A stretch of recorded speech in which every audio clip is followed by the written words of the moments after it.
Hard time in the city. My hair plugs ain't pretty. Hard times in the city. I'm feeling kinda bad. It's time right now for the David Feldman Show. He's talking politics and comedy too. He'll tell a dirty joke if you want him to. He's just a lefty from way back. He's a union man with an Emmy for writing. Someday he's mad and he feels like fighting.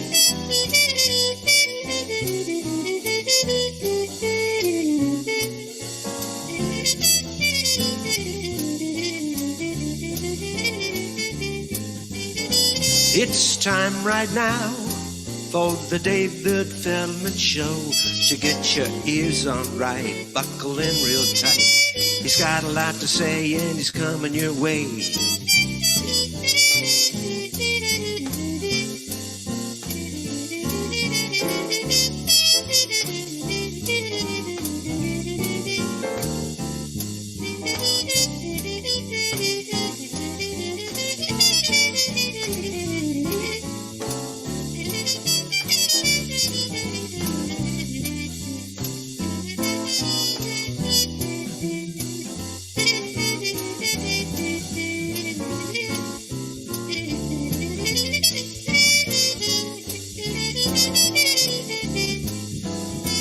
It's time right now for the David Feldman Show.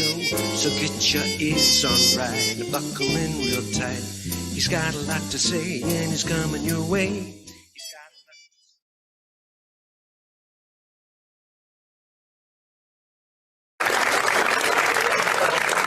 Thank you, Professor Mike Steinel. He hasn't been with us for a while, and I have brand new music from Professor Mike Steinel that I haven't played yet, and I will work on it over this weekend. Welcome to the mop-up for September 30th, 2021. I'm David Feldman, coming to you from an air shaft overlooking a parking garage somewhere in New York City where the temperature is 63 degrees and partly cloudy. Well, Peter Thiel made his fortune as an early investor in Facebook. He's also a founder of PayPal. He's a billionaire conservative who is openly gay, openly Christian, and, as I said, openly right-wing. Much of his fortune goes towards supporting ultra right-wing causes, including a $1.25 million contribution to Donald Trump's first presidential campaign. He also funded a lawsuit that put the popular news website Gawker out of business, although the suit was filed by wrestler Hulk Hogan. Many suspect the reason Peter Thiel financed the lawsuit was to get even with Gawker for revealing that Thiel was gay.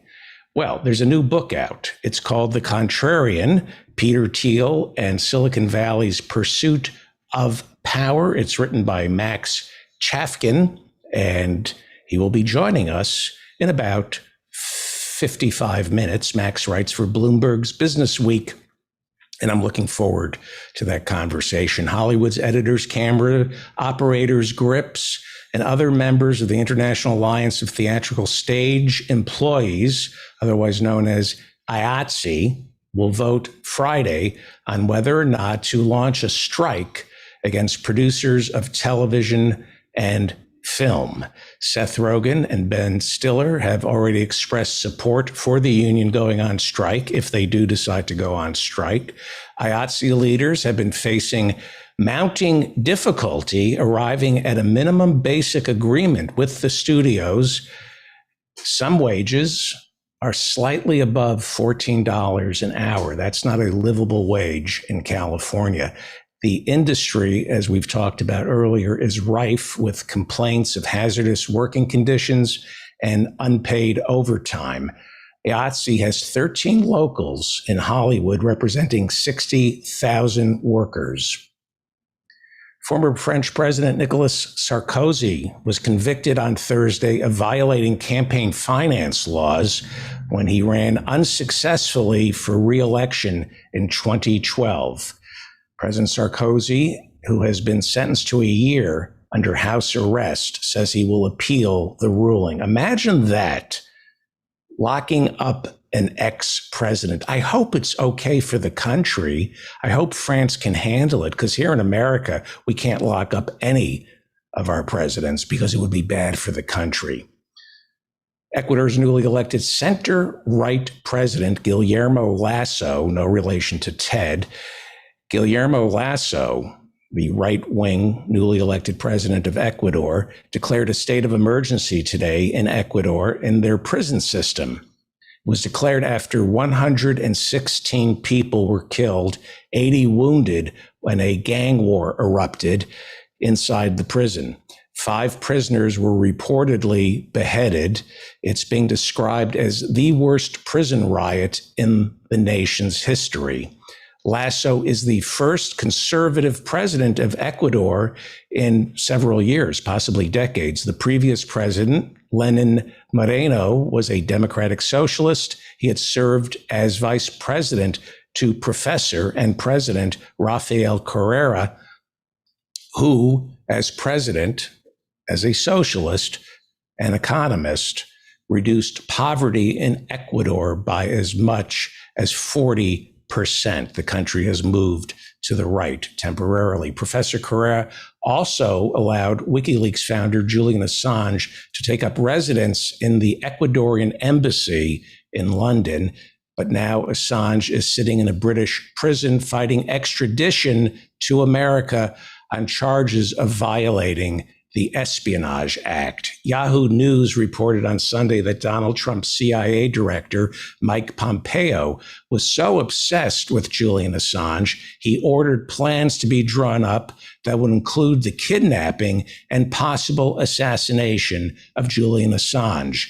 Yahoo reports the plans were drawn up in 2017, but then discarded after lawyers reminded the White House kidnapping and assassination is against the law. It's great that our president needs a lawyer to remind him that it's against the law to kidnap and or assassinate Julian Assange. Thanks for the legal heads up on that one.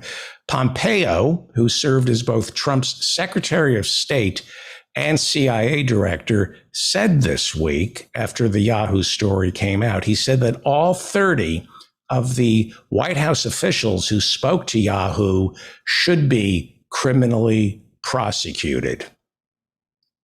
Yeah, you don't get criminally prosecuted for drawing up plans to kidnap and assassinate Julian Assange, but you talk to the press in America, that's why you get criminally prosecuted.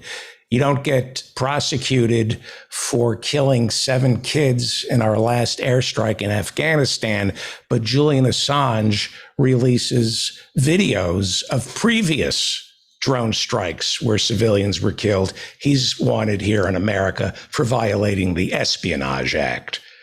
It's a great country you got here. As Secretary of State, Mike Pompeo and his wife were accused of using State Department staffers for their own personal gain, as well as being verbally abusive towards staff.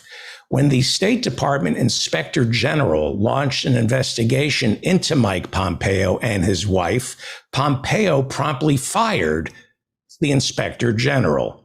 Newly released documents that came out last week from the fired State Department's Inspector General reveal that Pompeo and his lovely wife, Susan, were guilty of, quote, misleading statements to the State Department legal department, misuse of government resources on personal and political activities, potentially prohibited by the Hatch Act, verbal abuse of employees by Susan Pompeo. She doesn't even work for the State Department, and she was sending staffers out to pick up flowers and her dresses, and then she was verbally abusive And her husband, Mike Pompeo, ordered his staff to communicate verbally, not in writing, in order to, quote unquote, evade transparency laws. That's according to newly released documents from the State Department's Inspector General. Pompeo graduated number one in his class from West Point and went on to graduate from Harvard Law School. Well, Senator John Kennedy from Louisiana, Senator John Kennedy, no relation to the 35th president or to reality for that matter.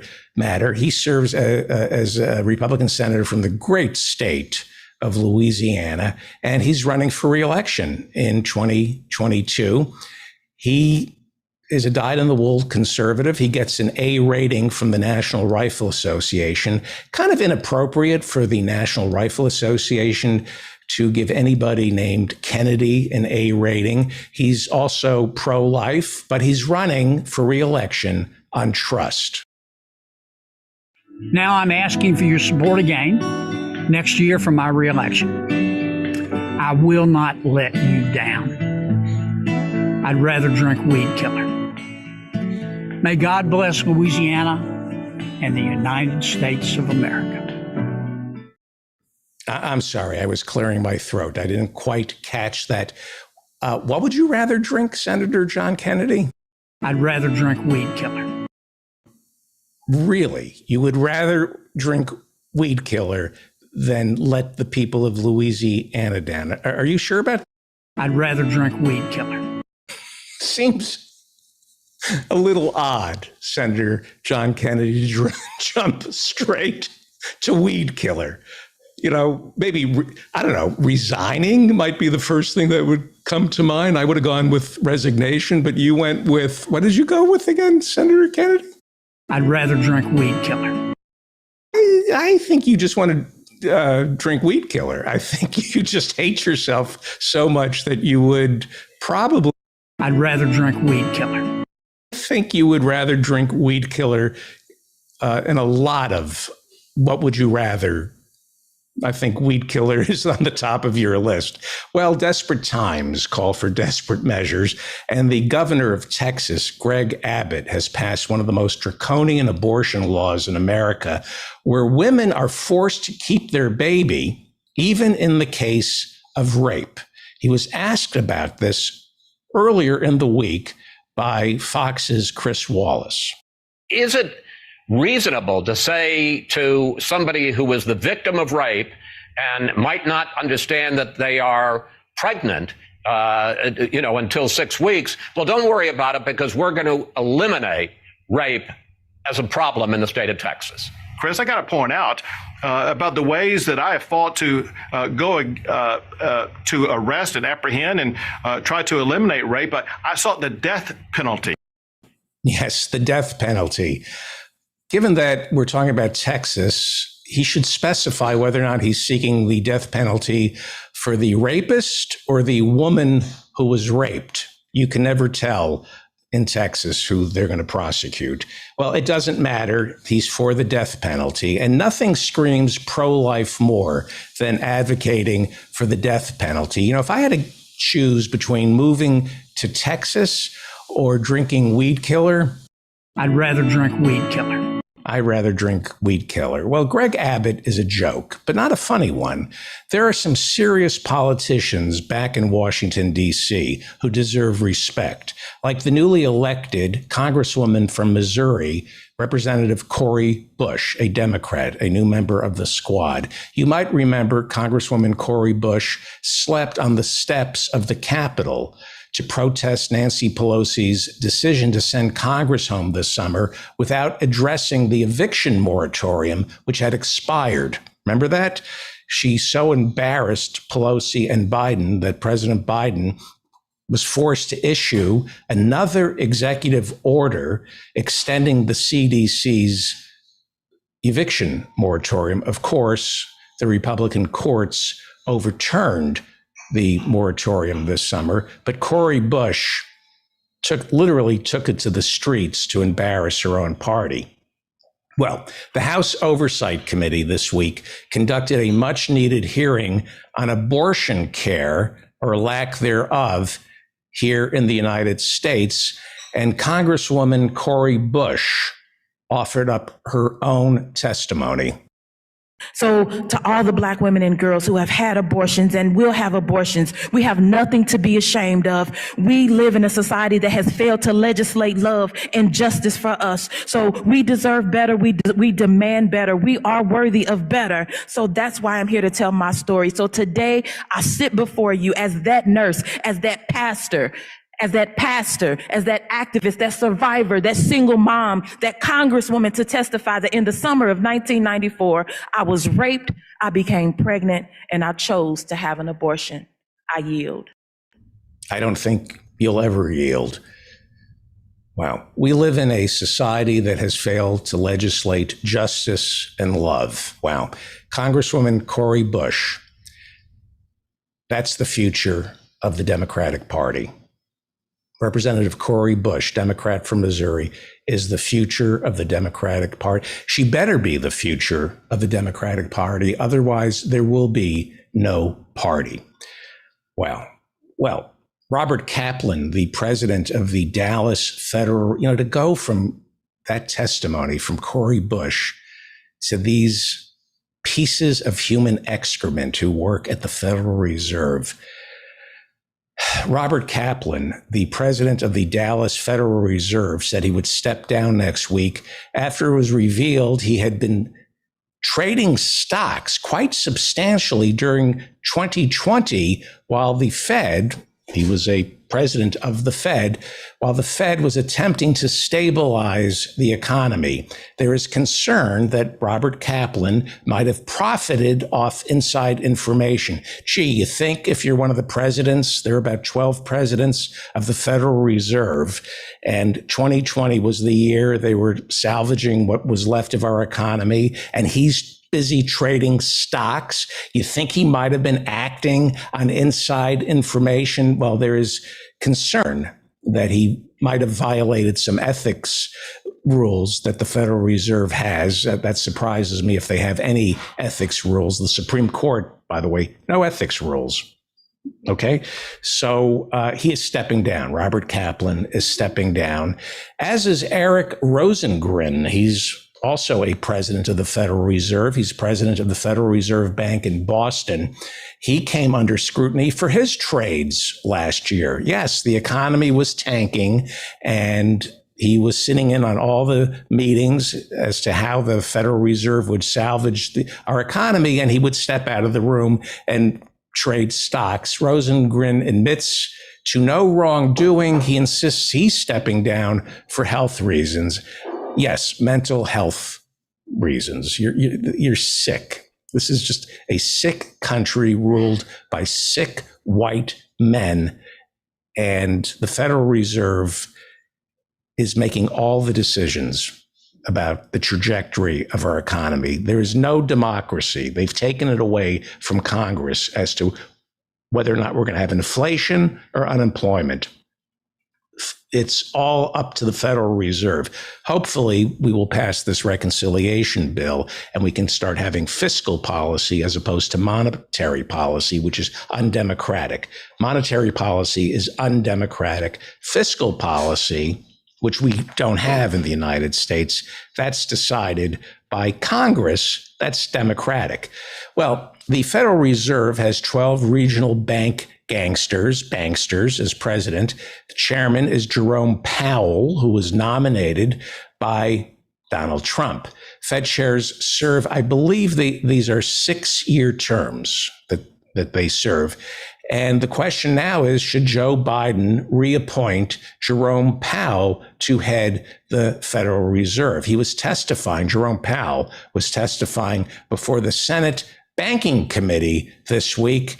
And Senator Elizabeth Warren, who serves on the Banking Committee, reminded me why I used to love her before she ran against Bernie and then didn't endorse him. But this is one of the reasons I used to love Elizabeth Warren until she bailed on Bernie and supported Biden. But here's Senator Elizabeth Warren talking to Fed Chair Jerome Powell earlier this week. I came to Washington after the 2008 crash to make sure that nothing like that would ever happen again. Your record gives me grave concern. Over and over, you have acted to make our banking system less safe, and that makes you a dangerous man to head up the Fed, and it's why I will oppose your renomination. Thank you, Mr. Chair. You could have been president, Elizabeth Warren. Your problem is you teach at Harvard, and Harvard is a cancer. You really had potential, but it's Harvard. It just crawls into you, and it's a cancer, and you couldn't endorse Bernie. So it's disappointing, but you were right for talking to Jerome Powell that way. Sadly, you're one of the good ones in Washington, D.C., Elizabeth Warren, and that's not saying much.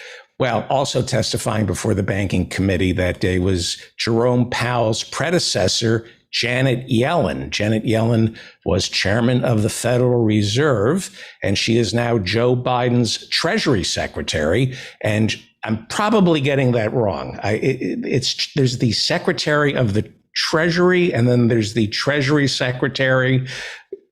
She's up there. She's more important than the other one. I don't know what it is. It's a cabinet level position, Janet Yellen. She is now Joe Biden's Treasury Secretary or Secretary of the Treasury. I'm going to go with Treasury Secretary. And Janet Yellen wasn't yelling, but she seems to be very concerned about this thing called the debt ceiling. This was pretty scary. Our current estimate is that Treasury will likely exhaust its extraordinary measures by October 18th. At that point, we expect Treasury would be left with very limited resources that would be depleted quickly.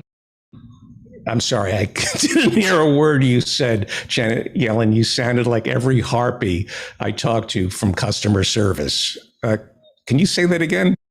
Our current estimate is that Treasury will likely exhaust its extraordinary measures by October 18th. At that point, we expect Treasury would be left with very limited resources that would be depleted quickly. I'm sorry. It's all I hear is, can I have your mother's maiden name and the last 4 digits of your social security number? That's what you sound like. I'm sorry. Wait, so it's financial stuff that you're warning? I don't understand what it's financial. Tell me what's going on. America would default for the first time in history. The full faith and credit of the United States would be impaired, and our country would likely face a financial crisis and economic recession as a result. Okay, I heard that. You're saying that if we don't raise the debt ceiling, the full faith and credit of the United States would be, you said, impaired. There would be a recession. Well, it's a good thing that Janet Yellen took to Capitol Hill and went on record to issue this warning, because that's, our Congress, they hold these hearings, and Congress got the message loud and clear. Get to work on this. Get to work on raising the debt ceiling, and getting to work is what they did that night. Democrats were trying to get caught up. Wow, this is a long Greg call. Stubbe with the first pitch, and the first swing is going to be a home run. Stubbe out of the ballpark into the left field bleachers. Stubbe with the very first offering from Pete Aguilar swings and sends it to left field and out. While everybody's milling with the president, they played baseball, and Stubbe wants to bring the attention back to the field. Absolutely. I believe that is the first out-of-the-park home run in this game in more than 40 years.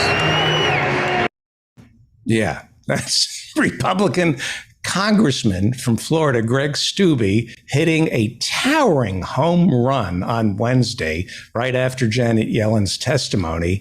He was playing in the annual Democrat versus Republican congressional baseball game, and you saw that hit. No threat of a default there, huh? As Congressman Stubbe got ahead of a fastball thrown by pitcher and Democratic Congressman Pete Aguilar from California, and Stubby sent that one flying deep into left field.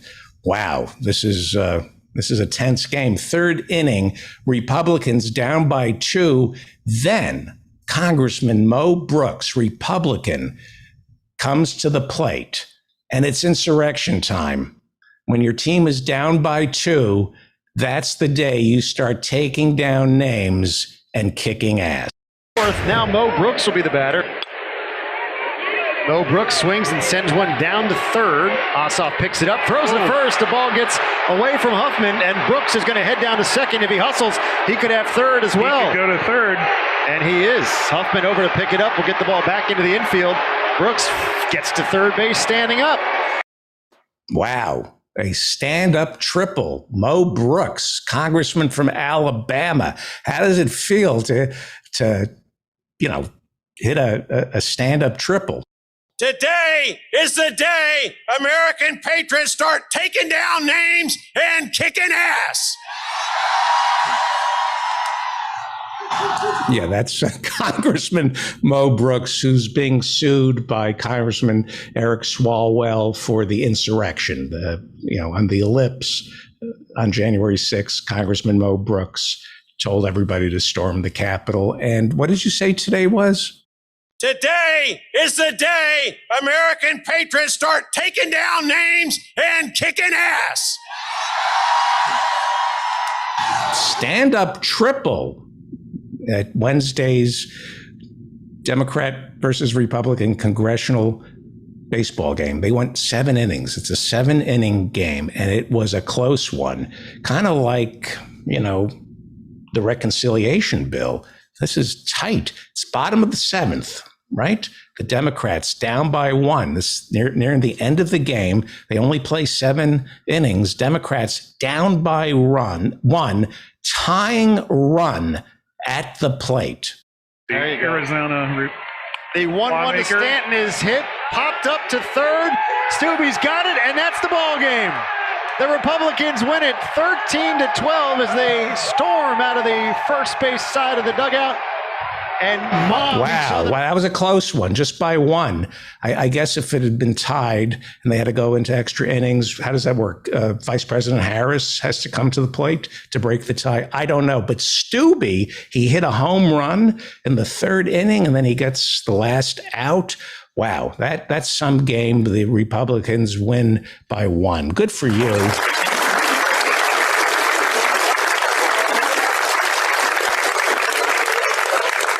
Nothing makes me feel more secure than watching Congress play a children's game, and we're in good hands.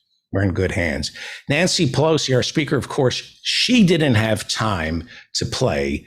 She couldn't play in a congressional baseball game because she's the adult in the room. And she knows that our country is facing default, 2 infrastructure bills tied up by partisan bickering, and millions of Americans facing eviction. So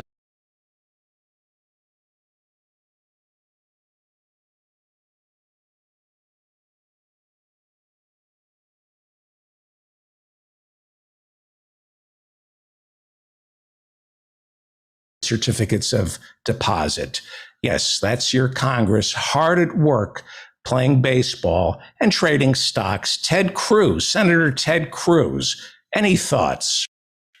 And I myself count myself emphatically in the Free Britney camp and have been so vocally for some time. That's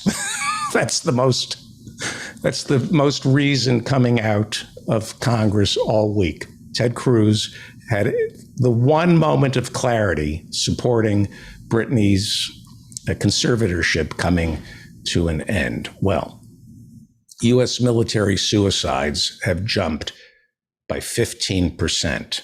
According to new data that came out today, there were 580 suicides.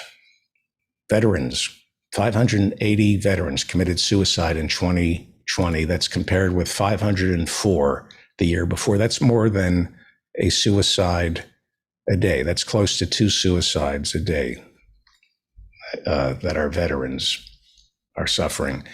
Army National Guard troops, their suicide rate jumped by 35% in 2020. Active duty Army saw a nearly 20% rise in suicides. And it's going to get worse because we continue to lie to our soldiers. That's what we do. You cannot go to war without lying to the American people, to ourselves, and to the soldiers. And the consequences are grave, not just for the people we attack, but for our soldiers, because they die in battle and then they come home and many of them suffer PTSD and end up committing suicide. You cannot fight a war unless you lie. And the only people who can rise to the top of the Pentagon, of the military industrial complex, are inveterate liars, like our current Secretary of Defense, Lloyd Austin, formerly of Raytheon, formerly of the Pentagon, then back to Raytheon. On the suicides, he said the findings are troubling. He said suicide rates among our service members and military families are still too high, and the trends are not going in the right direction. And either is the revolving door, Secretary Lloyd Austin. The revolving door between the Pentagon and Raytheon is not going in the right direction. You should not be taking jobs with the military industrial complex, General Austin. It's one of the reasons our soldiers commit suicide, because they don't trust the leadership. They feel like cannon fodder. They feel like the leadership in the Pentagon, the people at the very top, are lying to them and seeking jobs once they leave the Pentagon over at Raytheon and Boeing. You're the reason, General Austin, you're the reason the suicide rate is up. So Congress, meanwhile, has been very concerned about last month's painful withdrawal from Afghanistan, and they held hearings in both the House and the Senate earlier this week, 2 days of hearings to find out what happened in Afghanistan. Congress is deeply concerned about troubling reports in Bob Woodward's new book, Peril. I'm not a big fan of Bob Woodward's writing, but he co-wrote this with Bob Costa, and I'm almost done with Peril. I won't say it's a fun read, but it's definitely worth taking out of the library. Don't buy it. Take it out of the library. Congress was deeply concerned by reports in Peril, Bob Woodward's new book, that the chairman of the Joint Chiefs of Staff, Mark Milley, a liar, you don't get to be chairman of the Joint Chiefs of Staff unless you are willing to lie before Congress. Mark Milley, according to Bob Woodward, got on the phone with Speaker Pelosi in the run-up to the 2020 election. And he also spoke to Nancy Pelosi after the election. And according to the book, Peril, Joint Chiefs of Staff Chair Mark Milley agreed with Pelosi that Donald Trump was, quote unquote, crazy. And in the book, Mark Milley took steps to prevent Donald Trump from ordering a nuclear strike against China. He was worried that we were going to invade China. According to the book, Mark Milley, chairman of the Joint Chiefs of Staff, got on the phone several times with the leaders of the Chinese military to assure them that there was going to be no surprise attack. He was, in the book, the adult in the room. But that's not how things are supposed to work. If our president gives a command, it's supposed to be obeyed by the chairman of the Joint Chiefs of Staff. That's not good. we have a problem with how we go to war here in America. It used to be Congress would authorize war. But sometime when we got this nuclear weapon, we decided that a president has to decide to go to war in a split second.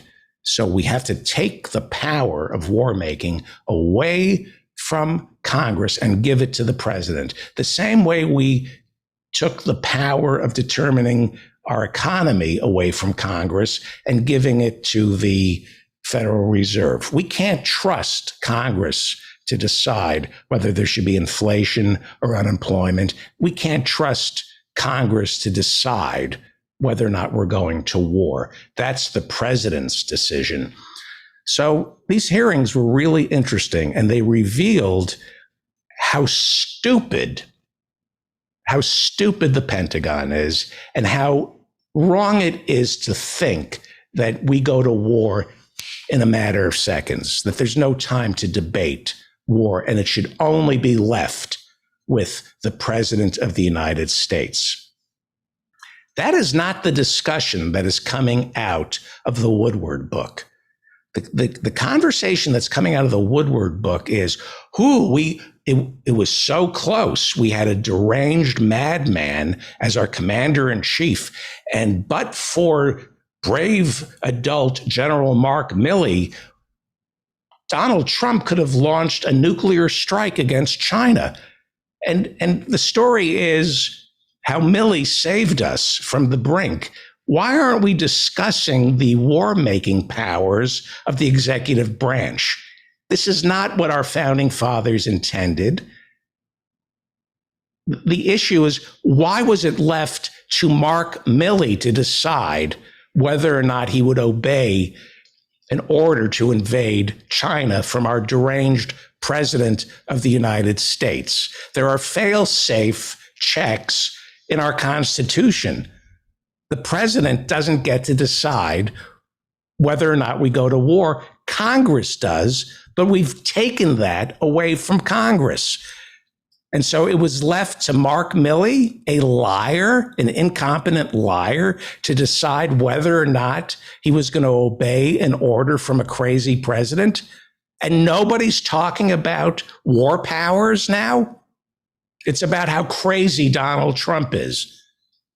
We should be allowed to elect a crazy president. There are checks and balances to prevent a crazy president from declaring war. But we took those powers away from Congress. And now it's up to this liar, Mark Milley, to decide whether or not he's going to obey an order. Who elected Mark Milley to decide whether or not we're going to go to war? But nobody's talking about that. Well, according to the book, Mark Milley, chairman of the Joint Chiefs of Staff, a liar. He called the Chinese military leaders twice to assure them we were not going to attack. Congress has no say in this. Milley also reportedly told Woodward that he viewed Newsmax, the conservative news network, to be a domestic terrorist organization, as is Epoch Times. Well, I'll play you a clip. Newsmax is a domestic terrorist organization, and Mark Milley denies now that he called them that, but trust me, he did. Also of concern was lying President Joe Biden, who reportedly told then President of Afghanistan, Ghani, earlier this year, to lie and paint a rosy picture in the lead up to America's withdrawal from Afghanistan. There are reports that Joe Biden instructed the president of Afghanistan, our puppet Ghani, to lie and say that things are going well, even though everyone knew this was a disaster. Biden also lied when he told George Stephanopoulos that nobody in the military advised him to stay in Afghanistan. He said all his advisors said we need to get out. This is something that the liar and chairman of the Joint Chiefs of Staff, Mark Milley, denied before Congress. He said that our lying president lied when he told George Stephanopoulos that nobody advised Biden to stay in Afghanistan. Milley says that he told the president to stay. Well, there were important hearings in between that congressional baseball game, but there were some important hearings. Here is our Defense Secretary, Lloyd Austin, starting the day with his first lie. We need to consider some uncomfortable truths. Yes, we need to consider some uncomfortable truths, which means General Lloyd Austin is now going to lie and get away with it because that's what people in the Pentagon do. They lie. That's why they're at the top of the organization. They have no problem lying about killing people. So here's his first lie. We need to consider some uncomfortable truths, that we did not fully comprehend the depth of corruption and poor leadership in their senior ranks. Really, 20 years in Afghanistan, and you never grasped the depths of corruption in the ranks of the army that you were propping up in Afghanistan. So that's your first lie.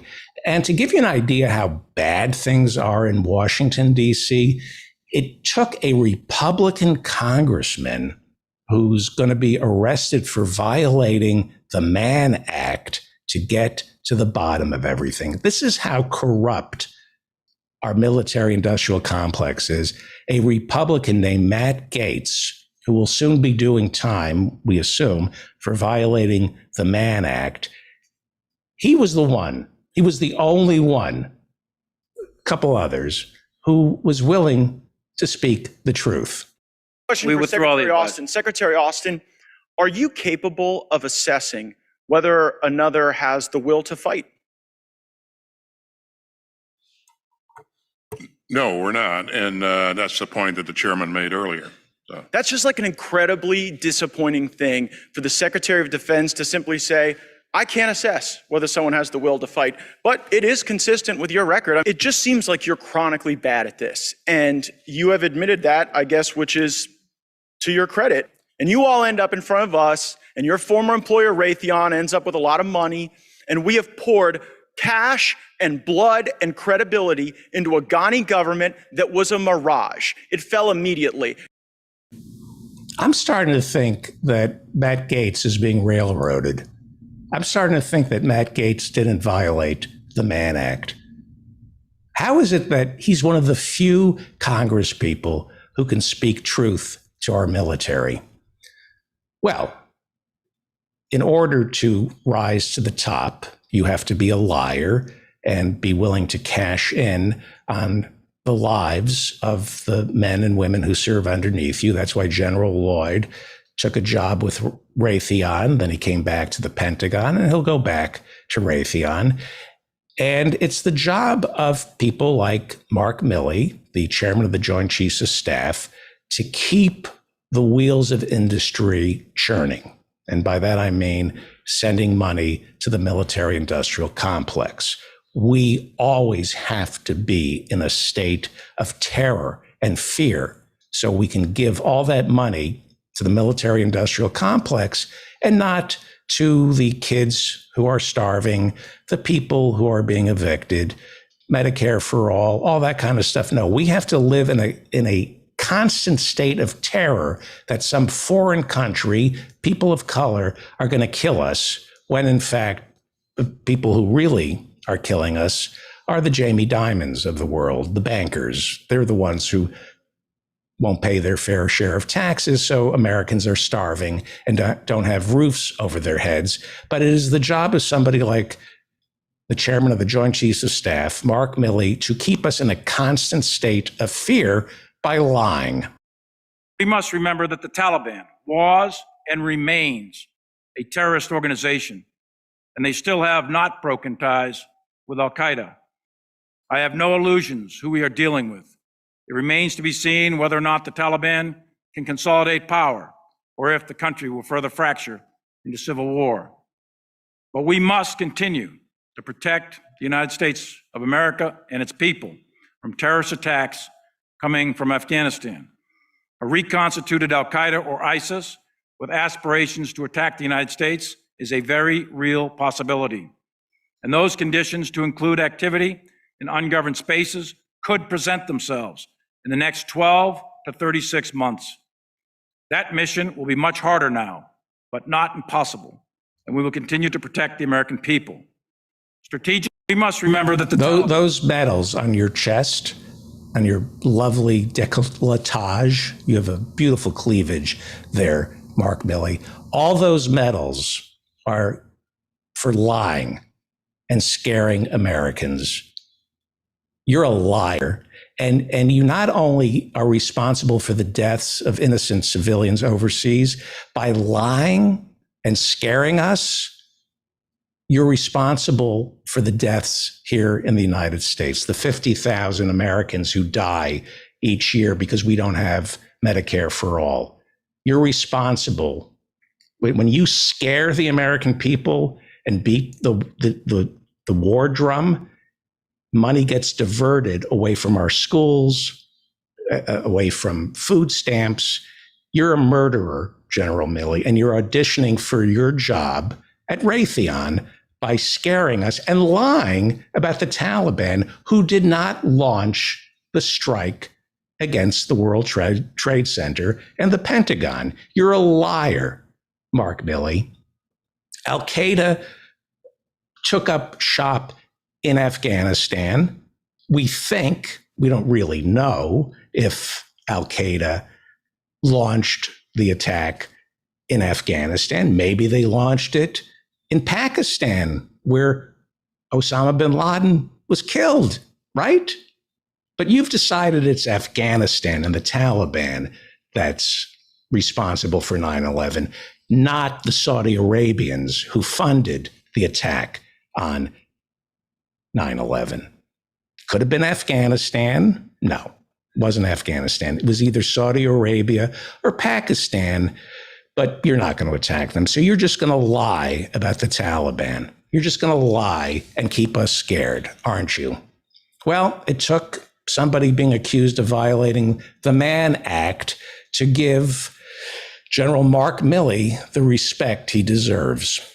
That's an interesting answer to a question. It's just not one I asked. You spent more time with Bob Woodward on this book than you spent analyzing the very likely prospect that the Afghanistan government was going to fall immediately to the Taliban, didn't you? Not even close, Congressman. Oh, really? Because you said right after Kabul fell that no one could have anticipated the immediate fall of the Ghani government. When did you become aware that Joe Biden tried to get Ghani to lie about the conditions in Afghanistan? He did that in July. Did you know that right away? I'm not aware of what President Biden... You're not aware of the phone call that Biden had with Ghani where he said, whether it is true or not, we want you to go out there and paint a rosy picture of what's going on in Afghanistan. You're the chief military advisor to the president. You said that the Taliban was not going to defeat the government of Afghanistan militarily, which, by the way, they cut through them like a hot knife through butter. And then the president tries to get Ghani to lie. When did you become aware of that attempt?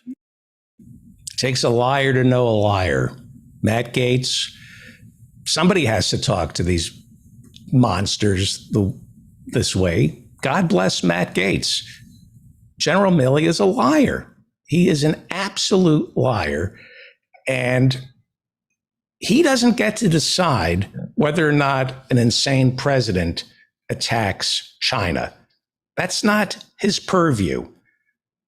If you believe in the Constitution and you believe in checks and balances, if we're going to attack China, which the Republicans want to do, if we're going to attack China, we get to decide. We vote.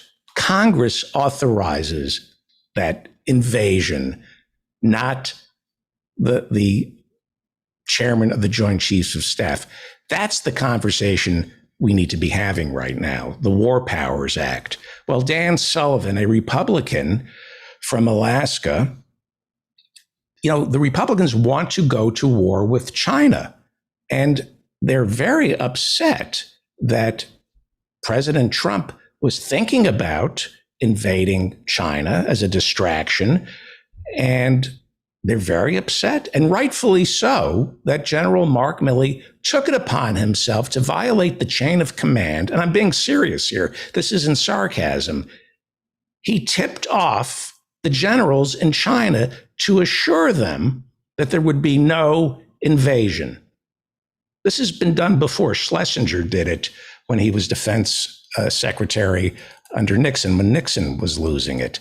It's not up to the defense secretary or the chairman of the Joint Chiefs of Staff to pick up a phone and tip off anybody as to whether or not we're going to invade them. So Dan Sullivan, who was looking forward to war with China, had this to say. That's correct. Yet you're quoted in the Woodward book as telling the top Chinese Communist military commander, quote, "If we're going to attack, I'm going to call you ahead of time." Is that true, General Milley? Let me tell you what I actually said. That's not true. I hope that's Let me tell you what I actually said, Senator. What I said, if there's going to be a war, if there's going to be an attack, there's going to be a lot of calls and tension ahead of time. But what you're going to get called. You're going to get called. Your testimony was that you were Senator, certain President Trump would not attack. That's your testimony this morning. That is okay. Then why would you? And I was communicating to my Chinese counterpart on instructions, by the way, de-escalate the situation. And I told him that we are not going to attack. President Trump has no intent to attack. And I told him that repeatedly. And I told him if there was going to be an attack, there'll be plenty of communications going back and forth. Your intel system's going to pick it up. I said, I'll probably call you. Everybody will be calling you. We're not going to attack you. Just settle down. It's not going to happen. And I did it twice, October and January. I think if you're giving a heads up to the Chinese Communist Party. I didn't give them a heads up we're going to attack because we weren't going to attack. If we're going to attack, I'm going to call you ahead of time. Which was being faithful to the President of the United States' intent. I was being faithful to his intent, Senator. Yeah, you're a liar. You violated the chain of command.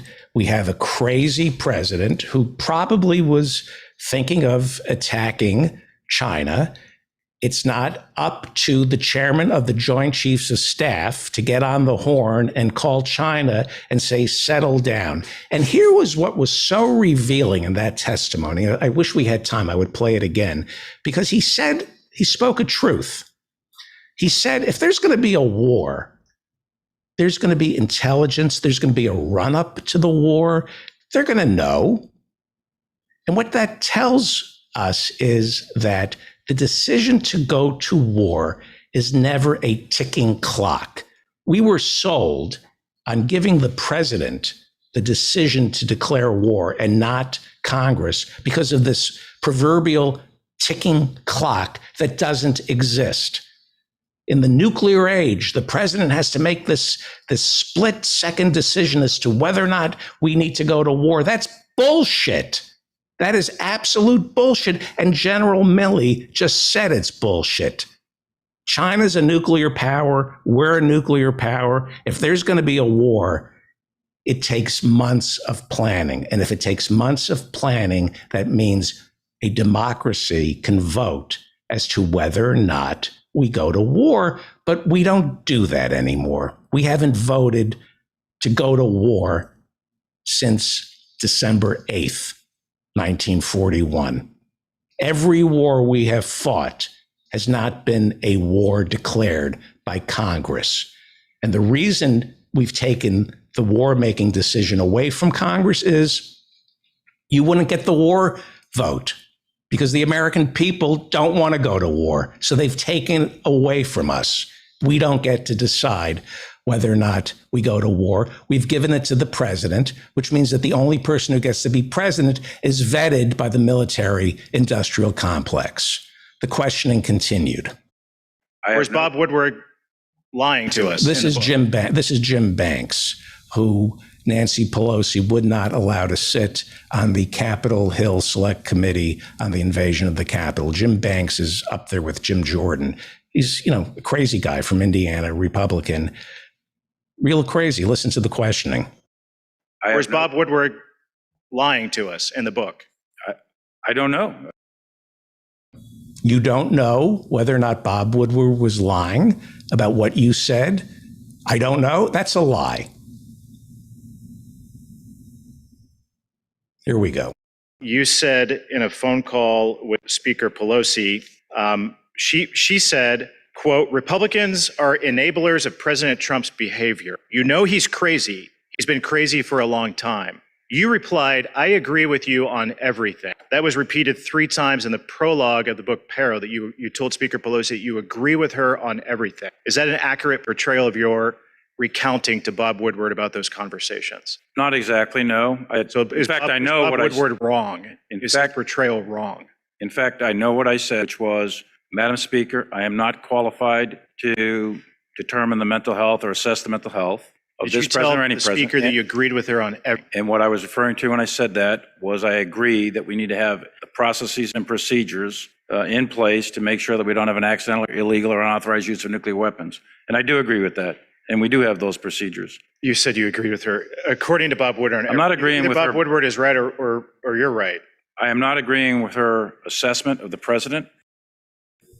The lies. First of all, it's not up to General Milley to decide if there's an authorized use of nuclear weapons. What if you're crazy, General Milley?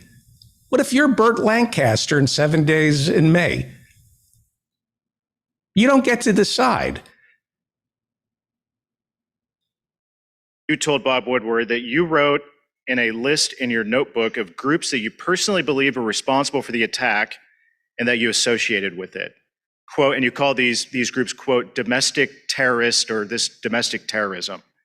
That list included in your notebook, according to Bob Woodward and from your conversations with him, Nazis and Oath Keepers, but it also included 2 conservative media outlets that you listed in your notebook, including the Epoch Times, which, by the way, is a news outlet that was founded by critics of the Chinese Communist Party, and Newsmax, which is the second most watched conservative media outlet in the country today.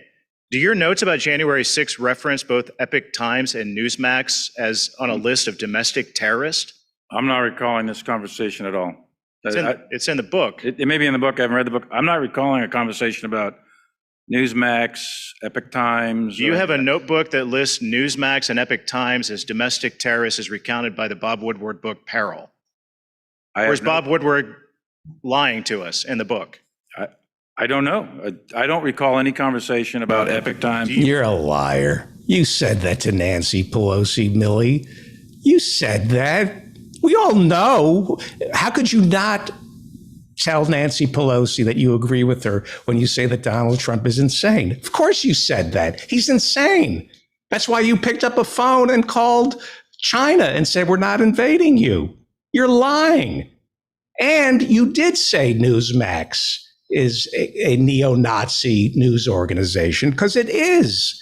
You said that. Epoch Times is funded by Chinese nationalists who want you to invade China. Of course you said that. You're a liar, and you'll never be held accountable for your lies before the House Armed Services Committee, because nobody ever gets arrested for lying, for perjuring themselves before Congress.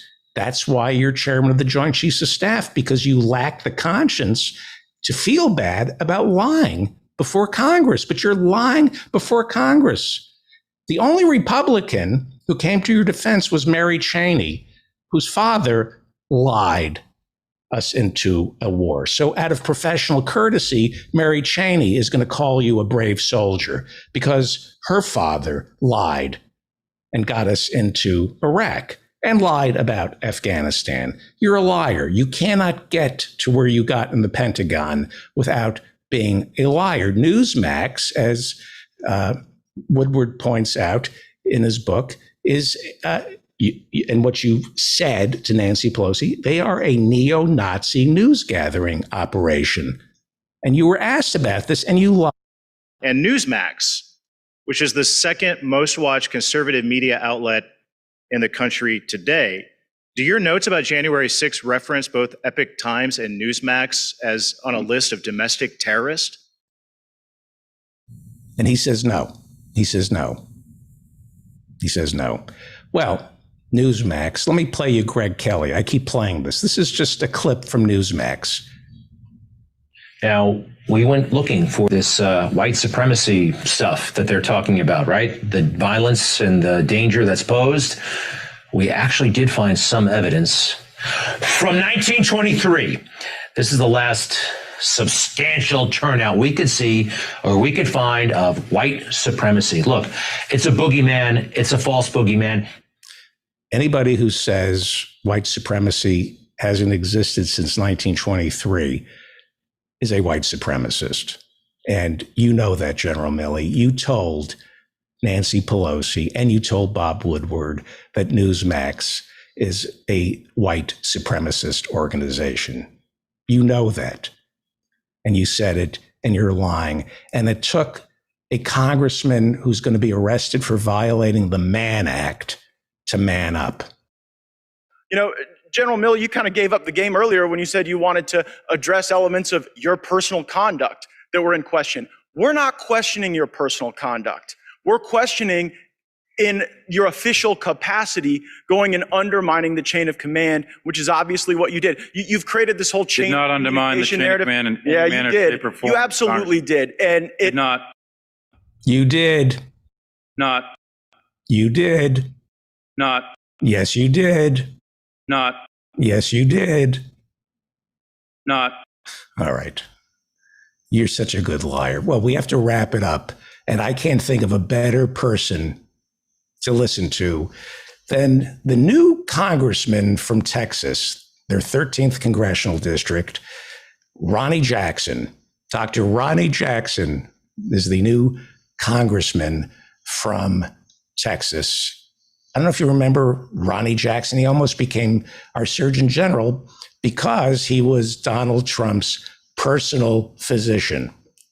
And he used to issue these reports like, this guy's going to live to be 1,000. Remember Ronny Jackson?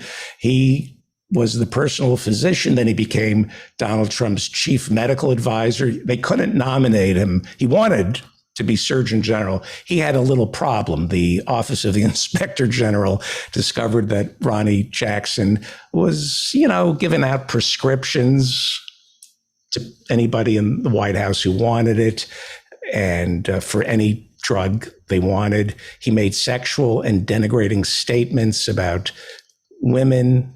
He was abusive towards medical subordinates. He drank alcohol with subordinates in Manila. He was supposed to be keeping an eye on the president on a trip to Manila, but he was busy drinking, getting drunk. He engaged in behavior, according to the Office of the Inspector General, that involved screaming and yelling at women. He woke the president because he was drunk and screaming. This is according to the Inspector General. He was loose with the Ambien. He was taking Ambien, handing it out, and they were worried that he was not providing proper medical care to Donald Trump. That was the Office of the Inspector General. Well, he found a home in the Republican Party, Ronny Jackson, and now he's a congressman. Here are his questions. Well, I submit to you, sir, that you should resign because of your dereliction of duty to this country and your inability to do your job and protect this country. It has become abundantly clear that the American people have completely lost confidence in your ability to do your job. General Milley, will you now resign? I serve at the pleasure of the president, Mr. Jackson. I yield back my time. I like that last, like, you're asking me to resign, you, Ronny Jackson. Well, Senator Tom Cotton, this will be the last clip, and then we have our guest. Senator Tom Cotton from Arkansas. You might remember that he got the editorial editor of the New York Times fired because Senator Tom Cotton last year was published in the New York Times saying that the military should just take the streets in response to the BLM protests. That's who Republican Senator Tom Cotton is. He is a fascist in the true sense of the word. He's a fascist and a lawyer. Well, there was one brief moment. I want to end on an upbeat note about General Milley, because one of the things I always say is, why don't you quit? Why don't you resign if you're in the military? Why didn't Colin Powell resign? And I started this segment by talking about suicides on the rise among our active duty and our veterans. This is the conundrum they face. And this was a sad moment where I had sympathy for General Milley and everybody who has to wear the uniform in the United States. This is the corner we've put all our soldiers in. It's probably General Milley's best moment. And it's hopefully this is the end of empire and the American people will wake up and finally decide to take the war-making powers away from the president, give it back to Congress the way our founding fathers intended, so that our soldiers aren't forced to lie before Congress, and most importantly, lie to themselves and stay at these jobs that are killing their souls. Here's Senator Tom Cotton. But if all this is true, General Milley, why haven't you resigned? Senator, as a senior military officer, resigning is a really serious thing. It's a political act if I'm resigning in protest. My job is to provide advice. My statutory responsibility is to provide legal advice or best military advice to the president, and that's my legal requirement. That's what the law is. The president doesn't have to agree with that advice. He doesn't have to make those decisions just because we're generals. And it would be an incredible political defiance for a commissioned officer to just resign because my advice is not taken. This country doesn't want generals figuring out what orders we are going to accept and do or not. That's not our job. The principle of civilian control of the military is absolute. It's critical to this republic. In addition to that, just from a personal standpoint, my dad didn't get a choice to resign at Iwo Jima. And those kids that are at Abbey Gate, they don't get a choice to resign. And I'm not going to turn my back on them. I'm not going to resign. They can't resign, so I'm not going to resign. There's no way. If the orders are illegal, we're in a different place. But if the orders are legal from civilian authority, I intend to carry them out. Thank you, Senator Cotton. Well, those orders aren't legal. The airstrikes, the drone strikes aren't legal. This is why the suicide rates are so high, because our soldiers feel trapped. All of them, including General Milley, trapped in a lie. And it's got to stop. It's got to stop. The fact that we can't pass Bernie's reconciliation bill, we don't have the money, but we have the money to perpetuate a lie that the Taliban are still terrorists. We're expected to believe that the Taliban attacked us on 9/11. This has to stop. This has to stop. We will be back to talk about Peter Thiel right after this. It's time right now for the David Feldman Show. He's talking politics and comedy too.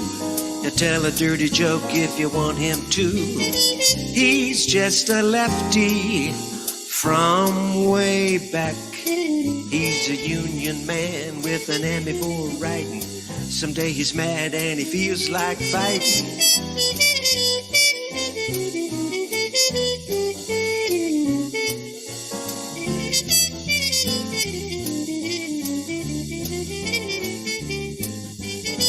It's time right now for the David Feldman Show. So get your ears on right, buckle in real tight. He's got a lot to say and he's coming your way.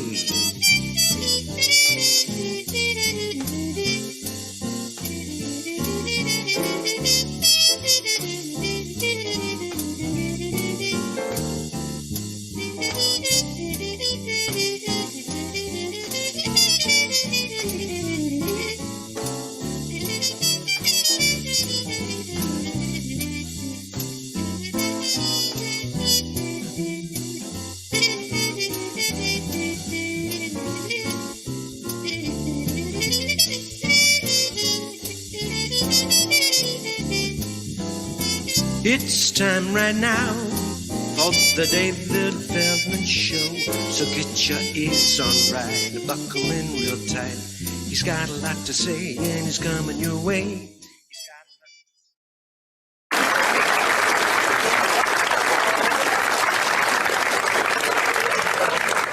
Thank you, Professor Mike Steinel. We have a lot of new music to play of Professor Mike Steinel's, and we'll start next week. You're listening to The David Feldman Show, davidfeldmanshow.com. Friend me on Facebook. Please follow me on Twitter. Office Hours and Hours, Friday night. It's 24 hours of office hours. It's the first Friday of every month. That means we go 24 straight hours. Go to davidfeldmanshow.com. Hit office hours. It'll take you right to the page and you're in. Well, time to talk about Peter Thiel. Joining us is the author of a brand new book about Peter Thiel. It's called The Contrarian, Peter Thiel and Silicon Valley's Pursuit of Power. Please welcome Max Chafkin. Did I pronounce your last name properly? You nailed it. Yeah, thanks for having me. Thank you for doing this. You are also a writer and an editor over at Bloomberg. Yeah, that's Business right. Week. Yep. Yeah, Bloomberg Business Week. So I edit magazine features as my day job. Right. This book is getting a lot of notice. It's all over the news.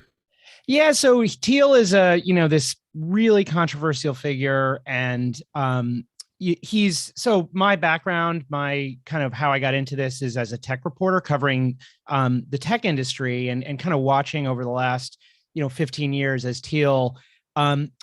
Just this guy is kind of everywhere in tech. So he was the co-founder of PayPal, the first outside investor in in Facebook, and really kind of, I'd say, the most important figure in Facebook's history besides Mark Zuckerberg. He's kind of the guy who set Zuck up in the way that he's currently set up as this authoritarian over this, enormous, media empire.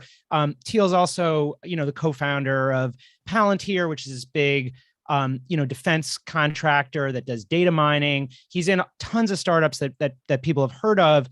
And I think all that I think would be really interesting for a book. But of course, he's also this kind of political figure who played a role in the Trump election, and has, I think post-Trump is trying to really set himself up as like a patron to the Trump wing of the Republican Party, which of course, like a Mercer, like the Mercer family, that kind of. Yeah, I think that's a great analogy. When I was working on the book, I was reading Cokeland, which is this Christopher Leonard book that it's the history of Coke Industries, a portrait of Coke Industries, and I think there's a good parallel there with the Cokes, because the Cokes have this kind of business project that feeds into an ideological project, and then the ideological project is kind of aligned with the business project, and it's this virtuous or vicious, depending on your point of view, cycle. And I think the same thing with Thiel, except we're talking about kind of post-industrial businesses, tech businesses, and we're talking about not the kind of mainstream Republican Party. We're talking about this kind of insurgent wing, or however you want to describe it, the Trump Party. Right. In my reading of him, he's a bad guy. I'm a lefty, and he is, in my book, evil. What's he worth? Well, it's not entirely clear because he's been super successful. I'm sure this will, we could talk about whether this is good or bad. IRA? Yeah. What's exactly. his Roth IRA worth? So he's got, I would guess, he's in the ballpark of $10 billion, maybe a bit higher. If you look at the estimates, that they're a little bit lower than that, but I sort of argue in the book that it's probably higher. His Roth IRA, which people don't know, that's an investment account that was created in the 90s, basically for middle class and lower middle class taxpayers, super low income caps. You can't contribute to a Roth if your income is over about $100,000. And back when Thiel started putting money in, the limit that you could put in per year was $2,000. And all that money is tax free. And he had $5 billion in the Roth as of 2019. Now, the stock market's gone up a ton since then. So it's probably, that Roth IRA, I don't know if I had to guess, something like $8 billion or something at this point. So that's $8 billion, no capital gains, no taxes at all on that.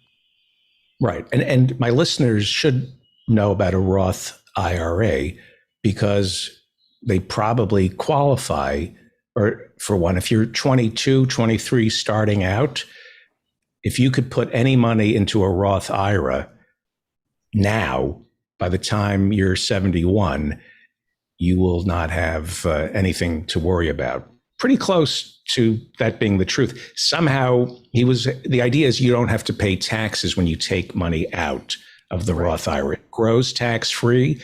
And then when you retire, you can remove it tax free.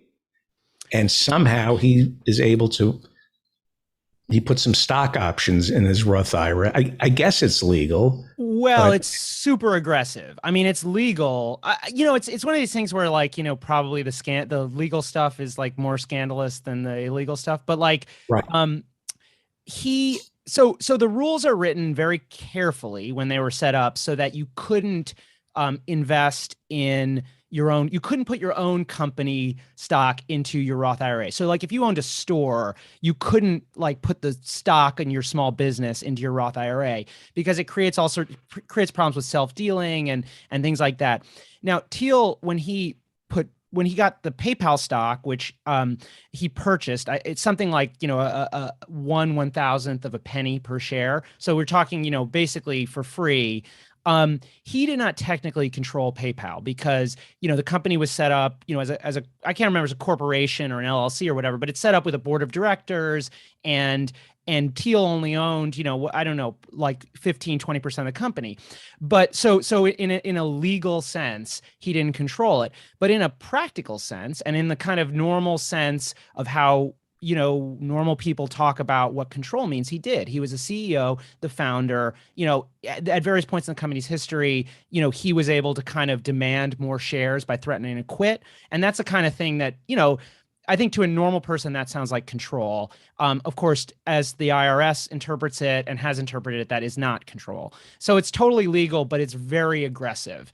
And, and it's kind of interesting. I think a lot of stuff with Peter Thiel's like this, where the guy, if you think he's evil, you kind of have to respect the kind of brilliance of this. And because like he's been a pioneer of this kind of super aggressive tax thing. Lots of other Silicon Valley rich guys have done the exact same thing. And you can find like ProPublica, this is kind of heartbreaking to me, but like ProPublica broke this story, while my book was like in galley. So like, anyway, it broke my heart, but like the Wall Street Journal editorial page did a response to it.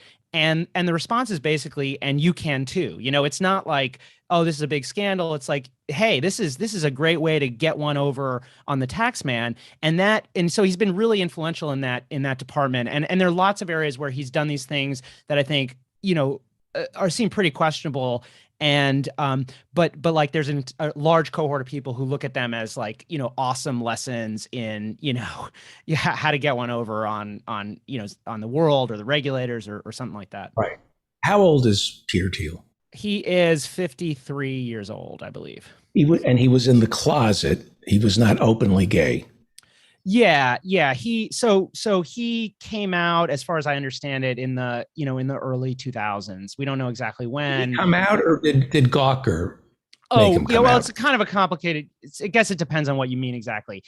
When the Gawker post happened, he was out to friends and family and to his employees and things like that. He was not out publicly. I think the Gawker post, the Gawker post outed him publicly, and that, of course, is that why he financed Hulk Hogan's lawsuit against Gawker? Well, it's like a long and complicated story, and they're different interpretations. Thiel has said, yes, that's the reason. And he's more or less insisted it's the only reason, although he has at times dropped little hints.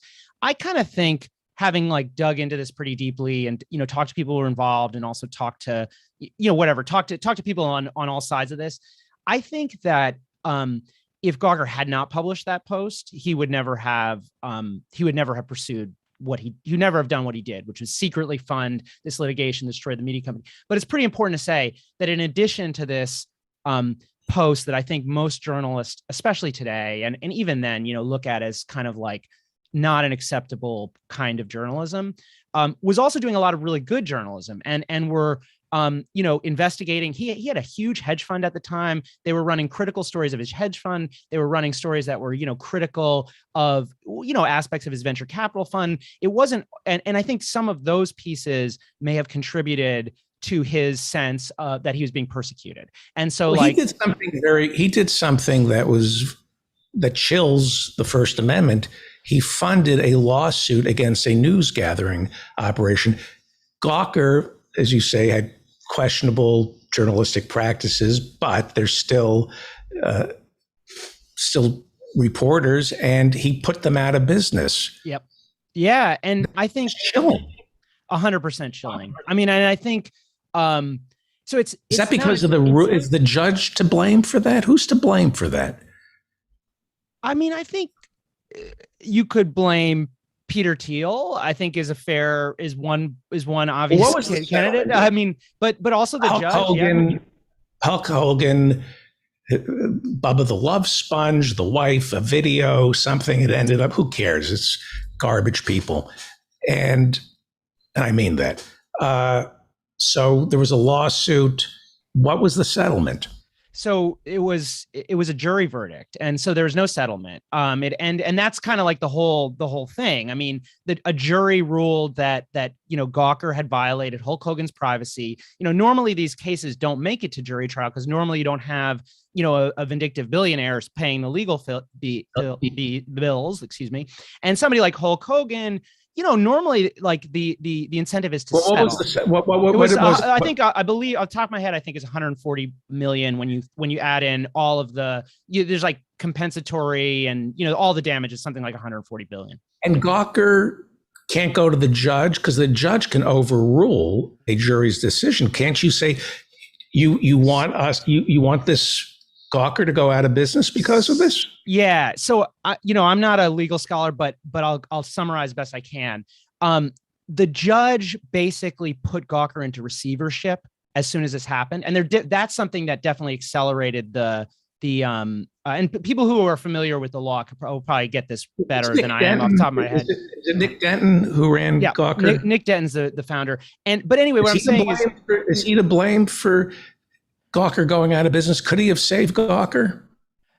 I think there's some question in my mind if he had made some, at least when I went into this, I thought if he had made some kind of big public gesture, apologized publicly for the post, that maybe he could have saved Gawker.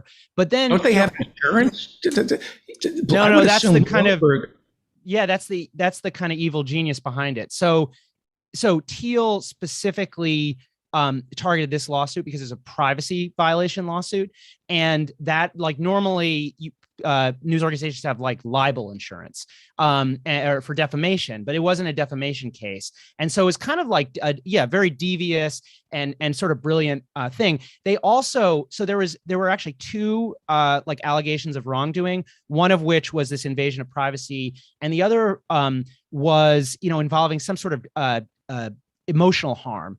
And Hogan actually dropped the emotional harm part of this case after Gawker was trying to get its insurance to cover that the legal bills under a sort of slip and fall policy, right? Because in addition to having libel insurance, most news organizations have, and all companies, right, have insurance, just general business liability insurance. And they dropped this other allegation basically, as I understand it, right? Of course, maybe there's another story, but my understanding is they dropped it, and they dropped it because it takes the insurance out of play, and at that point, Gawker's on its own. And then the thing is, maybe Gawker could have survived if Peter Thiel hadn't first been exposed by Forbes. Forbes did a story saying it's Peter Thiel, and then Peter Thiel comes out, gives an interview to the New York Times where he says, Forbes outed Peter Thiel as the guy behind the Gawker thing. And they didn't out him as being gay. No, not as being gay. Excuse me. Yeah. So Florida jury makes the judgment. And not long after, Forbes does a story and says, hey, this Hulk Hogan case, the guy who's paying the bills is a guy named Peter Thiel. He's a billionaire. Thiel immediately goes to the New York Times and says, yup, it's me. Not only is it me, but I am proud of this. It's my greatest philanthropic act ever. There may be other, I'd have to go back and look, but I'm pretty sure he says there may be other lawsuits in play. And that sends a signal to any investor, any other insurance company, anybody else that Gawker, you're basically going to war with an exceedingly. Well, how many lawyers vetted your book? It was vetted in like the normal, legal process. So like Penguin has. I would assume Peter Thiel did not cooperate with you. No, he didn't cooperate, and I approached this as he threatened you. He didn't. At least, and I'll say it further. Like nobody who seemed in any way to be speaking for Peter Thiel threatened me. Now they didn't help me. They didn't make my life easy, but I was able to do my job as a journalist, and got to give. He want publicity? Is he one of those people who wants to be behind the scenes, or that's a good question? Yeah, I think he's kind of.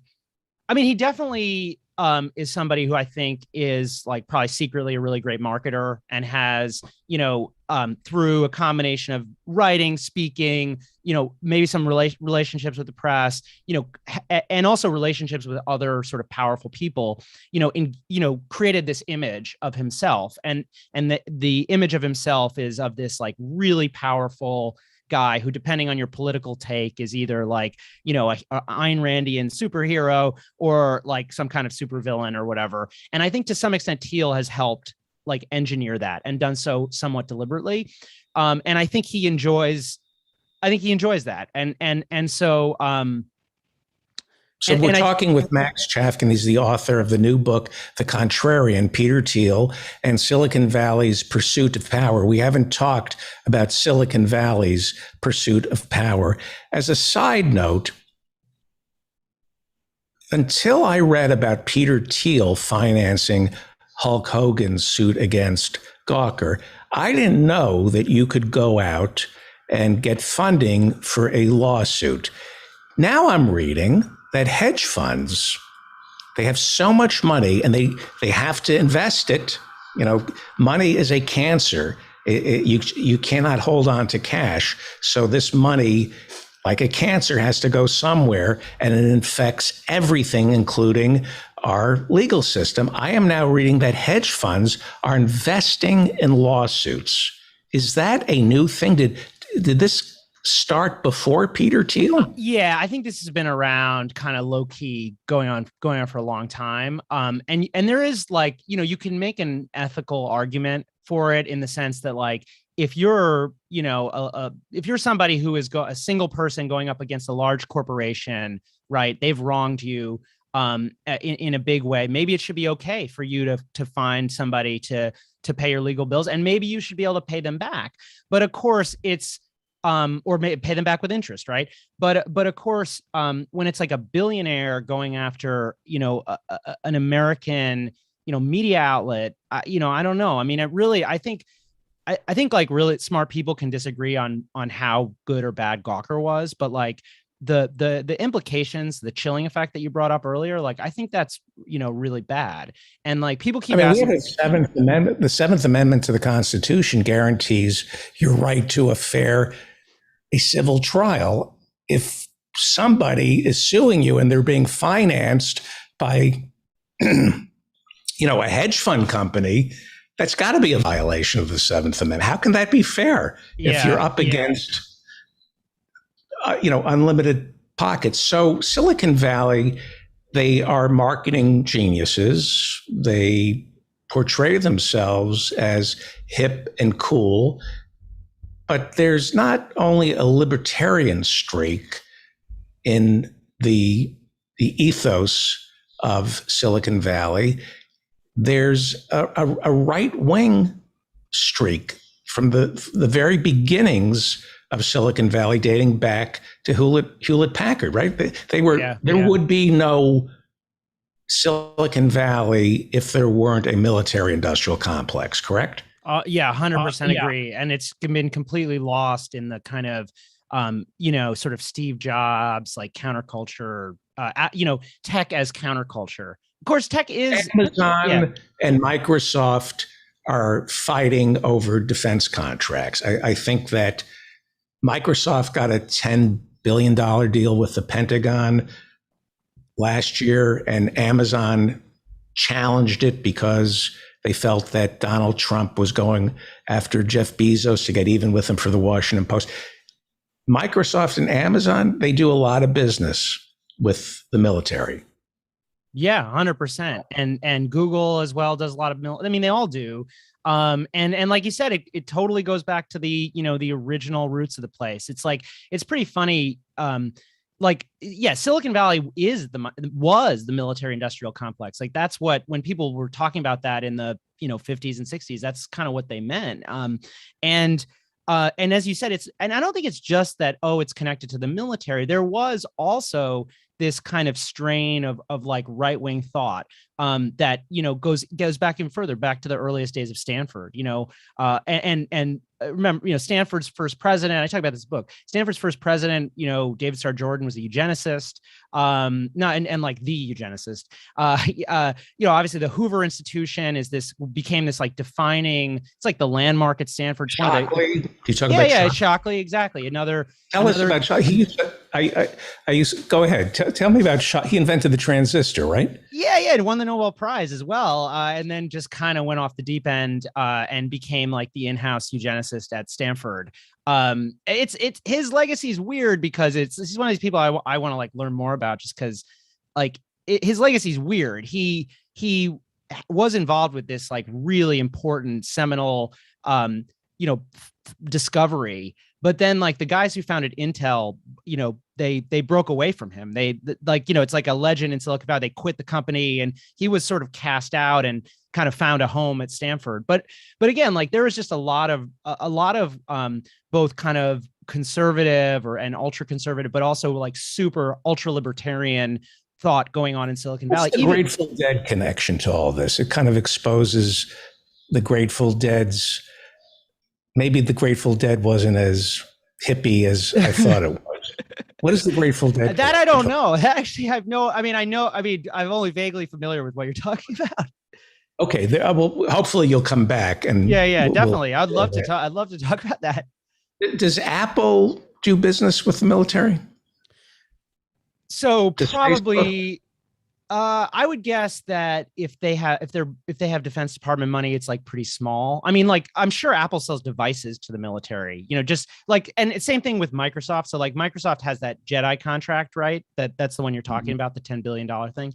But they also, of course, sell a lot of Word, Microsoft Word, and like just their basic software, of course, is sold to the military. Military is a huge buyer of everything. So like in that sense, I'm sure that they're buying Apple products, Apple devices, and Facebook. Like there are probably some ads that the Army or the military is probably buying some ads, but I think probably it's not as significant for either of those businesses as it is for Microsoft, Google, and Amazon, because all three of those operate these like cloud computing services that like the military, like everybody really needs, but the military, of course, has a lot of data needs, and so that's where that money's going.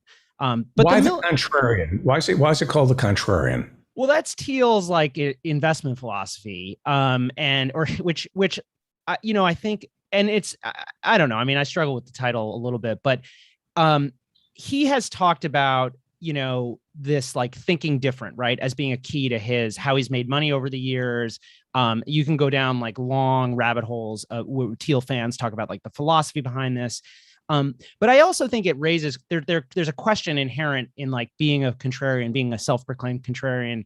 And I say this as somebody who, like, I've probably have my own contrarian tendencies, but like there's a question about whether you believe anything, right? Like, do you actually believe because contrarianism isn't really like a belief system. It's just a set of bets, basically. And I do think one of the central questions, and some people disagree with me on this, that about Thiel is, does he actually believe in anything, or is he just like a rich guy who's, managed to, gather an insane amount of power and a sizable amount of wealth by making smart and often selfish, bets. And I suspect like did he grow up wealthy? No, he come from a rich family. He grew up middle class. His parents are German immigrants. His dad was an engineer, kind of the history is really weird and fascinating. His dad was a project manager at nuclear mines, or uranium mines, excuse me, and spent time in mining in the US, but also there was a period of Peter Thiel's life where they were living in South Africa. This was in the 1970s.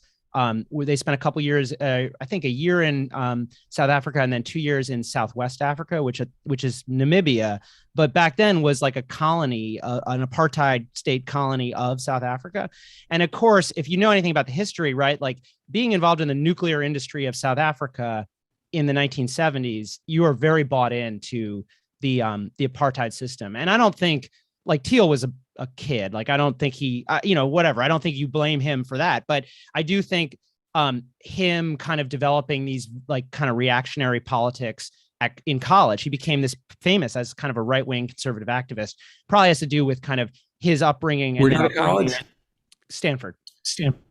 Oh, Peter Thiel went to Stanford. Yeah. He went to Stanford.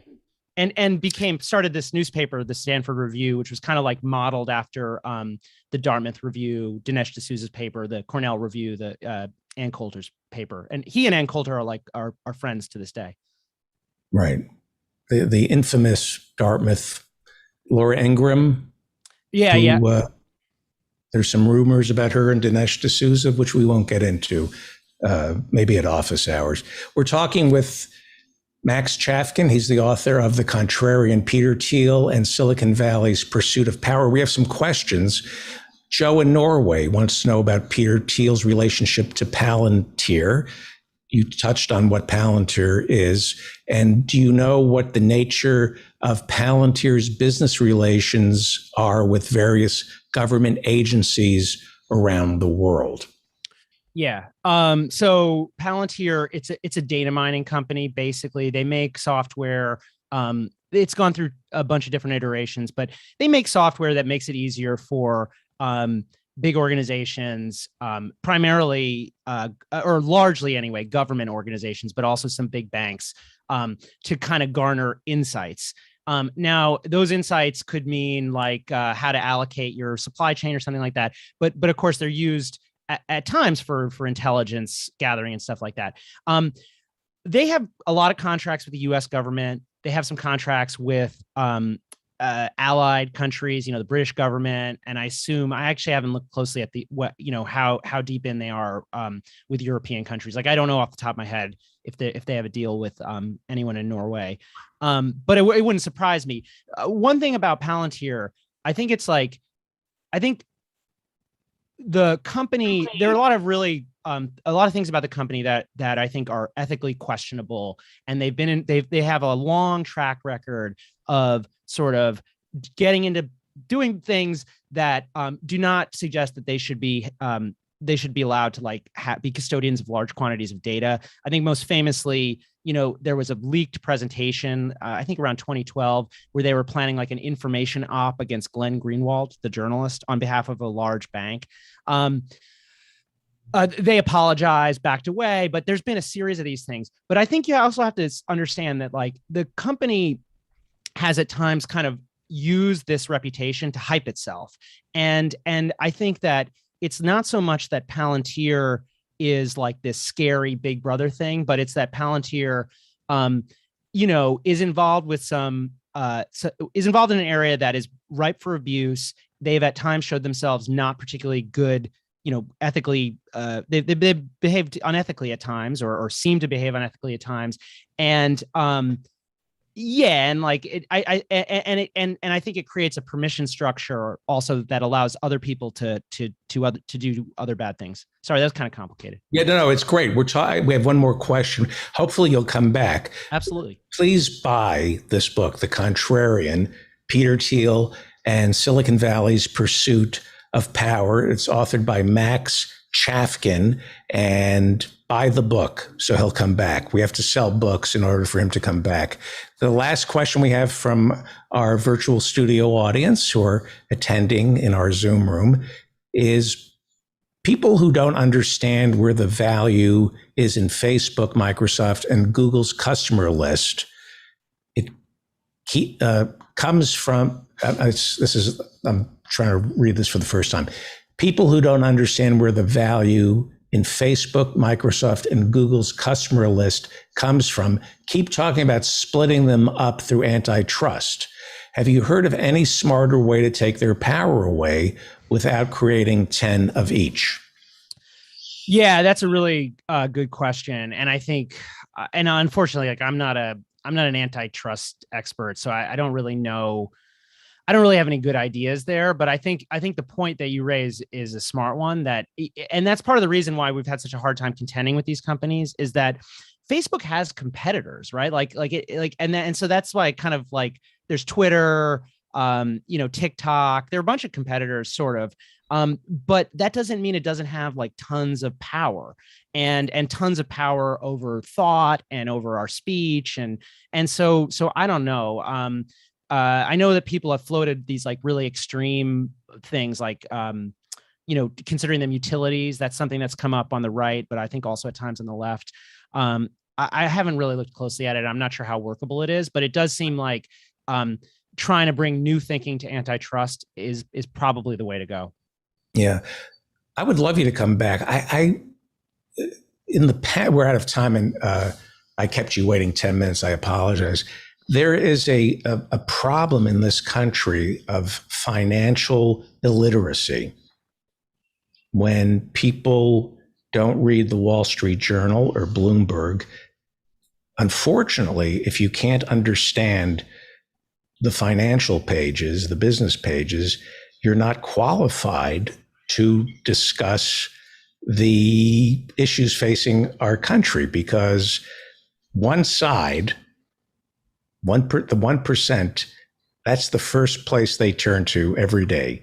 Bloomberg, the Wall Street Journal, the business pages. And if my people, the left, don't understand finance, we're at a severe disadvantage. We can't make the argument. So I would love you to come back and just help explain to me and my listeners how all this stuff works. I'm always stunned by people who have these deep-seated convictions on the left and the right. And then when you ask them, well, how will this affect something in the finance? I don't understand that. Well, then you're not really equipped. We have senators and Congress people who don't understand finance, and yet they have these deeply held convictions. They don't even understand what breaking up Google means. I mean, breaking up Google and Facebook, the only people who suffer if you break up Facebook and Google are, Mark Zuckerberg is the only person who suffers if you break up Facebook. The people who own stock in Facebook do incredibly better. The employees do incredibly better, but it's the language. Break it up. Sounds like you're going to destroy it. No, you're going to create 10 companies out of one. And whenever they look at these companies, their breakup value is usually worth way more than it is whole. Yeah, totally agree. And I think I would love to have a conversation about this. Yeah. I totally agree. It's really important. And it's like something that people don't talk about enough. So thanks again for having me. I really appreciate it. I'd love to have you back. Max Chafkin writes for Bloomberg. He's also author of the new book, The Contrarian, Peter Thiel, and Silicon Valley's Pursuit of Power. We'll try to get you back next week. Thank you, Max. Sounds great. Thank you. You're listening to The David Feldman Show, davidfeldmanshow.com. Please buy the book, The Contrarian, Peter Thiel, and Silicon Valley's Pursuit of Power by Max Chafkin. Arjun, are you there? I am here, David.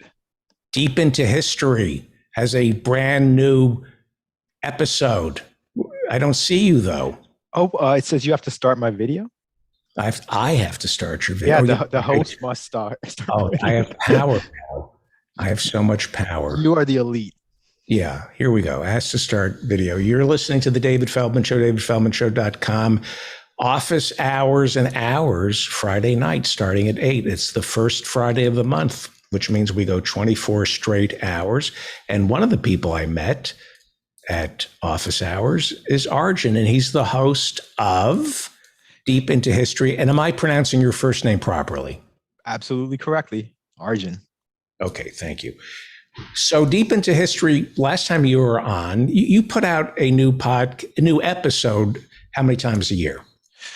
It ranges, but usually I try to do at least 3 or 4. The reason that it takes so long is that I triangulate the facts and I make a narrative so that history is explained to you as a story, as opposed the way a lore master of old would tell it, as opposed to just kind of a dry conversation. There's a time and place for that.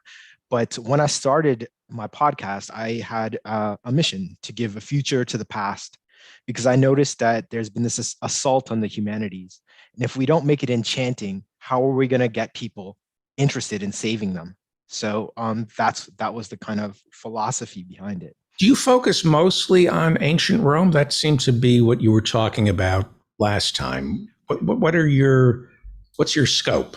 My scope is everything. I have an episode that will be coming out next year that is about Tony Accardo, called Boss of Bosses, literally about the greatest powerful mafia boss we had, who lived right up until the 90s, all the way back to ancient Rome. Tony Accardo. He was the boss of Chicago. So he outlived everyone. He kicked Sam Giancana out of town. He was the reason Sam Giancana had to go to Mexico. Tony Accardo, the boss, the guy who sat behind and just was the Dawn of Dawns, and no one. He worked with Capone? I mean, did he go? He did. He did. He got part of his same family. Yeah, he got his name Big Tuna because he saved Capone's life, and part of the tuna sandwich splattered on him. So he was called Big Tuna by Al Capone.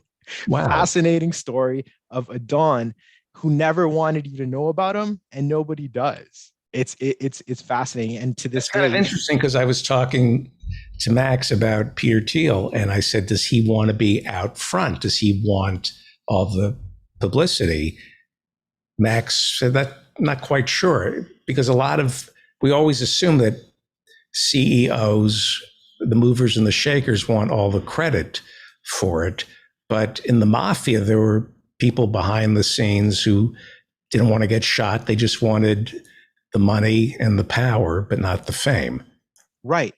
His genius was putting out someone in front. So Sam Giancana dated the actresses, hanged out with Frank Sinatra, got all the press, got called to Senate committees and things like that. Right. Meanwhile, in the background is Tony Accardo, and nobody knew about him.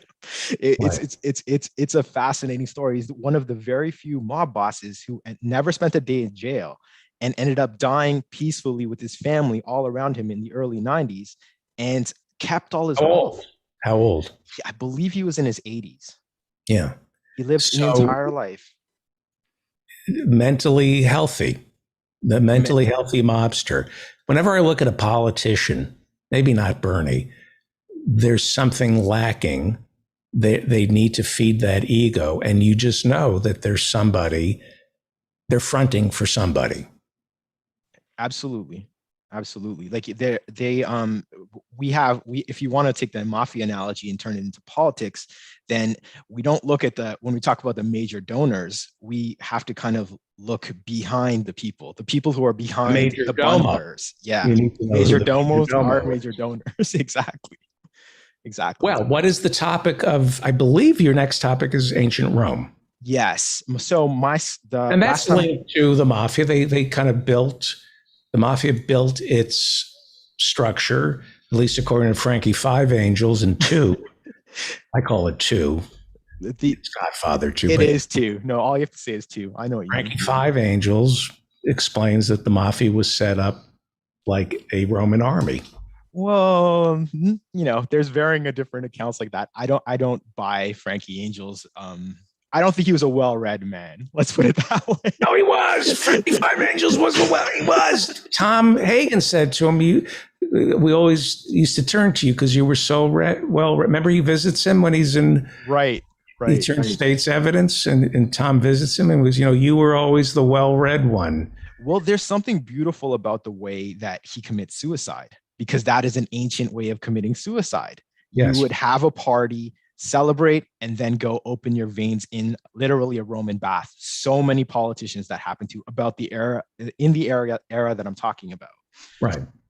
So what are we talking about on Deep into History, the latest episode? So we are continuing the story. The series is called Versus, and it allows you to experience the epic class struggle that led the Republic of Rome to fall to the empire. This is an incredibly important story for every leftist. And What every years are we centrist to talking know. about? Circa 100 BC. So the generation before Caesar and Pompey. It's personified by Marius and Sulla. The reason that it's so important for everyone to know this story is that it's the only true example we can point to and learn from and relate to our time in so many ways. So tell me, David, if any of this sounds familiar. False populace, wealth inequality on a vast scale, a small but ultra-powerful ruling elite crushing the hopes of even modest reforms to lessen the suffering of the masses, the resources of the state being used to further enrich the elite, people blaming foreign immigrants for the social ills of their society, endless wars abroad. Could that not describe the last 20 years? So what is it? Is that just human nature then? This is, I think it's basically what happened was when a republic becomes so decadent and so controlled and so obsessed with wealth above all other things, these tendencies come out. And like I said, it's very important to point to this and learn this story, because I've been noticing many prominent leftist personalities saying that it's impossible to pinpoint where we are in history in terms of the fall of American empire versus the fall of the Roman Empire. I got in a thing with David Sirota on this on Twitter. Their reasoning is that it took hundreds of years for the Roman Empire to fall. This is a false comparison, and it is dangerous because it leads to doomerism. Doomerism is the idea that nothing can be done to change our circumstances and that the fate of the world is already decided. Mind you, every major doomer that I know claims to be an atheist, so it's kind of rich for them to frame things fatalistically. The reason that it's a false comparison is that while it might look like America is an empire, is in fact an overextended republic in decline. Therefore, we can pinpoint where we are. In historical terms, the analog is circa 100 BCE, the Republic of Rome, that generation before Marius and Sulla. And I'll tell you why, because then as now, and I'll give you examples, I'll walk you through this. Modest reforms have been rejected. Think Medicare for all, a small wealth tax. The elite uniting, showing their awesome power to crush a true populist movement. We witnessed it last year firsthand during the primaries. South Carolina, a phone call is made causing the unprecedented act of having frontrunners to drop out and endorse Biden right before Super Tuesday. I mean, I hate that too, but we have to respect the game and understand what we're up against. Mm-hmm. Endless wars. The major networks after covering Afghanistan for a combined total of 5 minutes in the previous year. That's true. You can look it up. And then subjecting us to nonstop fake outrage at the withdrawal, not because of the suffering of the Afghan people as they would have us believe, but because that particular pipeline of public wealth being transferred to private hands was turned off. Right. Okay. We are not living in the fall of the American empire, but we are witnessing the rise of it, because the path we're on leads to dictatorship. There can be no empire without an emperor. Okay? Right. That's why framing it as the American empire leads to doomerism. It makes you think that it's a fait accompli. It isn't. We can learn from the fall of the Republic of Rome to save the Republic of the United States of America. Learn from their mistakes and use that knowledge to not repeat those same patterns of behavior. We don't have time to go into the specifics, so please listen to my series Verses, and you'll gain an understanding of our time through the past in the most delightfully imaginable way possible. Gain an understanding of how populism was used and the class struggle that ensued, because that class struggle is happening right now. We're witnessing it. Wow. Very thoughtful. Very thoughtful. And that's explosive. The idea of, I'm so used to Christopher Hedges telling me that it's the decline of empire, and I buy into it. And you have a counter narrative. I'm just processing what you just told me. That is, you can't have an empire without an emperor, and these are the beginning stages of empire. Right. Everything is moving faster now because we're in the internet age and all that kind of thing. Last time I was here, I was telling you about this war that happened called the Jugurthine War, where the face was kind of ripped off and showed the Republic of Rome how utterly corrupt the system was. Our exact analog to that is Afghanistan, Iraq. Look at Dick Cheney got away with literally giving no bid contracts to his own company. Okay, so everybody knows that, but everything is happening quicker now because of our technology and things like that. But we absolutely can pinpoint there is a historical analog. There are things we can do. And if we learn from their mistakes, we can avoid them. I wanted to go into a bit about like conspiratorial thinking, because that ties into our kind of the doomerism that I'm noticing on the left. And we all know conspiratorial thinking is all around us. It infects every single person to one degree or another. It defines our time, and it should. We are victims of conspiracy every time a lobbyist sways a politician, every time a major move is made on Wall Street, every time you turn on the news and they're making a conscious decision to cover a story from a certain angle. Understand that people who think conspiratorially have a right to think this way, okay? We do not combat that way of thinking by writing it off or calling them lunatics. We combat these insane conspiracies with real ones from our recent past, from our history. Like Professor Harvey J.K. always says every week on the show, take hold of our history. And if you aren't talking about labor, you're full of it. So right. I'm gonna give you a conspiracy that I've used to deprogram everyone from boomers to zoomers. And I want everyone who's listening to try it, okay? Okay. David, J. Edgar Hoover, what springs to mind when you hear that name? His shoes never matched his dress. Precisely. There was that's to the point. I want everyone to know that beyond being the FBI director for almost his entire life, he was above all else an anti-communist and anti-socialist. Okay, that painted everything he did. His lifelong goal was to strangle the power of labor and undo as many gains of the New Deal as he possibly could. Now, the common narrative is that he denied the existence of the mafia because they had pictures of him cross-dressing, as you just said. This may or may not be true. We don't literally have the pictures, we don't have proof. It's immaterial in that it allowed him to execute his masterpiece that didn't bear fruit until a decade after his death. You might be wondering what I'm talking about, and you should, because this aspect is never covered in mainstream documentaries. Because once the FBI was free of him and they began to use the RICO statute to take down the mafia families across the countries in the 80s, they also took down large parts of every union they had infiltrated. Right. In fact, many made men were leaders and members of major unions. This infiltration of by the mafia to the unions began as early as the 1940s and was a stranglehold by the 80s. Yes, precisely. Yeah. And we know from publicly available documents from Hoover's top hoodlum program that he knew exactly what was happening. Instead of stepping in and protecting labor unions, he allowed them to be utterly corrupted by the mob. The untold story of the fall of the mafia in the 80s is the hundreds of union halls that were federalized across the country. A blow that labor as a movement has never recovered from. Teamsters were under a consent decree. Exactly.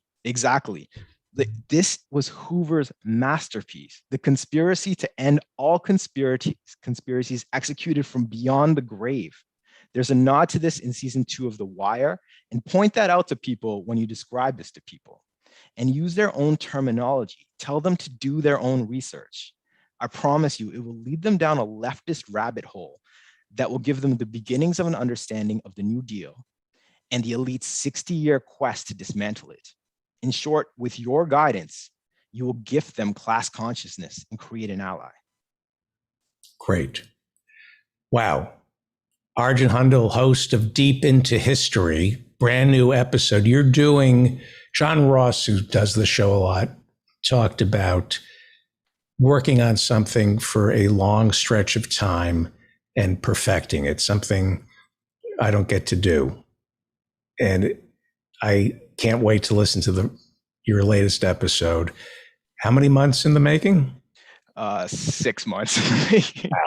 Yeah, they're long, but I think they're worth it. The response has been just tremendous. I'm in a position where I'm about to be able to knock corporate podcasts off the charts, and that gives me great hope and joy in that. And they're long. They run like movies. You guys enjoy them, and play them for your friends. Tell your friends to listen. My friends play them for their children. It's accessible to all ages. Everyone will find it interesting. So yeah, definitely check it out and learn. Into history, deep into history. Everybody subscribe to Deep into History and go for a drive. Go look at the leaves changing. Yeah, indeed. Go for a walk. If one of my friends does go this for all the a time. walk and go for a drive. He hates walking his dog because the dog is wild. Because I put on your podcast and the walk just goes by. So that's my advice. Just go take a walk. And yes. Kelly Kay in our virtual studio audience writes, Arjun spins history into a fine art. What a great way to end this. Thank you so much, Arjun. I'll see you at office hours. Absolutely. Are you teaching? Are you going to be doing anything? I think I'm going to, if I have time this weekend, I'm going to sign up for one. Definitely. Good. Thank you, Arjun. Thank you so much. Thank you for having me on. Thank you. Let us now go, looks like, to New York, where Dr. Philip Hirschenfeld is standing by. Hello, doctor. I don't see Ethan. Well, I'm sure he'll be here. He said he was going to be here. There he is. There he is. Looking. If anything, he is reliable. Oh, he just disappeared. Just as you said that. I wanted. I have a clip for you, but I want Ethan to see it first as well. You're listening to the David Feldman Show, davidfeldmanshow.com. There's Ethan. Hello, Ethan. Hello. It's good to see you. Where are you? No. It's good to see you. No, it's good to see you. Okay. Where are you? Your father is in New York. It's hard to tell where you are. I'm in an undisclosed location. Where are you? It's protection program. No, I'm sitting in my apartment, but I have this very weird setup here for. Hey, Fafi, stop that! She's scratching the carpet. That's my girlfriend. Your girlfriend? Yes. That's how you talk to your girlfriend? Yeah, we just made the exact same joke at the exact same time. I feel blessed. Okay. No, I have this setup here with all sorts of lights and like there's lights on a ladder. My computer is on a dictionary. I have lamps just to create for all these self-tape auditions. So that's where I am. I'm in that little corner of the apartment. Feel free to bring the dog into the show. Get over here. Stop misbehaving. All right. So I played There's this a news earlier. story. Once you're done, there's a news story we have to discuss today, but I want to. Well, go ahead, please. All right. So there's this 96-year-old woman was. Did you see this in Germany? She was. She was a secretary in the Holocaust, and she was arrested. She's the first person to ever use the defense. I'm too young. I'm too old, and I screwed that up. Okay, got to find my jokes. Hang on, I'm working on a joke. Yeah. She was a secretary to the Nazis. Yeah. And the memos read dictated to, not read. Right? Isn't that when you get a memo from the boss, it says dictated to, not. Oh no. Okay. No. So she was a secretary to the Holocaust. Yeah. So well, anyway, the reason I wanted to discuss it was that she, it said that she jumped in a taxi instead of getting. She was supposed to get in a taxi to go to court, but instead she jumped on the subway. I just think that's the silver lining in the story, that a 96-year-old can jump on a subway. I felt like that was also. And she jumped on the roof, actually. Yeah. I was also thinking it's a terrible gig to be a secretary anyway. Just even to be a secretary like at at like, IBM, that's just a bad job. But to be a secretary in the Holocaust, like you can imagine, that's your boss is probably, he's not a nice boss. You probably don't have casual Fridays. They did a lot of record keeping. So she must have been taking tons of dictation. I feel bad for her. Yeah. I notice your father's not laughing. No. I'm not bringing my, hey, did you get a haircut? I got a haircut too. Look at that. I got a haircut too. Wow, that's a coincidence. Yeah. I had a whole bunch of other very important. Yeah. There was a documentary around the time of Downfall where they interviewed Hitler's secretary. Did you ever see this? I did. I loved that movie, Downfall. That was great. Yeah. Yeah. They interviewed his secretary, who ended up living a quiet life. I don't think she did time. There was something sympathetic. You could be in the bunker with Adolf Hitler and be that close to evil and not be aware of it. You could be that naive. Yeah. I think. Or she must have written some letters that. Yeah, I don't know. It's hard to be. It's hard to get on their team. But yeah, a lot of these people. She was probably. I mean, if this woman, she's 96 now. Any mathematicians in the audience? But she must have been like 12 at the time. She was a 12-year-old secretary. I'm not great at subtraction, but you can't really. She needed a job. The guy who's great at calculus. Yeah. I disagree with the formulation. I think when you are face to face with somebody, where you're in close quarters with somebody, when you have a relationship with somebody, of necessity, you dismiss certain things that you'd rather not know because they're uncomfortable and you don't want them messing up whatever else is going on. So you just dismiss it. Yeah. Is that what love is? Do we not see things? If we love somebody, we just block everything out. Their imperfections, their character flaws. Maybe that's not real love. Maybe real love is recognizing the flaws and accepting them because the other person's human and you've got flaws too. And I love you, and maybe even love your flaws a little bit. That sounds more like an interview for a job in a company. That I don't know. That sort of forgiveness. I don't know. Is there such a thing as unconditional? Well, there is such a thing as unconditional love, but is it healthy? Is it healthy to love someone unconditionally, with just no matter what? You're Jeffrey Dahmer, you're my son, and I love you anyway. Is it okay not to have conditions? The thing with conditioning is you have to rinse and repeat. So if you're gonna do it, if you're in for a single one, you got to just keep doing it forever and ever. It isn't infinite. That's what they mean when they say love is eternal. You have to just keep conditioning. It's a weird thing. It becomes brittle. The love becomes brittle. It does. Conditioning is weird because I remember that back in the day of shampooing and conditioning, like in my 20s, because you wash your hair with shampoo, it feels clean. Then you condition it, it feels a little greasy. Right. Then you want to shampoo it, and then it's such a scam. That's how Procter and Gamble makes all their money. Yeah. Right. Yeah. Finally caught on. Yeah. Yeah. Then I just had it all shaved off. I had one other important thing to say about our friend, the secretary. Yes.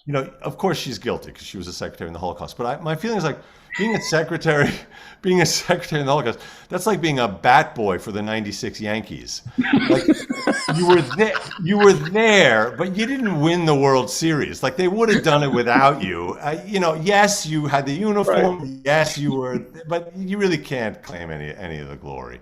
Also, the other good thing about the story is that she broke. She broke a glass ceiling. I mean, she was. Yes. Yes, although it was a ceiling. She broke a ceiling that was already made of broken glass. That's a Kristallnacht feminist observation. Anyway, all right, enough of that. They're running out of people. It's the last gasp of Nazis. Yeah, that's the joke that I tried to make at the beginning. She's the first person who, in this whole situation of Nazis on trial, whoever was able to use the defense, I'm too old to have been in the Holocaust. Right. It still doesn't make sense. I felt like it was a joke. Dr. Hirschenfeld, I have a general rule of thumb with this show that we should end on the Holocaust. It's always that's you can't top the Holocaust. You can't start with that. Yeah. You can't come out of the gate with the Holocaust. Yeah, where do you go from that? Yeah. Should we start again? Want to turn We everything? could try. We could. Yeah. Well, I wanted to play. Not that I could discuss the Holocaust all night.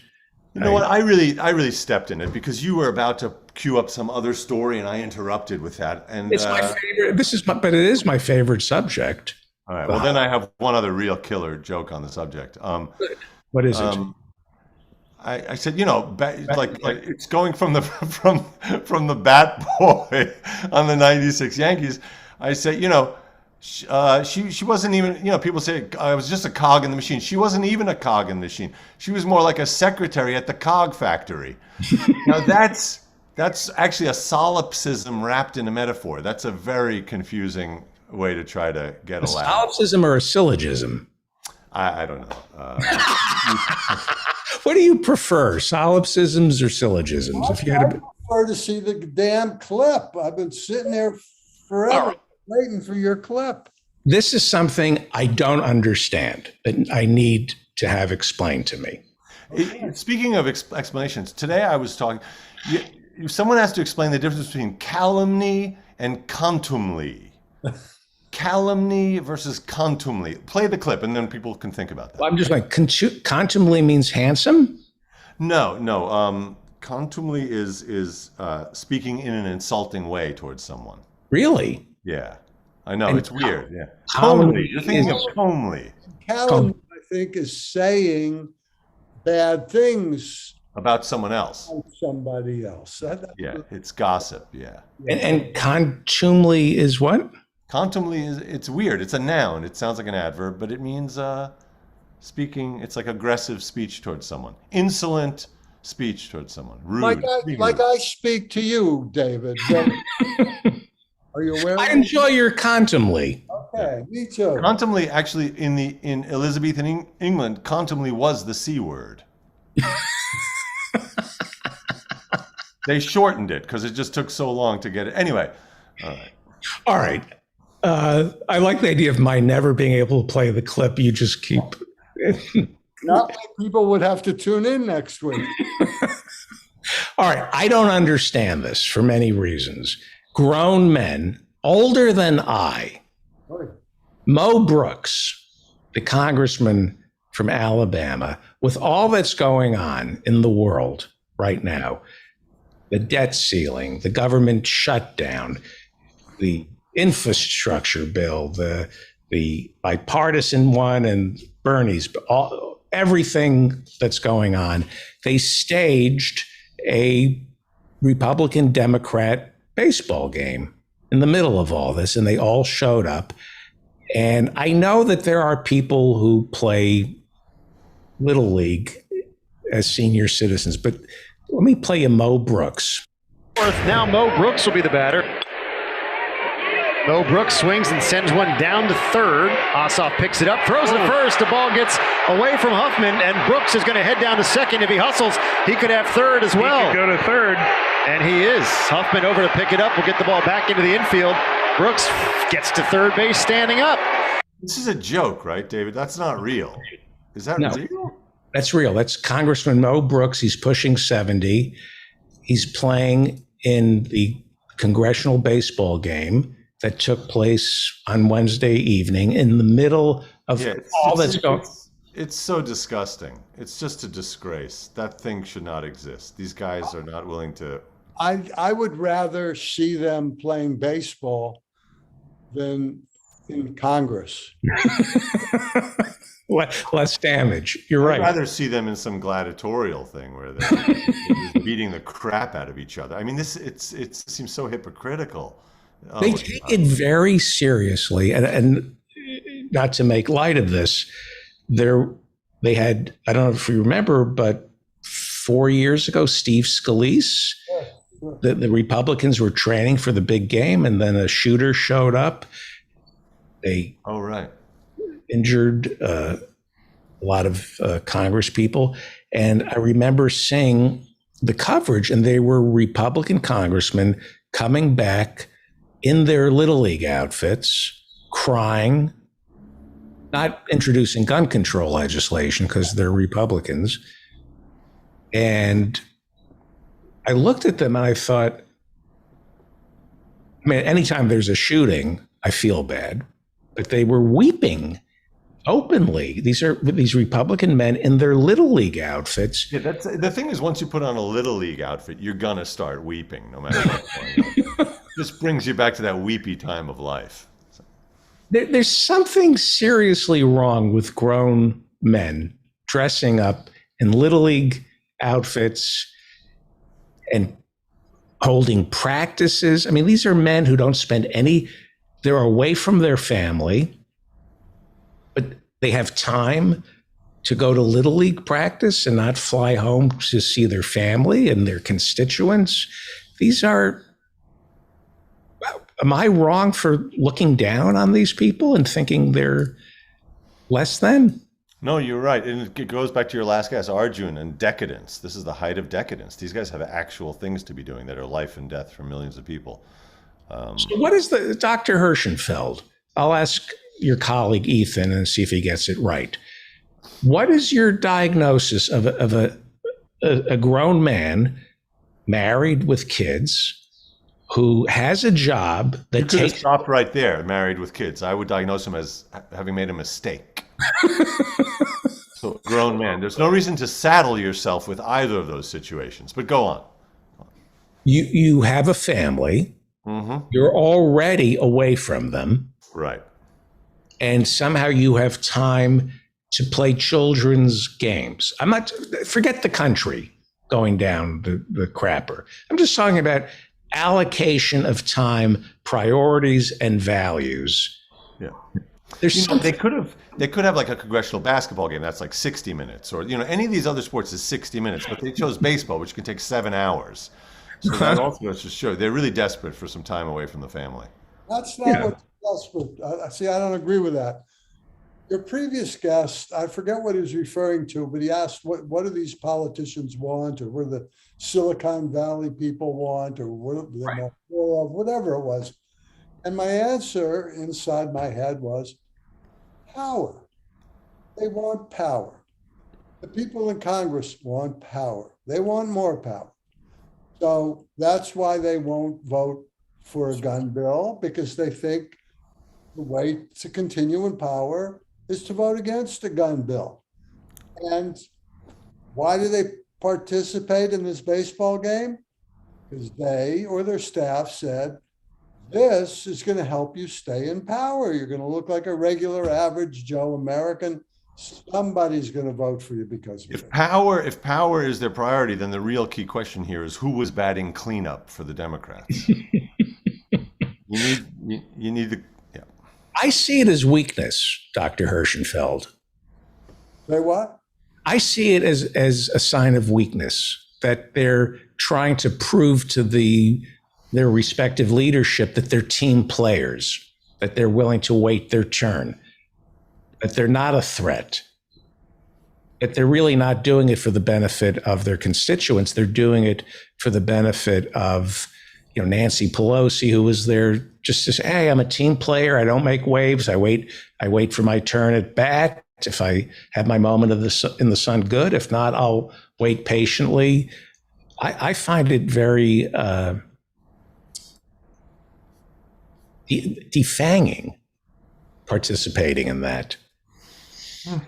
I don't know why grown adults would do that. Wanting power in and of itself is human nature, but isn't pursuing power, I'll ask your colleague first, isn't the pursuit of power an indication of something wrong with you mentally, to want power over another human being? Get the bell ready, please. Okay. Yes. And okay, I have the bell. And is that correct, Dr. Hirschenfeld? In part. Oh boy, there's no. That's our bell. It's a cash register. No, it sounded very much like I just bought bought lunch. I can't find. I don't know if it's a sign of something wrong with someone mentally, but it's certainly a sign of being a real pain in the ass of a person. I'm not in. Those kind of people are not the kind of people I want to spend any time with. They're not interesting. They're not fun. They're full of themselves. People with too much ego. They're a bore. It's just a very boring group of people. I mean, you could be absolutely certain. You spend an hour, spend 15 minutes with any of these Congress people. It's a giant bore. They want to talk about themselves. They're obsessed with themselves. They're convinced of their own glory and intelligence and power. It's extremely boring. That's my main problem with those types. Dr. Hirschenfeld? I would say that anything you can point to in practically any human being, we all have a little bit of. Oh God. I'm sorry, I don't speak medicalese. What does mean? It's just fence sitting. I feel like, I feel like you're running for office, but go on. So I want power. Who doesn't want power? What do you want? You want power? What are you talking about? What power do you want? You know, when I was elected president of something or other, power, at least in my own mind. But it's a problem when it becomes a driving force in your life. Then it's indicative of serious problems. Then it makes you into a total asshole. It makes you non-human.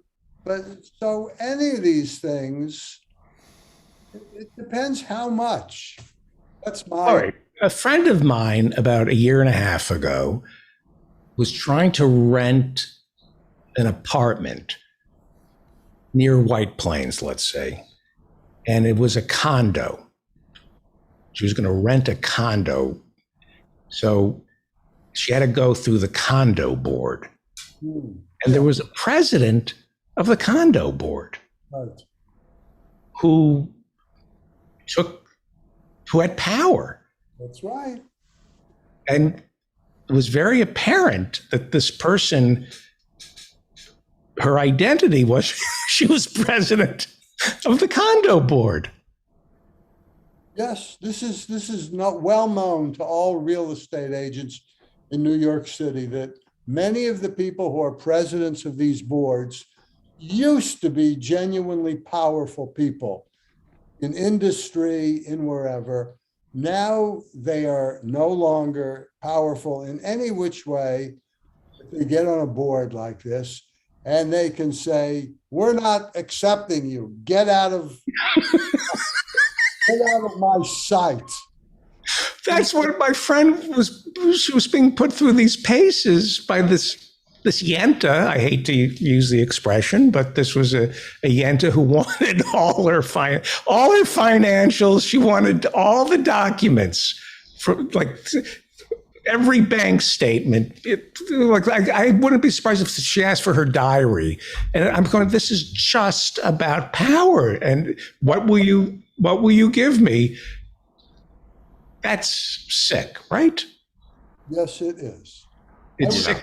I was the executor for an estate of an old friend who died. So we had to sell his apartment. So it was in the Upper East Side of Manhattan. So two married to each other, two doctors from Mount Sinai Hospital wanted to buy the apartment. Well, I would have rejected them too, because it's Mount Sinai. I mean, that's When you go to Mount Sinai, do they give you tablets? Like, take these tablets? For, half a joke. I was almost there. It was good. I like it. We're off a little, but take 10 tablets and go home. So, all right, so 2 doctors from Mount Sinai. How could you not want to sell to them, right? They didn't. They refused to allow the sale to go through. What color were they? Purple. They were regular, you know. Watch it. Watch it. Army issue doctors. Army issue doctors. That's wanting power over other people. That's correct. So in defense of the board, Upper East Side, honestly, what do these doctors make? They're looking at a few potential buyers, and the competitors are lawyers and bankers. The doctors are paupers by comparison. If this board member was obsessed with the bottom line, maybe that was the concern. I don't know. Also, there's a fear, like socialized medicine that could be right around the corner when the doctors are just civil servants. So I have to side with the president of the board. Please ring the bell. Oh, hang on, I hit the wrong one. I'm not getting here. All right, that's close enough. That's good. That's good. What are you reading? Me? Yes.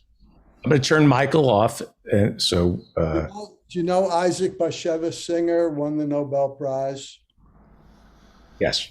He had an older brother, Israel Joshua Singer, who was, by all accounts, a better writer than Isaac Bashevis Singer. But he made his living as an auto mechanic. Close, not exactly. But he made the mistake of dying, I think, in his 40s. So he produced one masterpiece, truly is a masterpiece, called The Brothers Ashkenazi.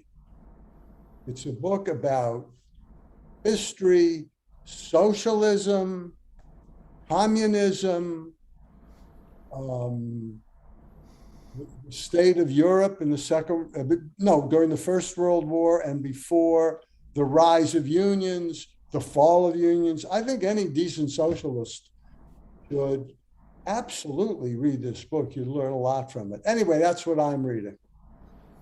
What happened to Guy de Maupassant? Yeah, they cut his head off? No, well, your father was reading, not Guy de, Marcel Proust. Oh, Marcel Proust, yes. I thought you had decided I'm sorry? I did decide that you weren't going to read anything other than Marcel Proust.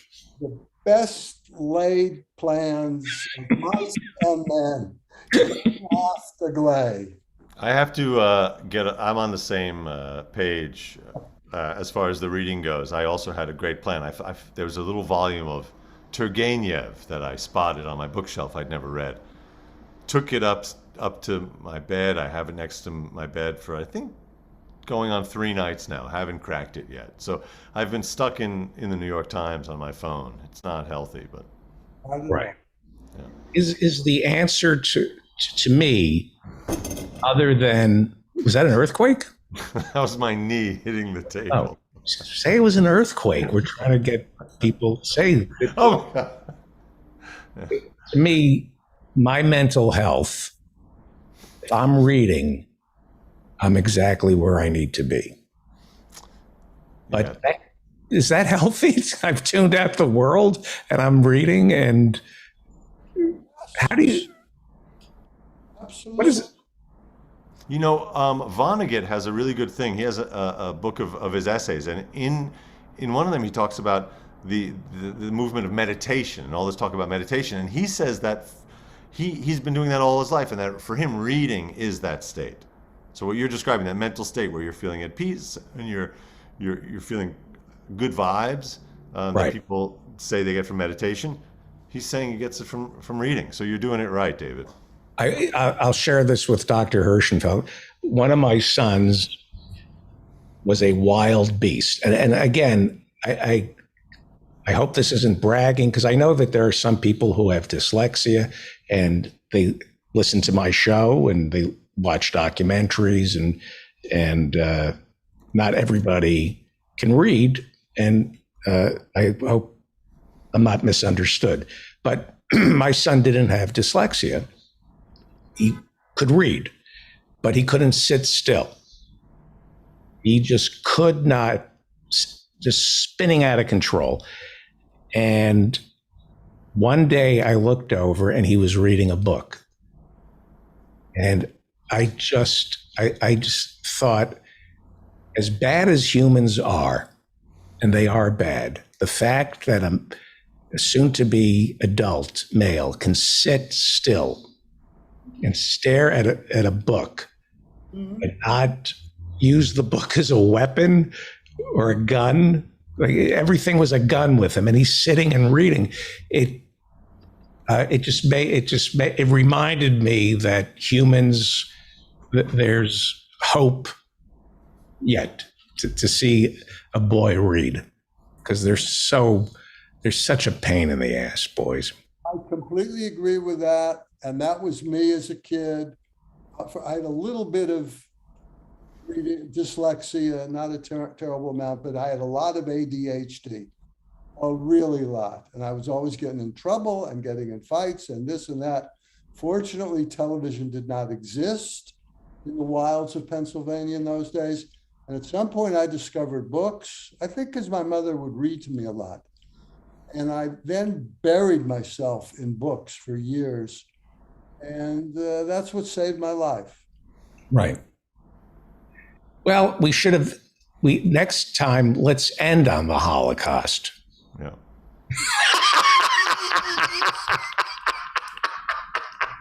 There's no place to go after the Holocaust in terms of. We learned something important about the comedic arc.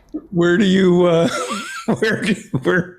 Oh, tomorrow night I'm closing out the 6 p.m. show at West Side Comedy Club on West 75th. So it's an early show, and send me a message. I'll give you details. Okay, how do people contact you? Oh yeah, through my website, ethanhershenfeld.com. Oh, can I say one other thing really quickly? Yeah. So Thug Thug Jew, the comedy special on YouTube, has started to get a lot of views. Something is going on. Like, I don't know if it's viral, if it's bacterial, something's happening. And what I learned about the finances of this thing is that, so I asked the record company, so at what point does it say, turn into like a real, so she explained, at 1 million views, so now it's at around 20,000, but at 1 million views, that equals around $3,000. So if you do the math, I think that's 1/3 of a penny per view. So what I'm saying is, please watch it, but don't just watch it once. You got to watch it 3 times for it to be a penny. So that's what I'm saying. Okay. That's how you Google and YouTube and their ad revenue model works. That's a lot of spins. Okay. Thank you, Dr. Hershenfeld. Thank you, Ethan Hershenfeld. Thank you. Both of you are beloved. You are listening to The David Feldman Show, davidfeldmanshow.com. Friend me on Facebook, follow me on Twitter. And when we come back, we will talk with David Cohen. He wrote for the Boston Globe, and I think he has a new newsletter on Substack that we'll be talking about. It's time right now for the David Feldman Show. He's talking politics and comedy too. He'll tell a dirty joke if you want him to. He's just a lefty from way back. He's a union man with an Emmy for writing. Someday he's mad and he feels like fighting.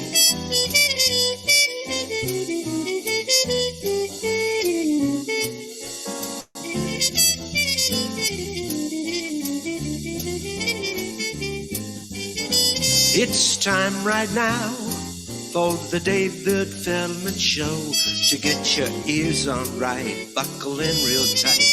He's got a lot to say and he's coming your way.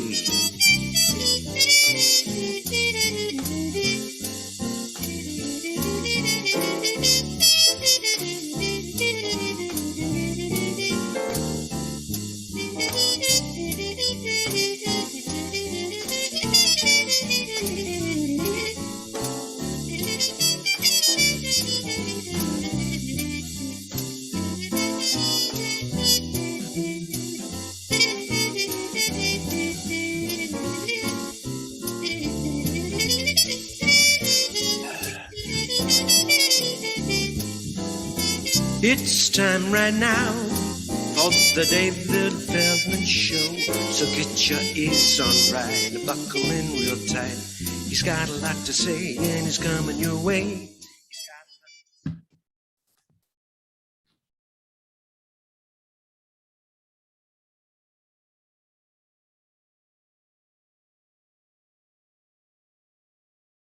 Little technical, you can hear me, right? Hang on. Welcome back. Thank you, Professor Mike Steinel, and it's Michael Cohen. Thank you. Yes. Not David Cohen. Hello there, Michael Cohen. You have a new newsletter, I believe, over at Substack. Is that correct? Yep.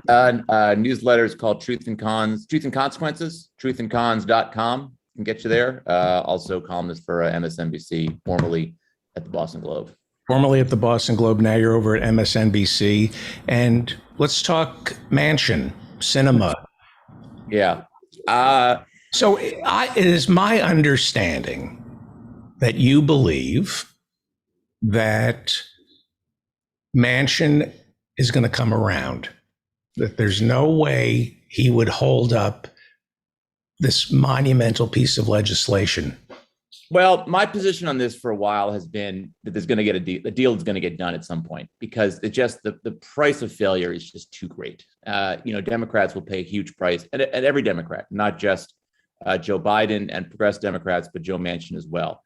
I'm going to be honest. My faith in that prediction has been tested over the past 48 hours. I just find what Manchin and particularly Kyrsten Sinema of Arizona are doing makes no sense. I wrote a piece about this today that I think it's one of the dumbest things I've ever seen in American politics. Not ever, I shouldn't. No, it's up there. Top 10 dumbest things I've seen in American politics.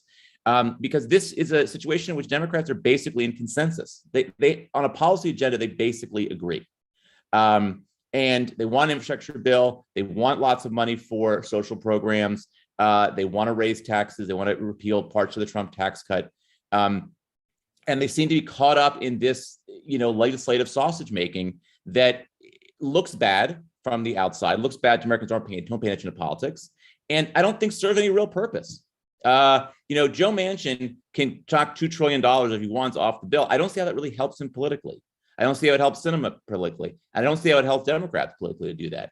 My thing is just pass the damn bill as soon as you possibly can and run on that. These games they're playing just make Democrats look bad, make them look dysfunctional, make government look dysfunctional, and it's kind of pointless.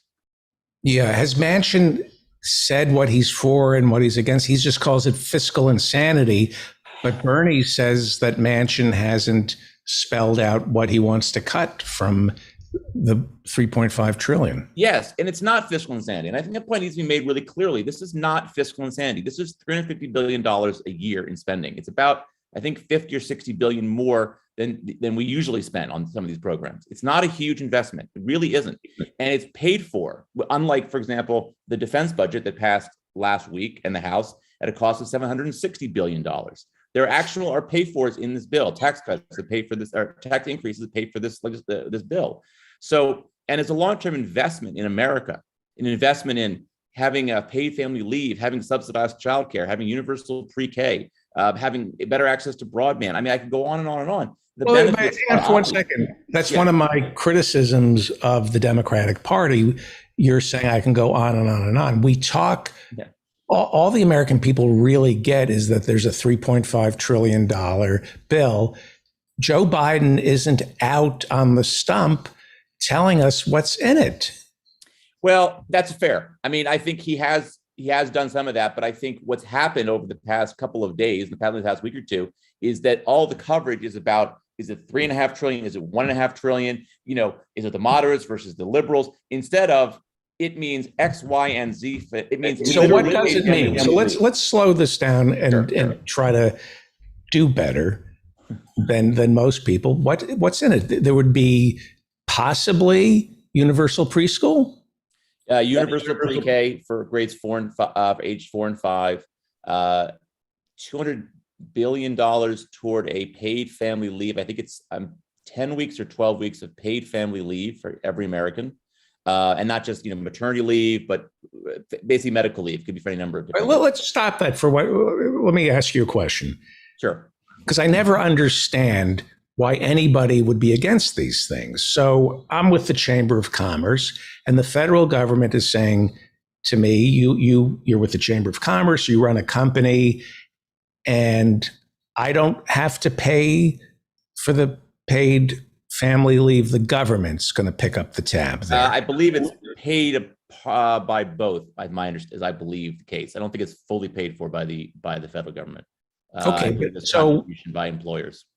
And I would be against that because it's going to cost me money. It's going to mean I have employees that are not in the. I have less control over them, right? I can't force them to come back as quickly as possible. They can take 12 weeks off, which is bad for me. I mean, it basically shifts the balance that in this country toward labor and away from business, business owners.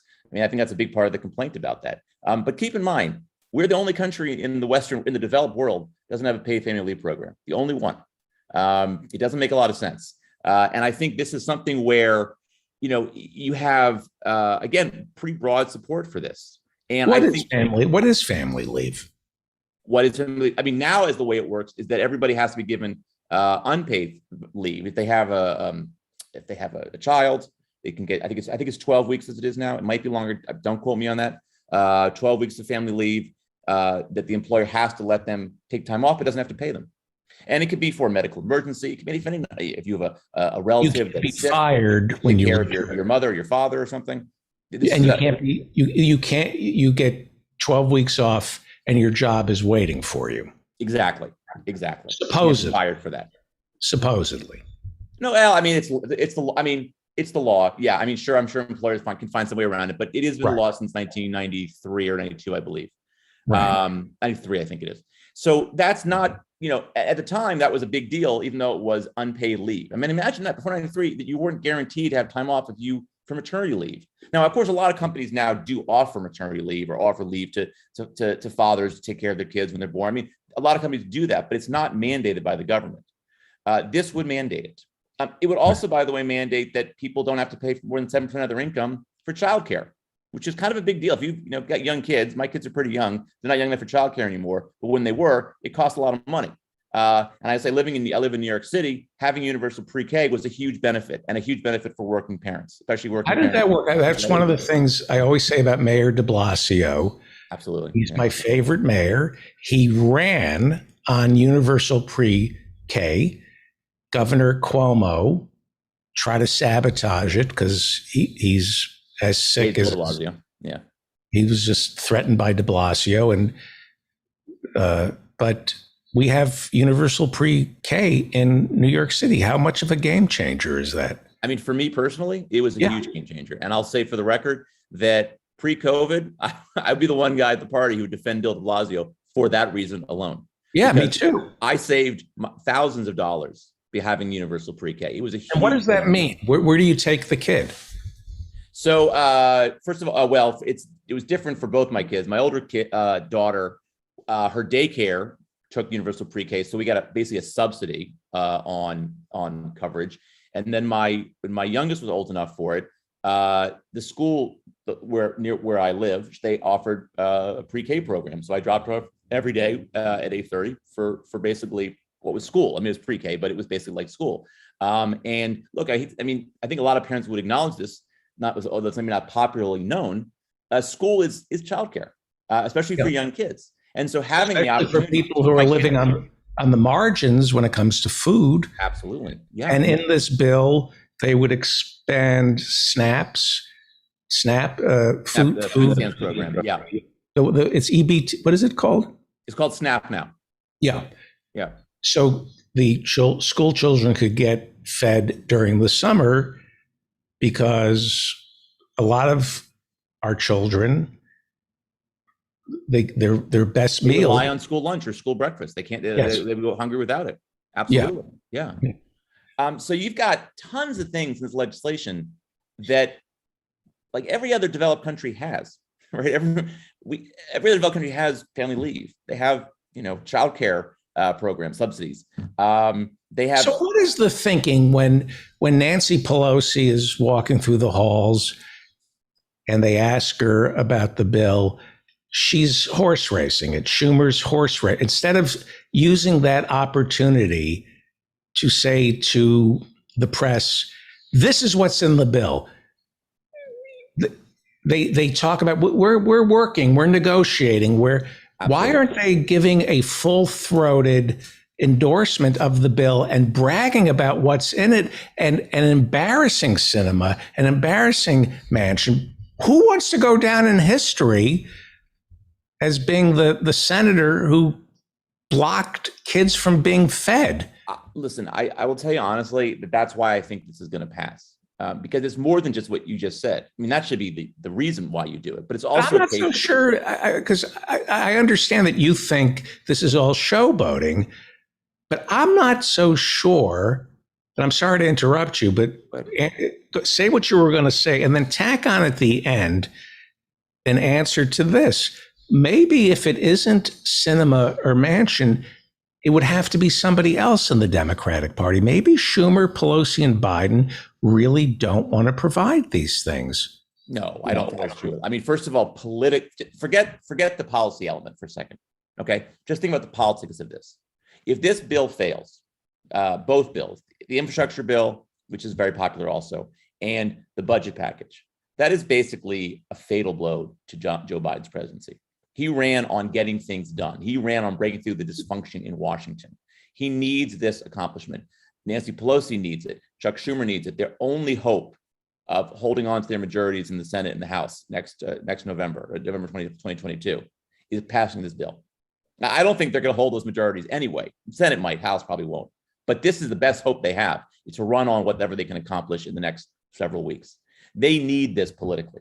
And frankly, so does Joe Manchin, and so does Kyrsten Sinema, because, and so do all the moderate Democrats out there. Because let me tell you something, if there's a wave election against Democrats, the ones who are caught in the wave first are the moderate centrist Democrats who are in vulnerable seats. It's not the liberals. AOC ain't going to lose her seat. I can assure you of that. She is one of the safest districts in America for a Democrat. But in the swing districts, they're in danger. And I was struck by the way, today, very interesting development. I thought Third Way, which is a moderate Democratic organization, basically put out a letter today to moderate Democrats saying, you need to vote for this, because if you don't, you'll be the ones who are going to lose. And they're right. They're the ones who are going to be in danger. This is the Tony Blair. This is the Bill Clinton, the problem solving. Yes, but look, and I think, and they have their issues, and I respect that. I mean, people like Josh Gottheimer in New Jersey, his big issue is the SALT cap, which really hurts, which is the state and local tax deduction. That really hurts his constituents.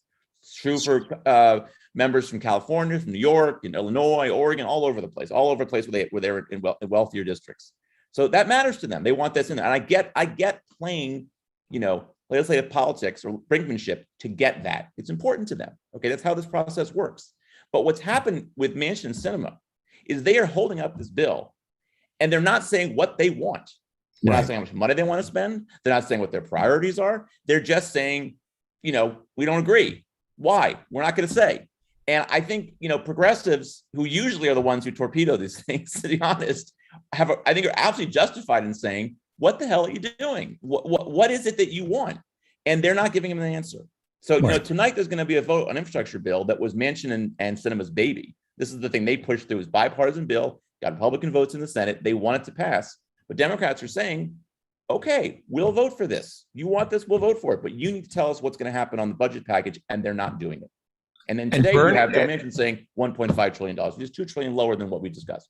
Right. So and Bernie has said to the progressives in the House not to vote for the infrastructure bill unless there's a guarantee that the $3.5 trillion bill is also going to be passed.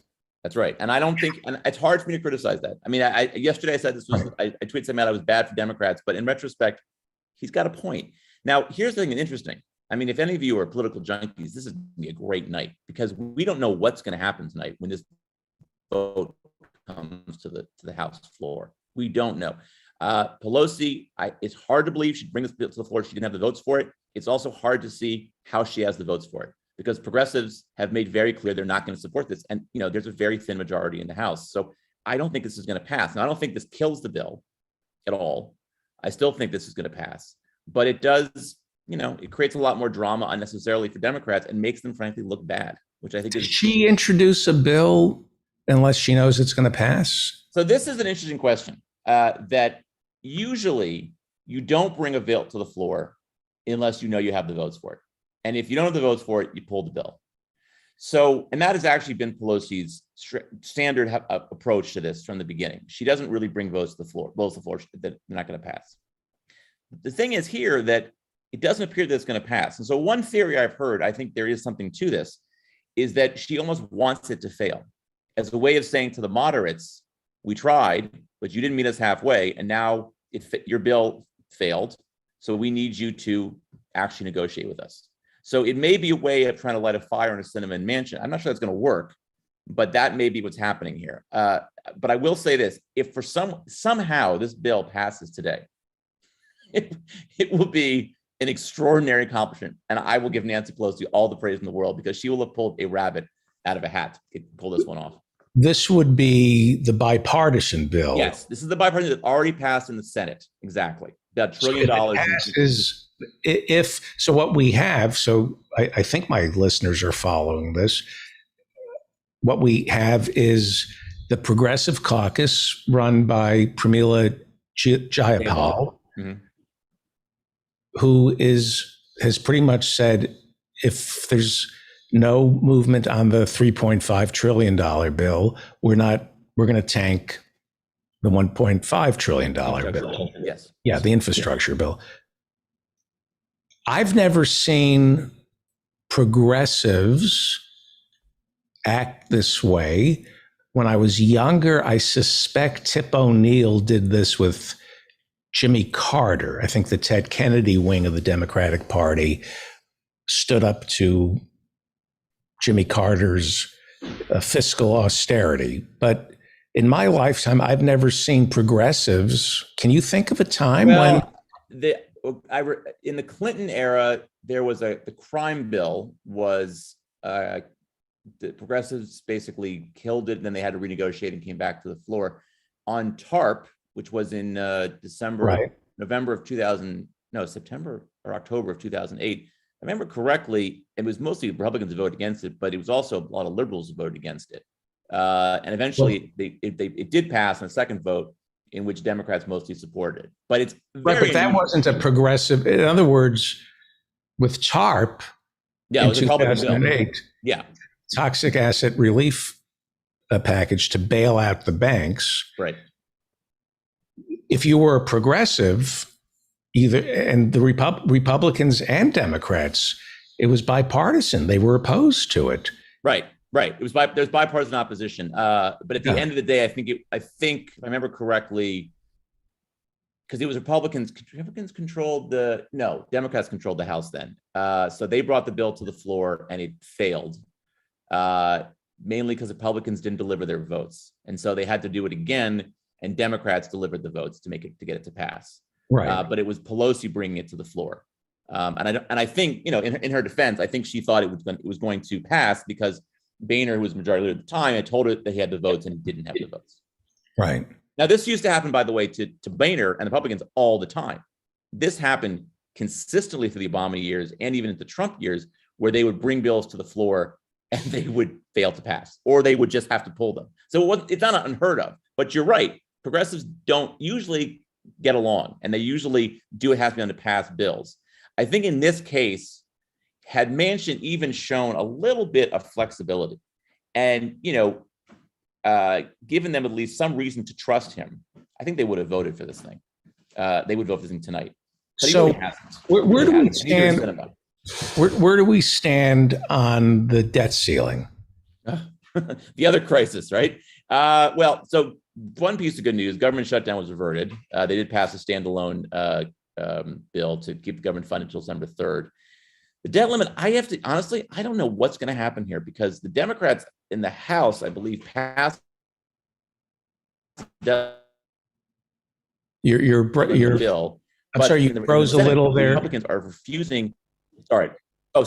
In the House, they passed something and it goes to the Senate, but the Republicans have made clear they're going to block, they're going to filibuster a debt limit bill. So because of that, I don't know how this ends up. You've got until October 18th to get this thing funded. Now, theoretically, you could fold it into a reconciliation package, but I don't think that's going to get passed before October 18th. It might. It's hard to imagine, frankly. Hasn't McConnell pretty much said I think I read that he said we're all for passing a debt ceiling bill, but it has to be done through reconciliation. Okay, let me explain this, because this is a real, I can't use the word I like to use right now for it, but it's a pretty low down move what he's doing. He's saying to Schumer, you have one reconciliation bill you can bring to the floor this year, okay, which is theoretically the budget package. He's saying, no, use it for the debt limit, and then you'll be able to pass it, which is, the Democrats aren't going to do that. They're not going to blow their chance at a budget package to pass on McConnell. Punk asked that someone said in the comments, that's not a bad way to describe it, actually. I had a different term in mind. Here's one possibility. If there's ever a chance to suspend the filibuster, it would be on this. Because if McConnell plays hardball in this one and basically threatens default, Schumer might go to Manchin and Sinema and say, look, it's either default or suspend the filibuster. And he might win that fight. I don't know. I can't imagine they're going to let the country default. It's possible. You need unanimous consent to suspend the filibuster. You can't. 50 votes, that's all it takes. You need 50 votes. Schumer just can't act unilaterally and say, these are the new rules. Nope, he needs 50 votes. And then Harris break the tie. Yeah, but that's the only way to do it. And that's how they did it with, McConnell did it with, he had 51 votes, I guess, but that's how he did it with breaking the filibuster on Supreme Court justices. So in your heart of hearts, you feel this is theater and Manchin will succeed in taking it from 3.5 trillion down to what? Well, so I'm sorry to say this. I did bet a good friend of mine that it would go around 3 trillion, and that was clearly wrong. He said 1.5 trillion today. I don't think that's going to be enough. My guess is you probably get somewhere around between 2 and 2.5 trillion, which, is a lot of money. Over 10 years. So it's not, a one-time expenditure, but it's a lot of money. And when you combine it with the 1.9 trillion that was passed in March for the American Rescue Plan and the 1 trillion on the infrastructure plan, it's a lot of money after. It's like $4.5 trillion. It's not chump change. But right. I think that's probably as good as you're going to get as far as the amount of money. Right. We're talking with Michael Cohn, and people should subscribe to truthandcons.substack.com. I did today. Oh, thanks, David. Yeah, thank you. And what is the most important facet of this bill? I mean, to me, the universal preschool, free college, free tuition would be pretty amazing at community colleges for 2 years. We're not going to get the Dreamers. The parliamentarians said you can't fold the Dreamers into it. But then to possibly lower the age of Medicare to 60 and have it include dental and eye, and you can negotiate the prescription drugs. Well, that part the House has said they don't want to go along with that. Some moderates in the House have said that, and the age, the reducing the age has not. I'm not sure that's been agreed upon. It would increase subsidies though from Obamacare, so it would lower people's healthcare premiums. I mean, it's a lot of things that are very helpful. But your question, I guess, you say, what's the most important thing in the bill? And in my mind, it's more about changing the way we prioritize in this country. I mean, I wrote a piece today. It's going to come out on Friday, I think, from MSNBC about we just spent $760 billion on the defense budget, and it barely even registered. I mean, it was not even barely even a contentious issue. If you take that over 10 years, that's $7.6 trillion. It's more than double we're talking about spending on this thing. What this bill does is it basically says that these domestic priorities are actually important, and we're going to take an effort to fund them. These are things that should have happened in this country 20, 30 years ago and are finally happening. So to my mind, that's the biggest thing. It suggests a change in priorities in Washington, that we are actually going to focus on doing things to help Americans, do things to make their lives easier. And that began, by the way, with the American Rescue Plan. right? I mean, that's a bill that basically cut child poverty in half. It's a bill that basically gave every American with a kid $250 per kid. I mean, and something like subsidized childcare, something like family leave also shifts the balance toward workers and away from business. So to my mind, that's what's important. Symbolically, this bill it suggests that we are sort of getting back to a place which we've very rarely been at in American history, of actually thinking, how do we help Americans? How do we help American workers? How do Meghan McCain was on Meet the Press last week, and she said it's not popular. It's not polling well. How is it? Well, first of all, she should not be on Meet the Press. That's the I first know. thing. The second thing is she's wrong. It's actually quite popular. And was she corrected? Did anybody bother to correct her? I don't know. Honestly, I was so aggrieved at the fact that Meghan McCain is on Meet the Press that I didn't even watch. I couldn't even watch it. But she's wrong. It is popular. And in fact, I was just struck by, I was reading a poll today that showed that, a majority of, by 2 to 1, Americans want to cut the defense budget and redirect resources for domestic priorities. I wrote a book about this a couple of years ago about how it's called Clear and Present Safety, about how we spend so much of our resources and attention on foreign threats, ignore the challenges at home. I mean, this bill is great, by the way, but there's nothing to deal with, for example, gun violence. I mean, thankfully, it actually deals with the issue of opioid epidemic, which kills about 90,000 Americans every year. Yeah. It's a down payment on dealing with climate change, although nowhere near what the money needs to be to deal with that issue. So it's to my mind, it's a way of redirecting Washington, but really not as much as it should be. And the thing is that what I think is frustrating about this is that $3.5 trillion seems like a lot of money. It really isn't in the context of what this country needs. Right. Of the priorities that have been unmet for so many years.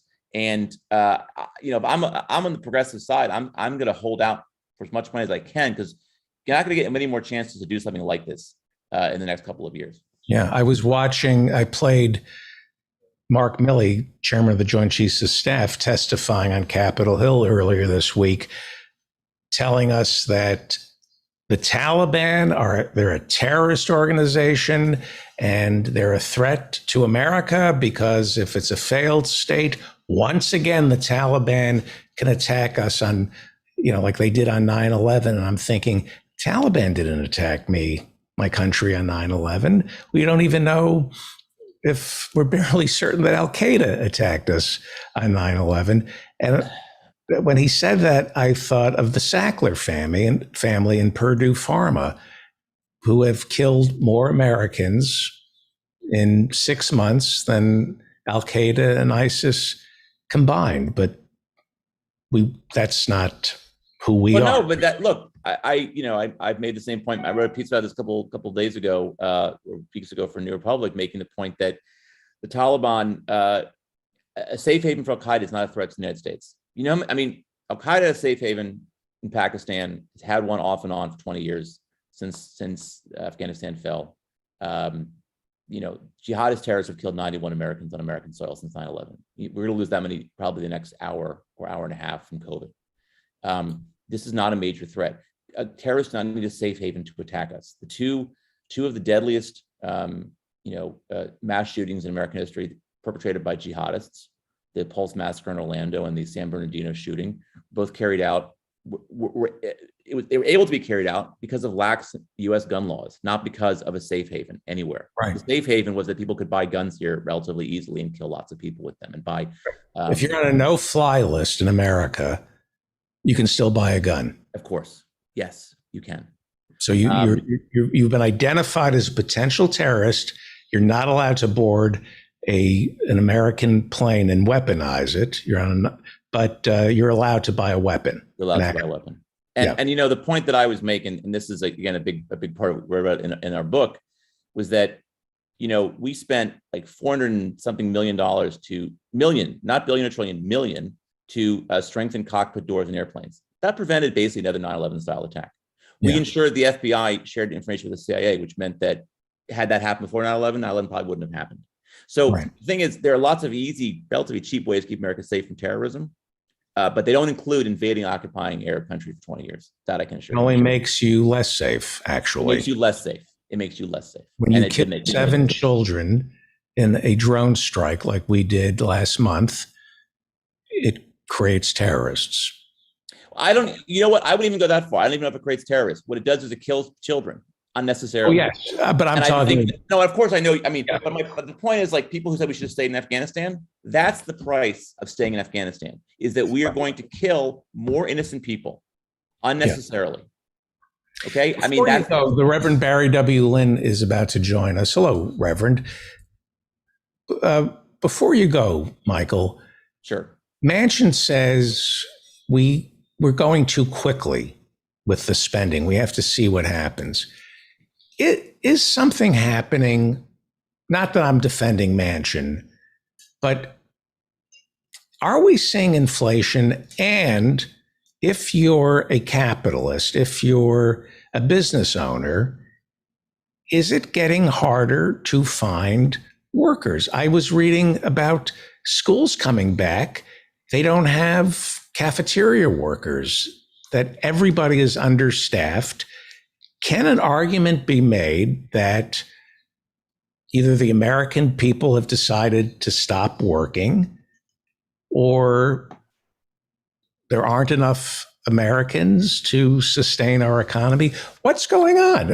I would argue that what's happening is that Americans are getting pickier about the jobs that they take, because since the government is providing them unemployment benefits, and has been since the American Rescue Plan passed in last March, that they're saying, I want to get a better salary. I don't want to just take the first job that I find. I want to actually find a good job. But if the sword of Damocles, if you're about to be evicted, how do you get picky about jobs? Well, I mean, some people are picky. Some people don't have luxury of being picky. But a lot of Americans are getting unemployment benefits, have been for a while. Those are going to expire soon. I think they've already, in some cases, already have expired.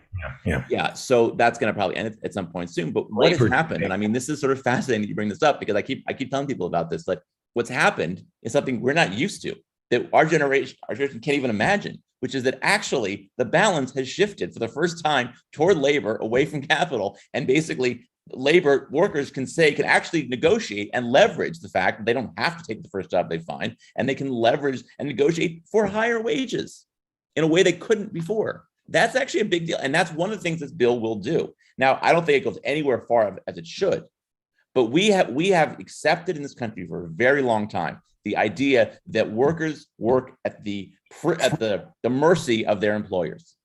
And this is a bit of a shift. And that's one of the reasons why they can't find employees. I would say one way you want to find employees is you actually pay them more money. Then you can actually find employees. Right. I don't think it's a question of people don't want to work. I think they don't want to work in jobs that aren't fulfilling and that don't pay them a high enough wage. Great. Michael Cohen is a columnist for MSNBC, and he is also, you write for the New Republic. I didn't know that. I've been writing for them a bit. I've been writing for a lot of different places, but I may be writing for them more in the future. But for right now, I'm just did a piece for them, one-off piece for them. I just subscribed to the New Republic. Great magazine. It's really an honor to write for them. Actually, it's become better. It hasn't always been as good as it is now. Truth and Cons. Truth and Consequences is the name of the newsletter, truthandcons.substack.com. Please check it out. I'd love to have as many subscribers as possible. Love to have more voices on the site. Yes. Thank you, Michael. Please come back. It'd be my pleasure. Thanks, David. Great to be here. Thank you. Let's go to either Washington, D.C. or Massachusetts, where the Reverend Barry W. Lynn is standing by. For nearly a quarter of a century, he ran Americans United for separation of church and state. Besides being an attorney, he's an ordained minister in the United Church of Christ. Are you with your grandchildren, or are you back? I'm with the monkeys. I've been kidnapped once again by these monkeys. Yes. And it's very disturbing, because I can tell you they don't know how to read the New York Times. The jury's still out on the granddaughters, but the monkeys do nothing whatsoever. So where are you? Are you in Massachusetts? No, or are I'm you in Washington. Oh, you're back. Can I do something rude? I haven't eaten enough today. I'm going to take a bite out of my Power Bar. And while I'm chewing, yeah, what is happening in Washington, D.C.? I've been so busy talking about what's going on in Washington, D.C. I don't know what's going on. As Nancy introduced the infrastructure. At this moment, she claims she's still making phone calls to try to get progressive votes. And, I've thought about this a great deal. And I hope the progressives stand up, do what they say, and just let this physical infrastructure bill just die. Because if they don't, they will prove themselves to be utterly toothless and will have no power going on into next year. None. I agree with you 100%. Okay.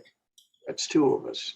Yeah, I'm reading the New York Times, and Thomas Friedman and the centrists are going, can't you get your act together, Democrats? It's all about compromise. It's all about compromise. And I'm thinking, how come our side of the Democratic Party always has to be told it's about compromise, and we end up with nothing? Right, exactly. And that's where we're headed, because you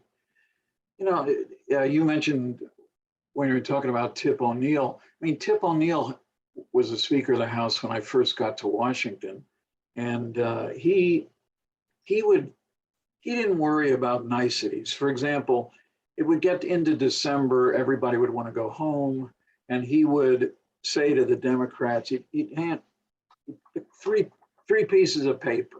He'd say, look, we don't have the tax bill written yet, but this is what it is. Trust me, we'll fill in the details later. And they would just go, sure, why not? Those days are long over. And in fact, if anything, we've gone way too far in the other direction. If you don't spell out, one of the reasons is $3.5 trillion, which is, as your last guest said, $3.5 trillion over 10 years. That should be how it's always described. Mm-hmm. But if you don't know to this day what is in the bill,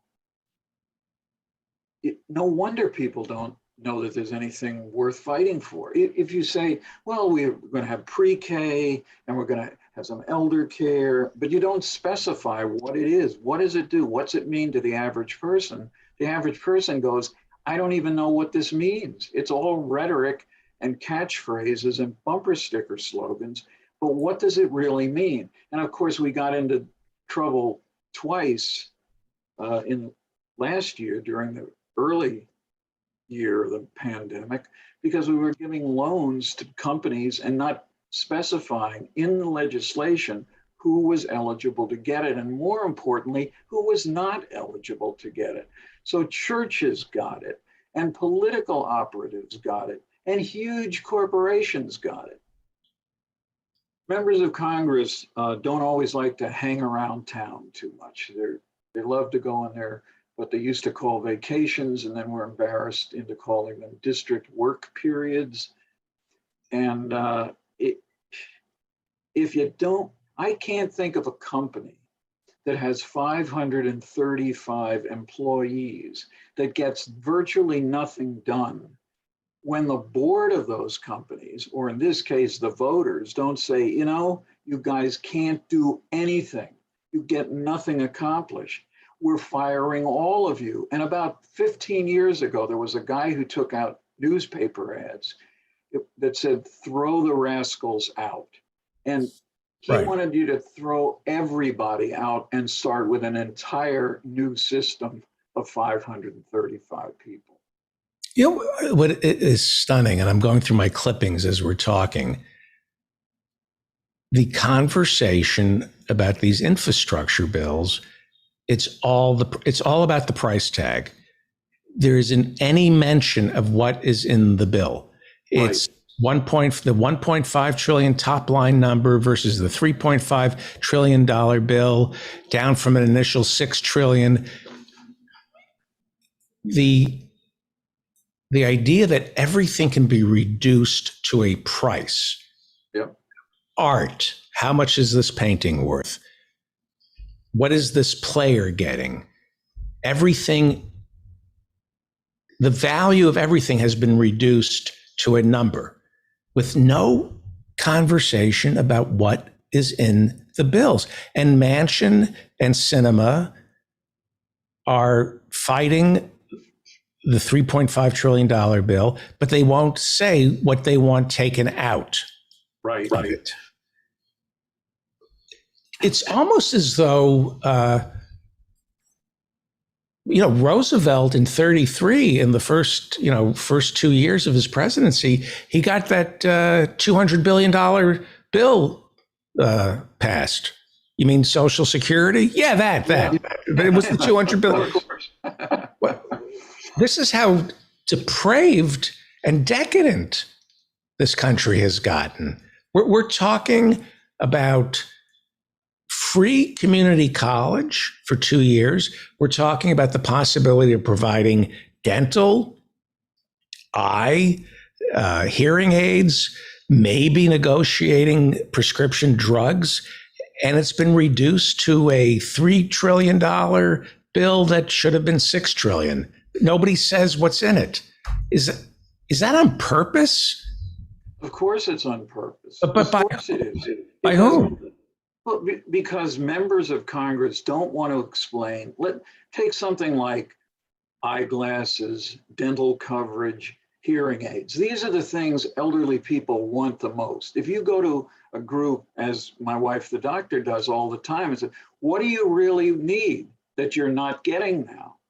And every time they talk about, we can't hear right, we can't afford glasses, and we need dental coverage. Our teeth are falling out.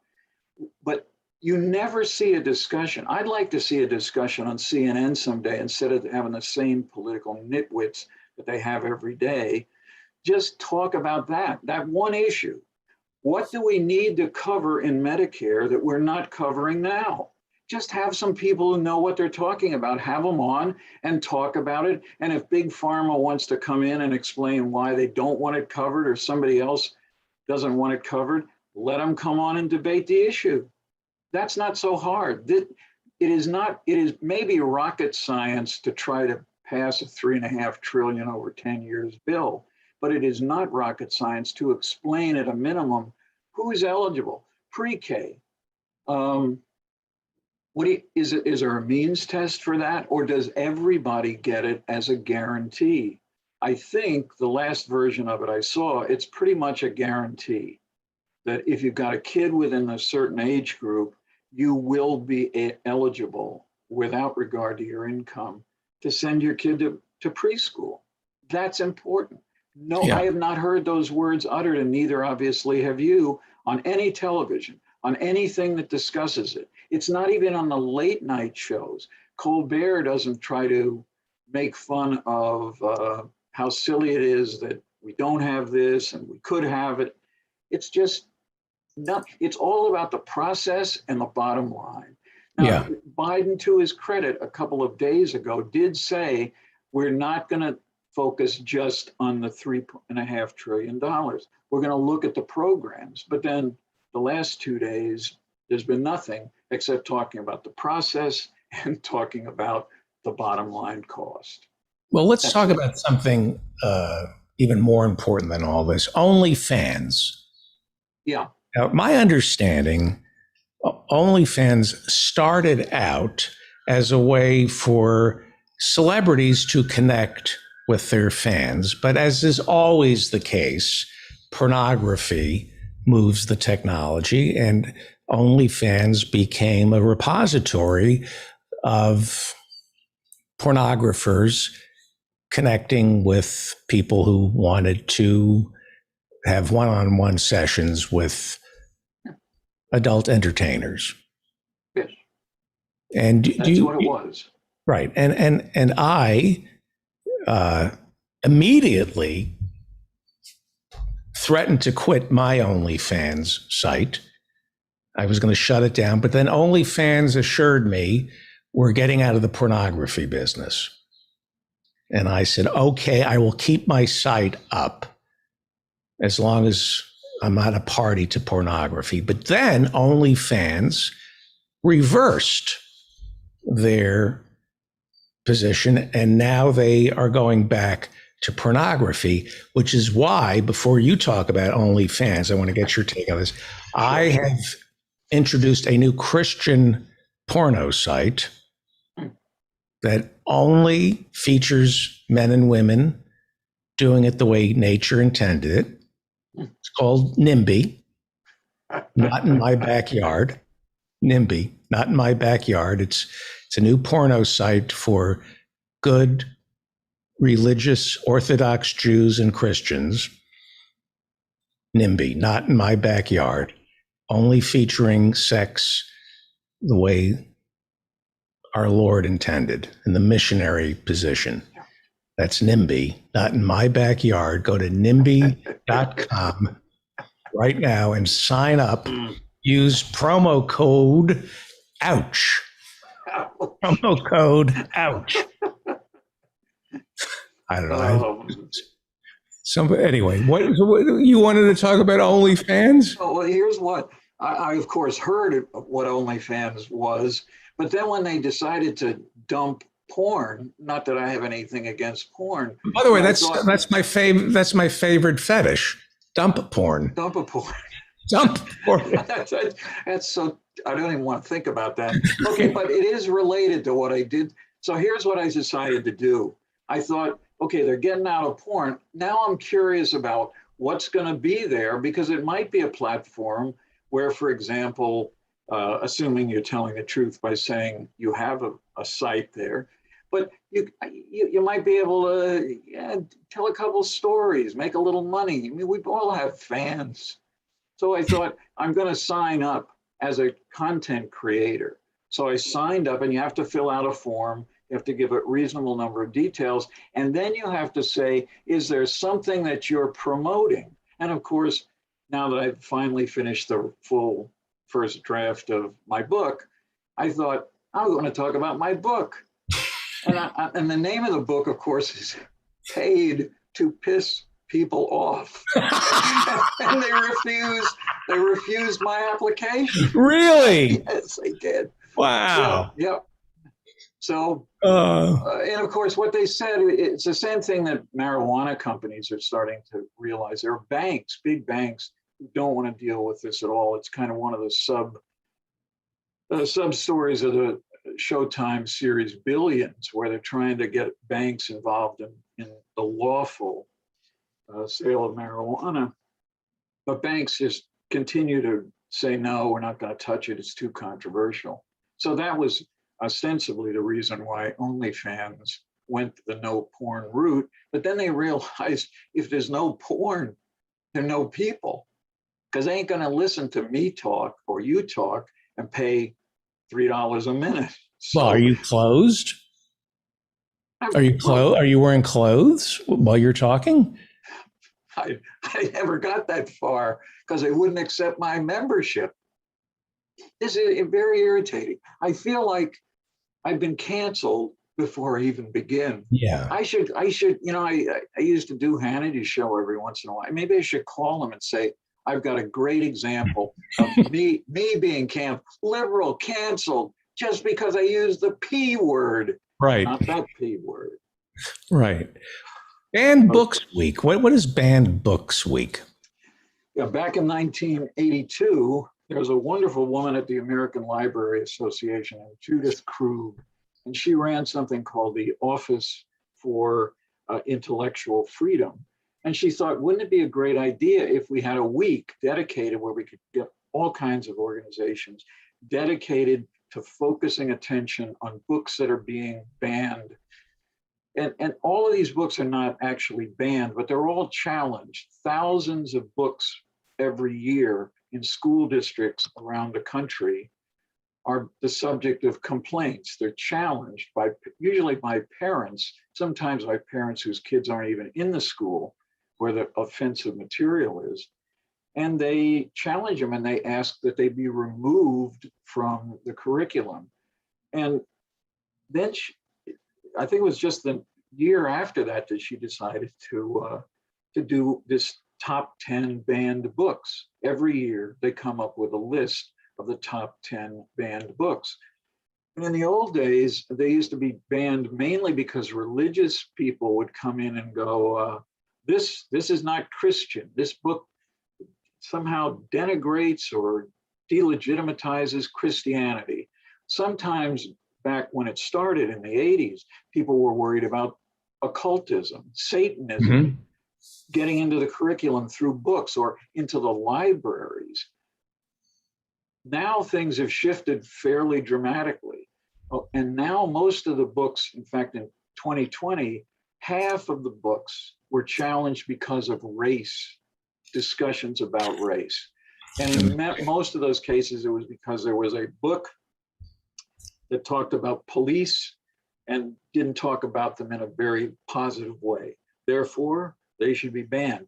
And these are extraordinary books. I mean, these are books. I was on something Sunday night at the Kurt Vonnegut Library and Museum in Indianapolis.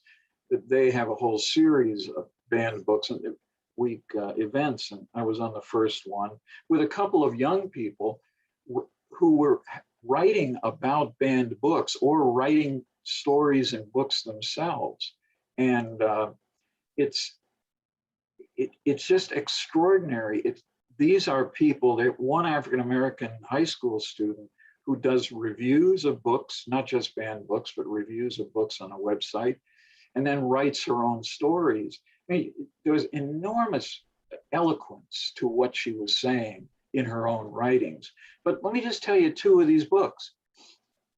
This is the first year they've had an ambassador for Banned Books Week, and it's an African-American author named Jason Reynolds. And Jason Reynolds has not just one, but two books out of the 10 most challenged books in 2020. One's called All American Boys. This was criticized because it has some profanity and drug use. It's anti-police. What it's about is a Black teenager killed by a white cop. And say the critics of the book, it is too much about a sensitive matter right now. Like you don't want young people to think about its challenges them. Like they get upset if they heard about it, become depressed about it. And then the second book that he wrote, along with Ibram X. Kendi, who just 2 days ago won one of those prestigious MacArthur Genius Awards. And this is a book that examines racism. The book's called Stamped: Racism, Anti-Racism, and You.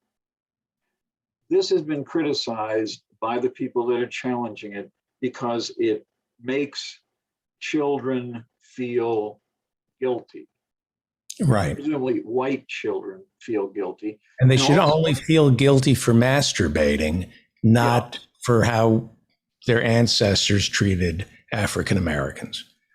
Yeah, it's a little bit like the Boy Scouts. Remember, the Boy Scouts used to have, I'm sure they still do it, presumably it's updated a little bit, a manual how to be a good scout. One of the things you were not supposed to do, of course, is what you just mentioned, masturbate. And they called it a manual, but they're against masturbation. Yeah, well, some pundit back in the day said, well, if that was true, you'd have to throw 95% of the people out of the Boy Scouts for doing it, and the other 5% out for lying about it. Right. Right. It's kind of like the Catholic Church. They don't want you to masturbate, but their leaders are busy masturbating the young boys. I mean, that's the Boy Scouts are going out of, aren't they going out of business because of the lots of lawsuits? Yeah. Yeah, they're potentially could go into bankruptcy. Yeah, without ever knowing anything about the Boy Scouts, I used to refer to the Boy Scouts in my nightclub act as the National Man-Boy Love Association. And people would get so pissed off at me. Yep. And because there were never any stories about troop leaders. And when I got challenged, I kept doing the joke. And I said, I just don't think it's normal for grown men to take young boys into the woods. You know, I understand taking them into the woods. I was going to make a bad joke, but nothing good comes of grown men taking little boys into the woods on an overnight. It's just nothing good can come of that. Well, I have a son, and he was interested in the Scouts, and we went to, I would say, a half a dozen troops in the Washington, D.C. area to find one that was called a boy-led troop. In other words, they had adults, but the major decisions, what are we going to do, what projects are we going to do, were all developed by the Scouts themselves. They had no religious test because, of course, for a long time, the Boy Scouts National, if you were an atheist, couldn't be a Boy Scout. Girl Scouts got rid of that a long time. Or if you were gay, you couldn't be a Boy Scout. So I think if you looked for one that didn't have those rigid rules, you could find them. And my son actually had a very good experience. He became an Eagle Scout. And so I have a certain fondness for the Boy Scouts in principle, but brother, they got a lot of explaining to do. Yeah, I read the last time I looked, there was an article in the New York Times of the Boy Scouts that they're being sued for billions of dollars, and that the lawyers are getting all the money. Like lawyers fresh out of law school are charging like $1,500 an hour to work for the Boy Scouts. You mean not to work for the Boy Scouts? Defend the Boy Scouts. Yeah, to defend the Boy Scouts. Yeah, to unravel their holdings. Yeah. It's terrible. You know, institutions, they say that the primary purpose of an institution is to self-perpetuate, that the Red Cross only cares about the Red Cross. If they help people along the way, that's an accidental byproduct. But the Red Cross is in the business of being the Red Cross. Well, a couple of years ago, the Boy Scouts started allowing girls into the Boy Scouts. That's a positive step forward. One would think. Who was opposed to the Boy Scouts allowing girls? The Girl Scouts. The Girl Scouts, of course. The Girl Scouts, I believe they took the Boy Scouts to court because this step on the evolutionary run towards enlightenment jeopardizes our institution. There's no need for the Girl Scouts if am I showing décolletage tonight? I apologize. Yeah, there's a lot. Yeah, I apologize.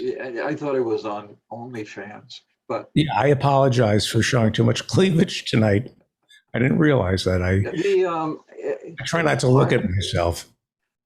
I'm sorry?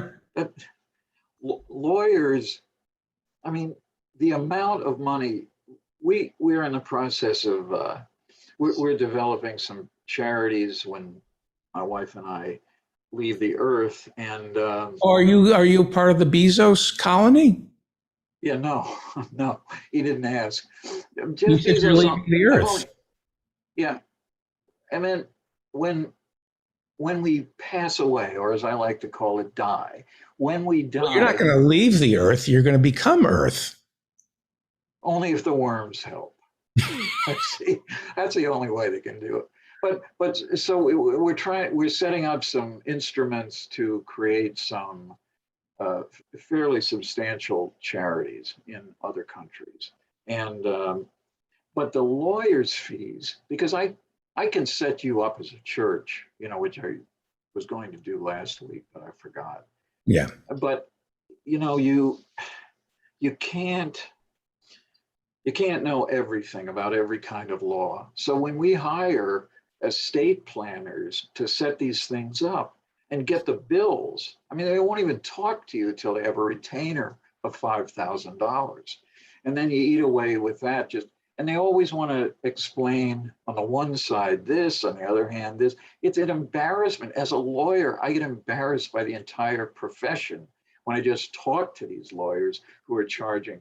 I don't know that any of them charge $1,500 an hour, $450 an hour. If you just get out of law school, that's a going rate here in Washington and in New York and Los Angeles. And they know nothing other than how to bill. How to bill. You know, I'm just beginning to forget the divorce. I'm just beginning. I went through 5 divorce lawyers. They were so I couldn't control myself. And it got to the point when I would call them and I would just say, you say hello. Yeah. No, say hello to me. I'm calling. I'm returning your call. Yeah. Hi. I don't want you saying hello to me. That's eating into my time. The lease here, the lease on the car. How much? Well, you don't have an answer. Goodbye. Click. Exactly. They used to call me. There was this one, Christina Royce was her name, and I hope she sues me. She would call me from the car in LA in traffic. Hey, how you doing? I have some stuff to go over. Okay, what about this and that? Well, I don't have the paperwork in front of me. Then why did you call me? Why did you call me? Well, I just wanted to make sure you were aware that you called me because you were sitting in traffic and you figured, you know what? Why not turn a negative into a positive and bill somebody for this traffic jam? So you call me to sit. And she goes, I see why your wife doesn't like you. Yeah. And I said, no. 15 minutes every 15 minutes. You don't have to be on the phone or talking to these people for an hour. 15-minute increments. That's what you bill in. That's what they teach you. They are a disgrace. Lawyers are a disgrace. Every single one of them. I've yet to meet, unless you're doing unless you're a public defender, right? Or you're doing, stuff for Public Citizen, but a corporate lawyer, somebody who goes off and works for a white shoe law firm and spends their life defending corporations. You're not defending corporations. You're covering up a crime. That's what you're doing. You're overpowering the victims of your clients and making it impossible to get a civil judgment for either they're being maimed or killed. Yeah. And it's kind of like with a prosecutor, nobody that is charged with a crime in a place like the District of Columbia, a drug crime, an assault, those folks are unlikely to be able to afford $450 an hour. And so they either get somebody who just got out of law school and barely knows where to find the ladies' room or the men's room, but they don't know anything. You graduate from law school solely with knowledge of enough information so that you can pass the bar exam in whatever your favorite jurisdiction is. And some of them are really easy to get into, some are very difficult, but that's all you know. You can't walk in and see a client and act like, I know what I'm doing here. Right. Because you don't know what you do, and you don't tell them. And note, the average person who's desperate to find a lawyer does not know to say, how long have you been out of law school? They don't ask that. And you don't know and you ask them, how'd you do on the bar exam? They don't know. Oh, no. Well, usually. Isn't it pass fail? Isn't the bar exam pass fail? It's pass fail. Yeah. So how am I supposed to shop around for a lawyer if you can't even get their bar exam scores? Yeah. Well, you have to ask yourself questions like you did with the woman in the car. Like, why are you doing this? What is this going to cost me? How long are you going to have to work on that? But if you're a criminal defendant, you don't have time to ask those questions because they're about to arraign you. You have to go into court. Right. You don't want to go to jail. You want to be left out on bail. you've got to make all these decisions with basically no information about the background, the capabilities, or the conduct of the person you're thinking of hiring. And The other thing that I learned through the divorce, and Trump was about to become president, I gained a lot of insight into Trump. There are no laws. We are a lawless society. As Andrew Jackson said to, was it Tawney or some justice, or Marshall, maybe it was Marshall, you issued the ruling, now enforce it. Right. I think he said it to Marshall. So that's what I noticed. Like, you'd have a lawyer say, well, this is the law. These are the precedents. This is how it's going to work. And then doesn't mean anything. And working in television, you sign these contracts and they mean nothing. They mean absolutely nothing.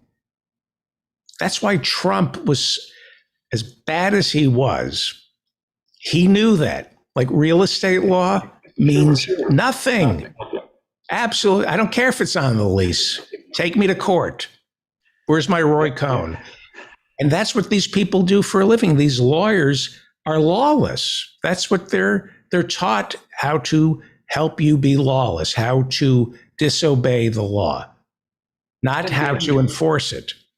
Right. The law, decisions of the court, including of the Supreme Court, are not kind of self-actualizing. You have to work at them, or even the best of decisions, we don't really have many of those anymore at the Supreme Court, but when we used to have pretty good decisions, they still needed to be enforced. They needed to be followed up. They don't just, you win a case, it deals with one set of people, one plaintiff, one defendant, but then it's supposed to be something that can be applied to other instances and other people.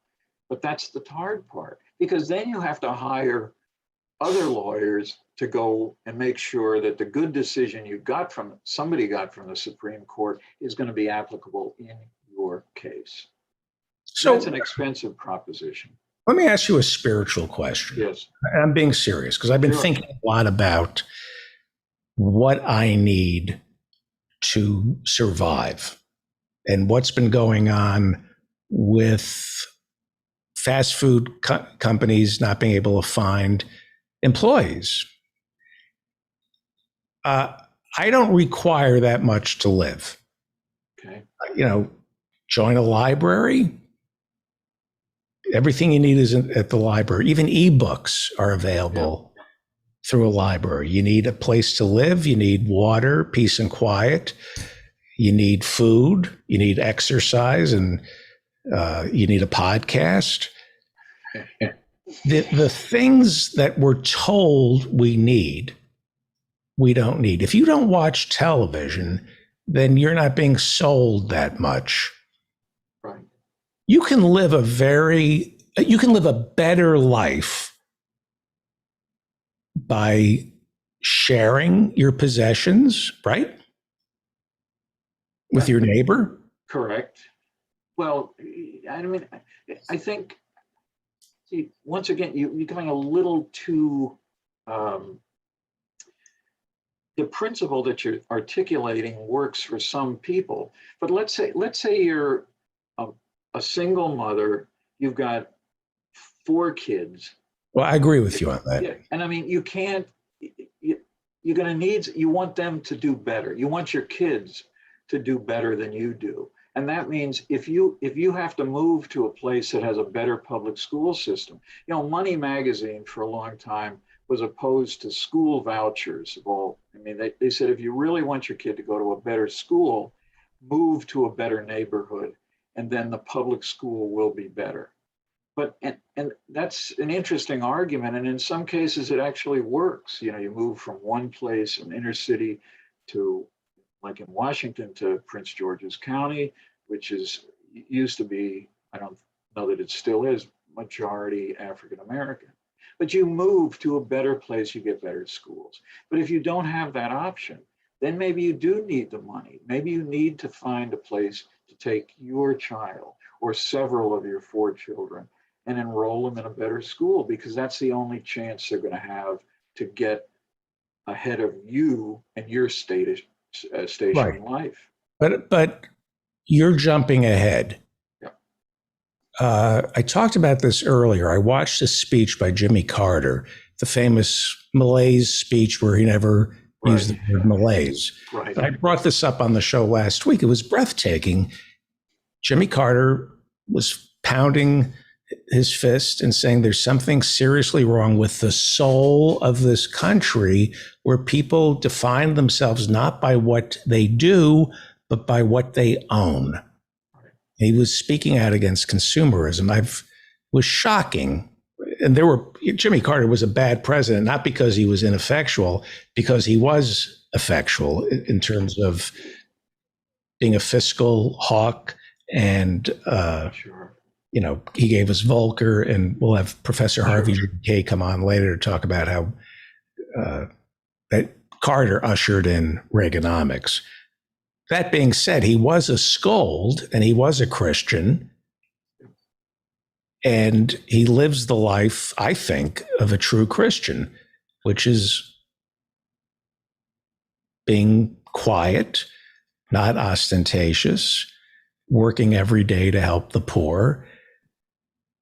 So looking back at how I was brainwashed, and when I had a fight because my kids wanted things, and I would say, you don't need it, you don't need it. Shouldn't the American people be taught? Wouldn't that be a good Christian value, Jewish value, Muslim value, to instill in parents, you really don't need as much as you think you do? And I know that sounds, coming from my privilege,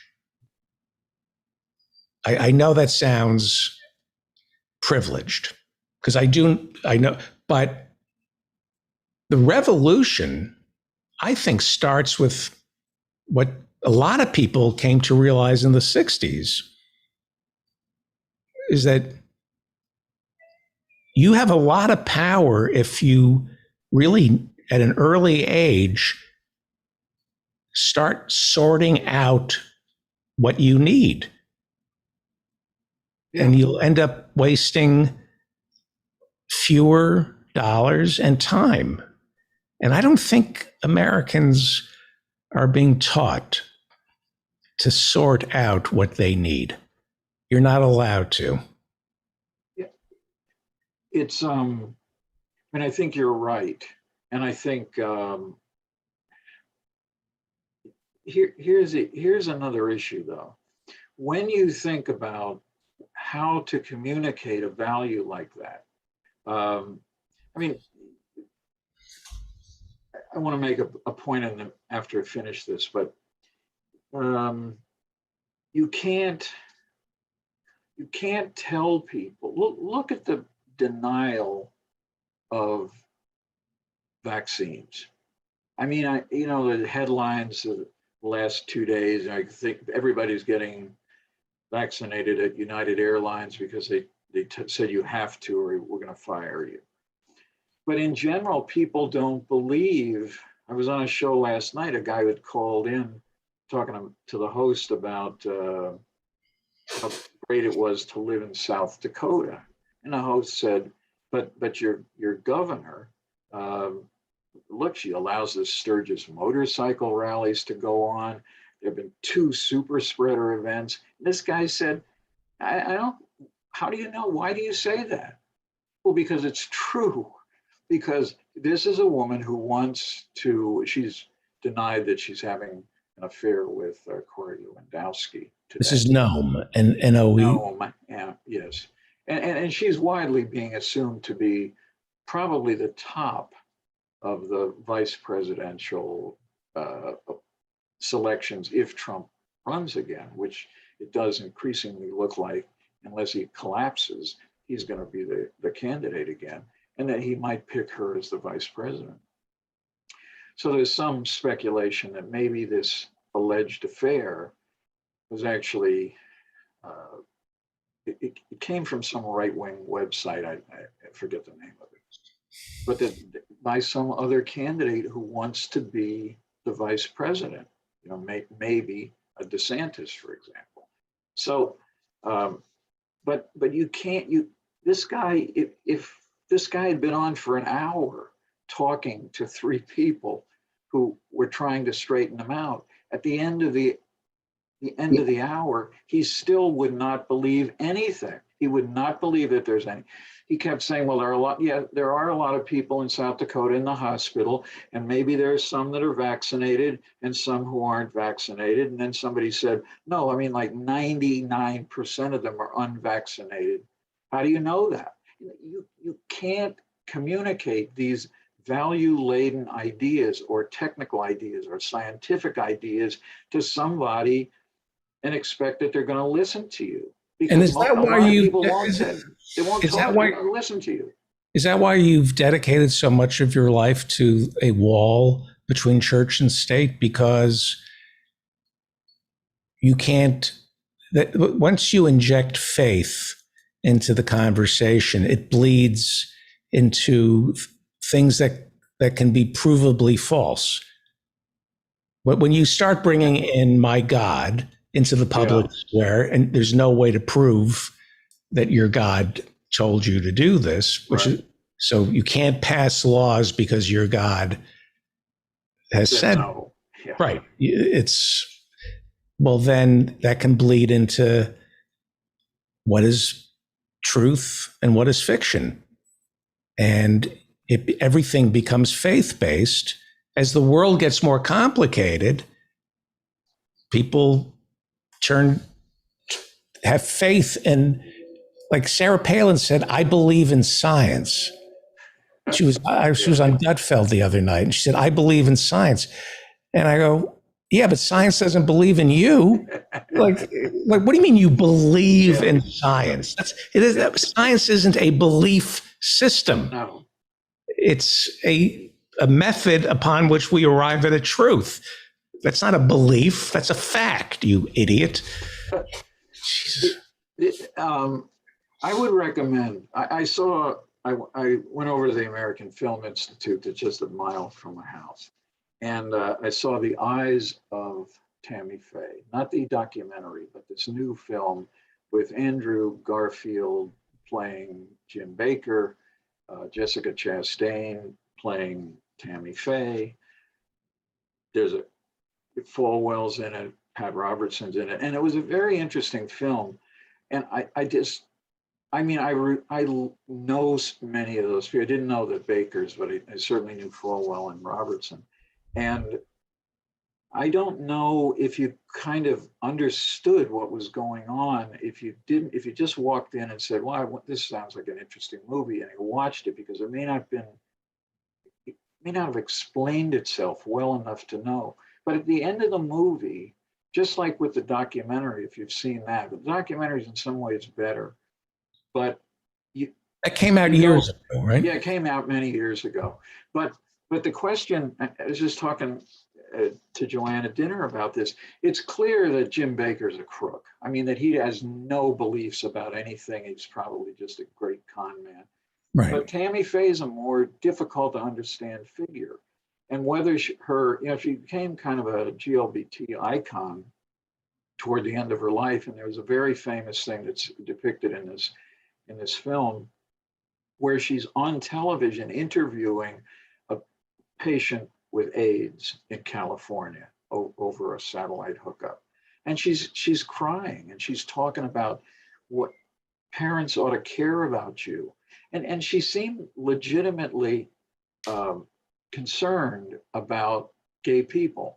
It wasn't a show, but she's also buying mink stoles, and she's buying mink coats for her mother, and she's living in opulence. I mean, and does she know that Jim Baker is selling these partnerships, thousands of them more than you could possibly?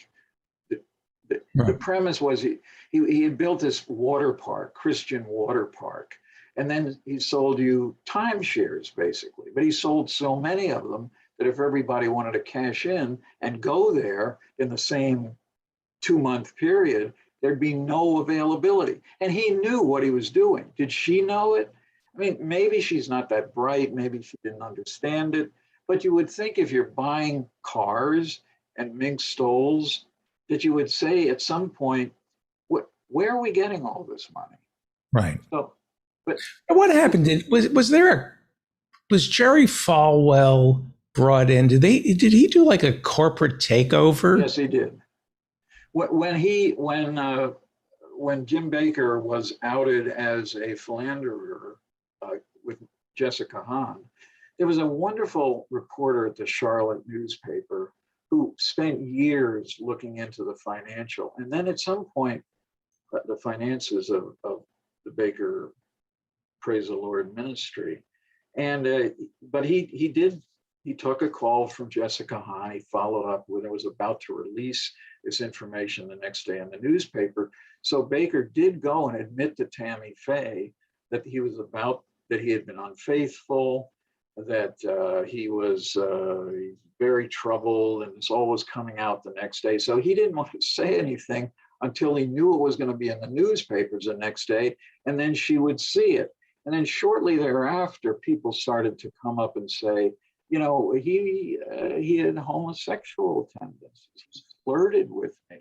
And that's when Falwell comes in. And they'd all, Falwell, Robertson, and the Bakers, were all kind of friendly competitors, but they were competitors. And Falwell came in and said, look, this is a terrible thing, but Jim, you can't stay on the air. But what I'm going to do, you should go for a couple months, just get off the air. Don't be pressured by this. You have a new baby. I'll take care of you. I'll take care of this ministry. And Right. I'll deal with the financial problems. And he never dealt with it. He just wanted to seize the power, because Jerry Falwell truly was a despicable human being. There's nothing good I can ever say about Falwell, not in the hundreds of times that I encountered him. So he basically, he couldn't save it. It went into bankruptcy, and but he stole that ministry away from Jim and Tammy Baker. And that's the kind of stuff that goes on these are not the fringes of the religious right. This is the core of the religious right. These are the three most powerful. Jim Baker, at the top of his game when he first went on to satellite television, was talking to 20 million people a week. 20 million people. And what is the denominator? Is it Baptist, Southern Baptist? What is Falwell was a Baptist, but he was the Bakers were nominally charismatics. Right. And they started out with puppets. It's Right. a very interesting story. They decided, if you're going to get people to come to church, the first thing you have to do is attract their children. So they would go from town to town and have these puppet shows, and the puppets would talk. And then eventually, the next time they'd come back, they'd say, bring your mom and dad. That's what happens in a lot of church. If they can gain your children's attention, then they can lure you, the parents, into their little system of Christianity. They were very good at it. You know, I worked on Triumph the Incel Comic Dog, covered the 2016 presidential election. One of the best shows I've ever worked on. It's on Hulu. People should check it out. And we did a segment with Mike Huckabee, who is besides being a former governor of Arkansas, he's a minister. Yes. I wanted to hate him. And I hate the daughter, and I hate Huckabee. However, one of the funniest, sharpest minds I've ever met. And I realized, he had a hard scrabble life in Arkansas. Natural talent. He could, he has a rock band. He's sharp. the first thing that was open to him was a ministry. That had he grown up in New York, he would have gone down a different path, but he had an appetite for attention, so he turned to the church. But no idiot he. And his tweets are vicious. They're not Christian. They're borderline comedically funny. I mean, the guy has, huh? Yeah, no, I mean, he's a very bright guy. I would go so far as to say he almost has a kind of charm to him. If you just talk with him or you interview him, he's you could even think he's a kind of a normal person, but he isn't. But he sure plays it well. Yeah, but he's a bright guy who. One thing, I'll let you go. But this is how I knew he was brilliant. I have a test when people are working with Triumph the Incel Comic Dog. You have two choices: to either look at Robert Smigel, who has his hand up the dog's ass, or you can look at the puppet. And this is just my litmus test, a little way I test people. The lesser people look at Robert Smigel. The really sharp people know to look at the dog and make eye contact. And Huckabee, the minute we started, zeroed right in, was in a relationship with the puppet. And I thought, this guy is one of the sharper ones, because there were I've seen people like trained actors who could not take their eyes off Smigel. Triumph the Incel Comic Dog. Yeah. So funny. Is he coming back to Washington? I think my understanding is that next time you come to Washington, you're going to take Emil. He's not even in Washington. No, Emil. I'm going to buy a meal. You're going to buy a meal for me and Joanne. Joanne. And right. And then Mark Savasco. Yeah, and that's right. That's Mark. Right. Mark's. Yeah, well, that would be good because Duke's. I'm taking it to Duke Zebert's. That was the promise that I made. Is Duke Zebert's still open? I don't think so. Oh, I guess I can't. You can't do that. I can't. Let me close it with one thing. Speaking of puppets, so I was on the Today Show once when Katie Couric, who's written a new book. Oh, yeah. It's pretty clear. She had a lot of problems with other women at the networks because they might take her job. Anyway, she's interviewing me about the federal Hang on for 1 second. In her defense, she said, Ashley Banfield was a threat to me, so I shut her down. I mean, you have to give her some credit for being honest about that. Oh, yeah, I certainly do. So I'm there with a woman named Diane Killery, who is the general counsel of the Federal Communications Commission. And it was right at the time that the FCC was starting to crack down on radio people, including Howard Stern. And so this FCC counsel was talking about, it's really terrible stuff. The children should not be exposed to this. So we're in Washington and Katie Couric's in New York. And I said, Katie, I just think we have to be more transparent here. I want to tell you exactly what the FCC is complaining about Howard Stern. And this is what he was talking with Robin Quivers, his sidekick, about Lamb Chop, the puppet, the Sherry Lewis puppet. And they were talking about what is the gender of Lamb Chop.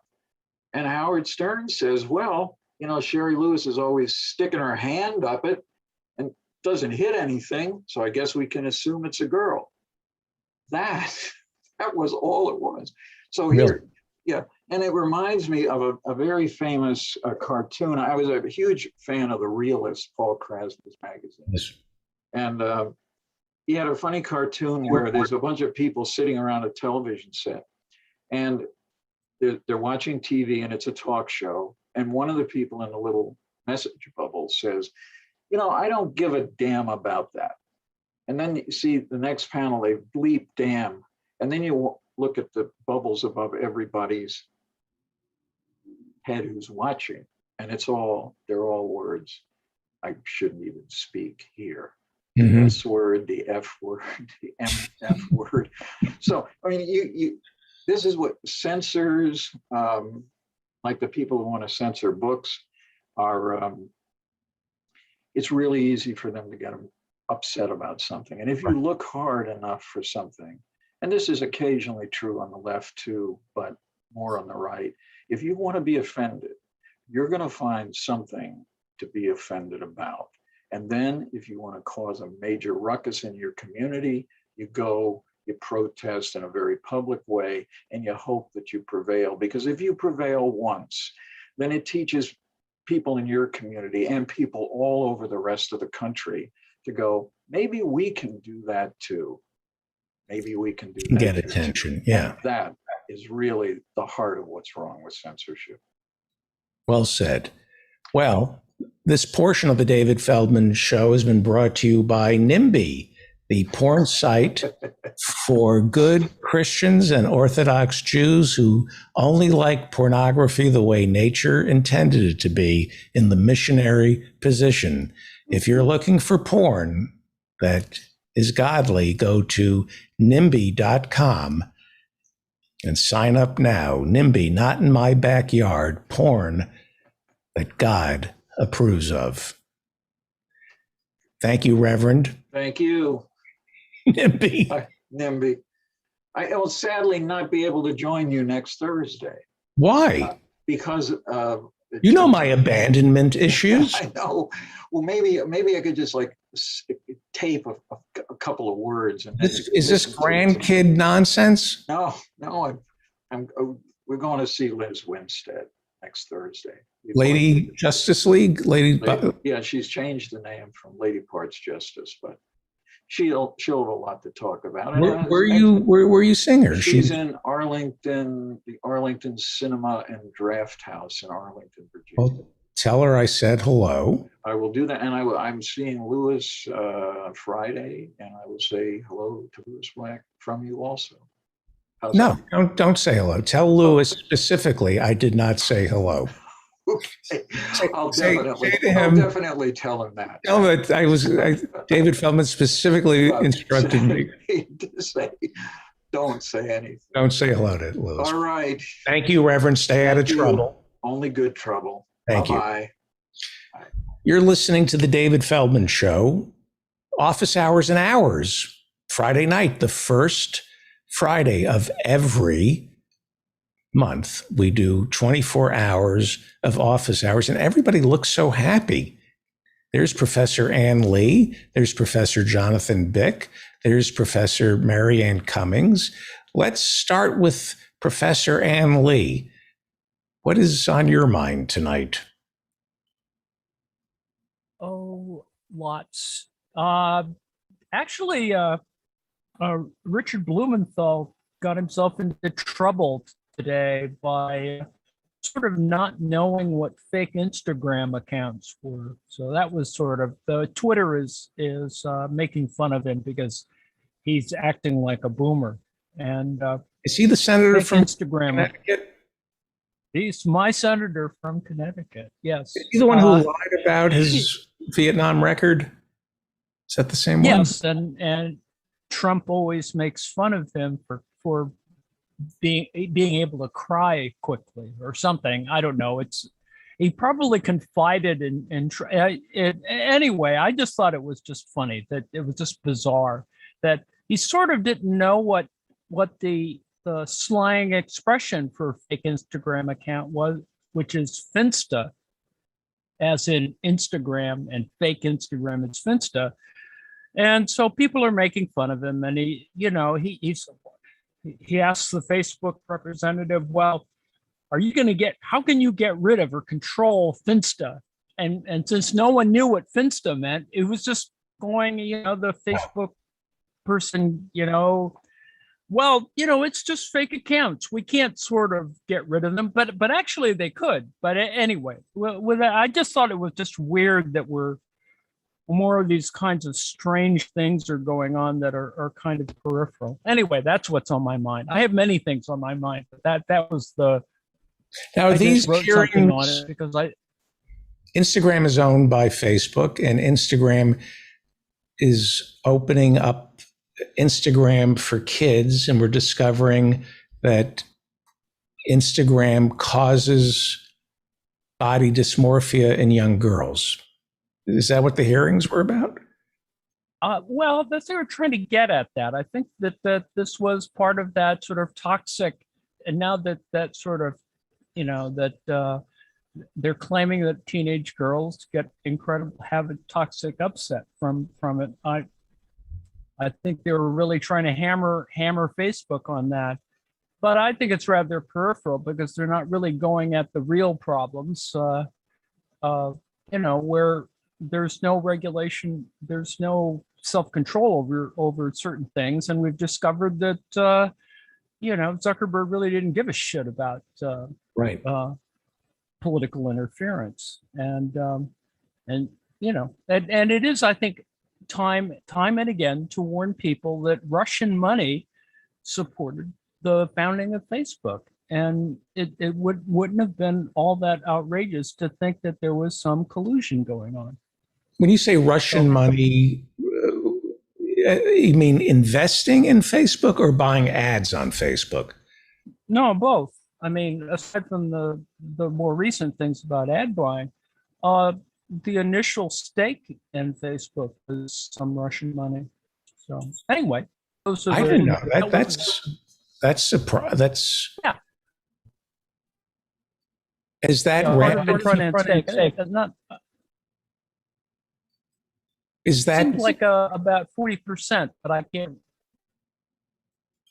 40% of the. Go ahead. I'm sorry. 40% of the financing for Facebook came from Russian money. Yeah, that's what I recall. But anyway, that was just peripheral. My real worry is having just joined the Democratic Socialists. Whether it makes you a good or a bad Democrat. I just thinking about that. And I just want to urge people that they should think about, maybe joining DSA, because I have discovered that they do lots of interesting things, at least in my state. My understanding is that if you join the DSA, Jacobin, from what I read, everybody should read Jacobin, that you can be DSA, but be a virus inside the Democratic Party, as you just said. It makes you a better Democrat if you're DSA. Is that what? Yes, I think it does. I mean, there's eco-socialism, there's Green New Deal, there's all kinds of things that I think help clarify what Democrats are trying to do. And I think that's incredibly useful. On the other hand, I know that some different chapters of DSA are a little bit more radical. I understand that some of the New York borough DSAs are actually a lot more radical. So anyway. Well, they gave us AOC. Yes, but they also did some real good street action to embarrass a variety of right-wing nuts. So that, you sort of take the good with the bad.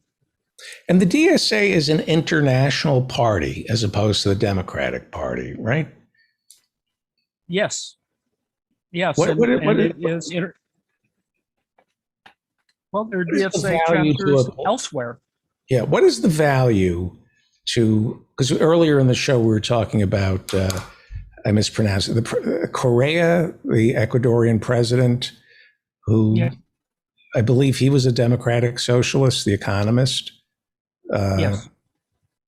What is the value of a political party that's international? We don't have that in America, right? The Democrats and the Republicans are self-contained.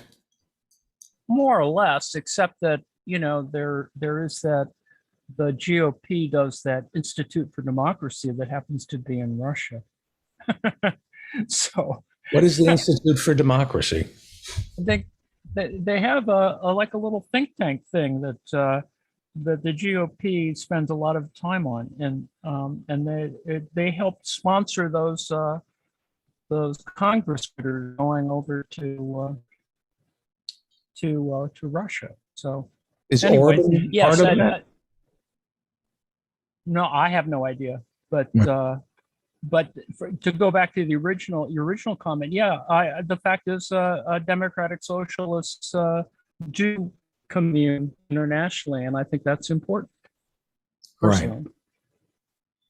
What are your thoughts? But I am a registered Democrat, so. Right. Okay. Professor Jonathan Bick, how are you tonight? Very well. How are you, David? Good to see you. Good to see you. Just to let you know, Adnan Hussein, Professor Hussein, is here. He doesn't have a link, so if you could elevate him too. Somebody screwed up. Good. Somebody screwed up, which allows me to always looking for reasons to. Is Professor Hussein here? Yes. Hello, Professor Hussein. Did you not get a link? I didn't get a panelist link, so I just joined the webinar and was having a ball in the chat. Somebody screwed up, which is always good. Hannah screwed up. I can. It's so rare. It's like finally. Now there were rumors. There were rumors that I was canceled, and so I said, "What? Me canceled? I'm off the hook." I should be so lucky. Now, Professor Bick, I noticed a cat that looks healthy. What is that? Yeah, we're trying to overfeed her, but she just won't take the extra food. Right. So what is on your mind tonight? So I just want to say about the DSA. I mean, it could be argued that the DSA is more of a political party than the Democratic Party, because the Democratic Party, it's different than other political parties around the world and democracies. It's sort of a loose association. It doesn't. You don't have to pay dues to be a member of it, and which is different from the DSA, for example. You do need to do that, and in the DSA you would have a direct vote on many issues as a member of that. The same would be true of the Labour Party in Britain. So it's an interesting point. But I wanted to see what the panel of professors here thought of what they think Senator Kyrsten Sinema's game is vis-a-vis the Build Back Better Act, also known as the $3.5 trillion reconciliation infrastructure package. She seems to be going against the wishes of her constituents. Majorities of Arizonans support the individual provisions within that bill and support the bill itself by pretty wide margins in most cases, depending on the particular provision in it. And just to remind people, what is in it, we're talking about free community college for everyone, free preschool, expanded child tax credits, which have made a significant dent in child poverty, paid family leave, as well as clean energy and other climate provisions within this important bill. And, one has to wonder, what is she thinking? Some people said, well, she doesn't she's going to become a Republican. I think that's very unlikely, given that she is a openly bisexual woman, and that doesn't play well among Arizonan Republican primary voters. So I don't think that's likely to happen. And certainly if she blocks this bill, which is extremely important to the Democratic Party, and I would argue the country, she's going to be hated by not only, Democrats in Arizona, but independents and some Republicans. And across the entire country, she's going to be demonized. So I'm not sure what her thinking is, unless she's been offered a particularly lucrative consulting job at some pharmaceutical company or other corporation. I just wanted to see what the rest of the panel thought about. Well, you're presupposing that the American people would hate somebody for doing something horrible to them. I don't think we're capable of that. We have Mary Cheney, who's, being deified, even though she's the daughter of Dick Cheney. I don't think people pay.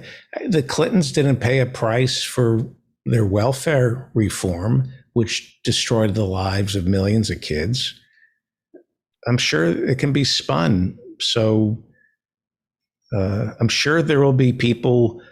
I'm already seeing it in the New York Times. They're blaming the progressives for being children and not willing to compromise.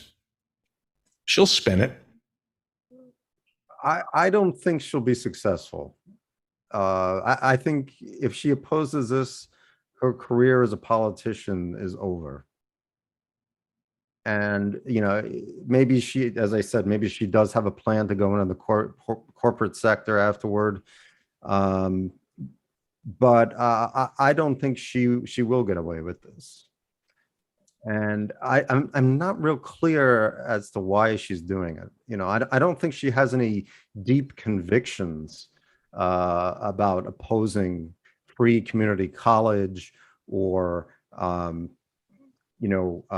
expanding Medicare to include dental and hearing and vision coverage. I don't think it's that. I think she's just an opportunist and somebody that likes attention. Right.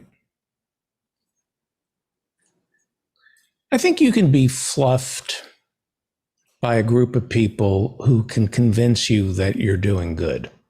I think there are fluffers in the higher echelons of the 1% who get on the phone and tell people like Manchin and Sinema, don't let them get you down. Don't let the bums get you down.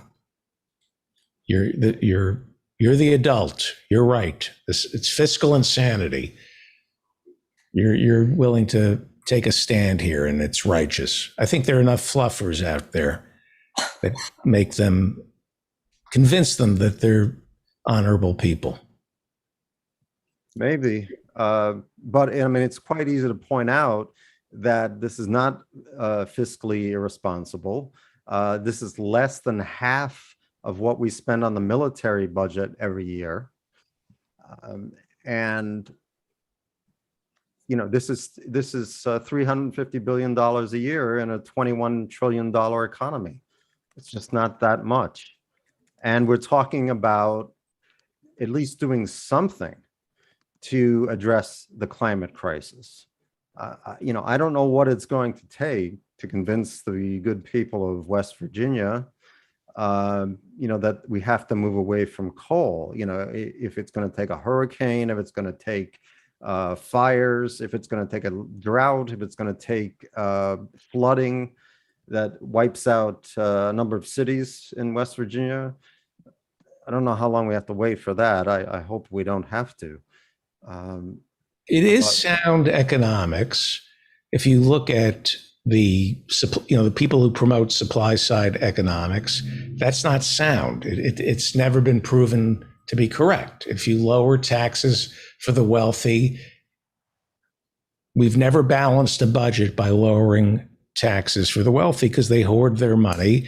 If you pump a lot of money into the 99%, there's they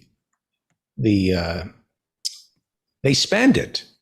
And that creates a windfall for the government because every time you spend $1, it gets passed around and it's the government takes their cut every time the 99% spends $1. That $1 gets passed around. It's the multiplier effect. Keynes talks about this, so that $1 becomes $1,000 and the government gets a percentage of every dollar that's spent. So you're going to balance the budget. You're going to get more tax revenue coming in. It's sound economic policy, but it's a redistribution of wealth. It's helping us and not them. That's why you get these full-throated arguments against this $3.5 trillion program, because they, the richest 1%, they want to keep their money and they don't want us content. They don't want us. They want us worried at all times. And it's never been more apparent than now when you see all these restaurants that can't find employees, fast food workers, when you see all these strikes that are popping up. I would assume that the richest 1%, the people who run our economy, are terrified right now of workers suddenly having power over them. I'm sure they are, but I think they should be more terrified of what's happening with the climate and our utter inability to do anything significant to address it. I'm reminded of that scene in James Cameron's Titanic when it's apparent that the ship is going down and there are only a couple of lifeboats left, and a wealthy person, pulls out this wad of money and tries to bribe one of the crew members.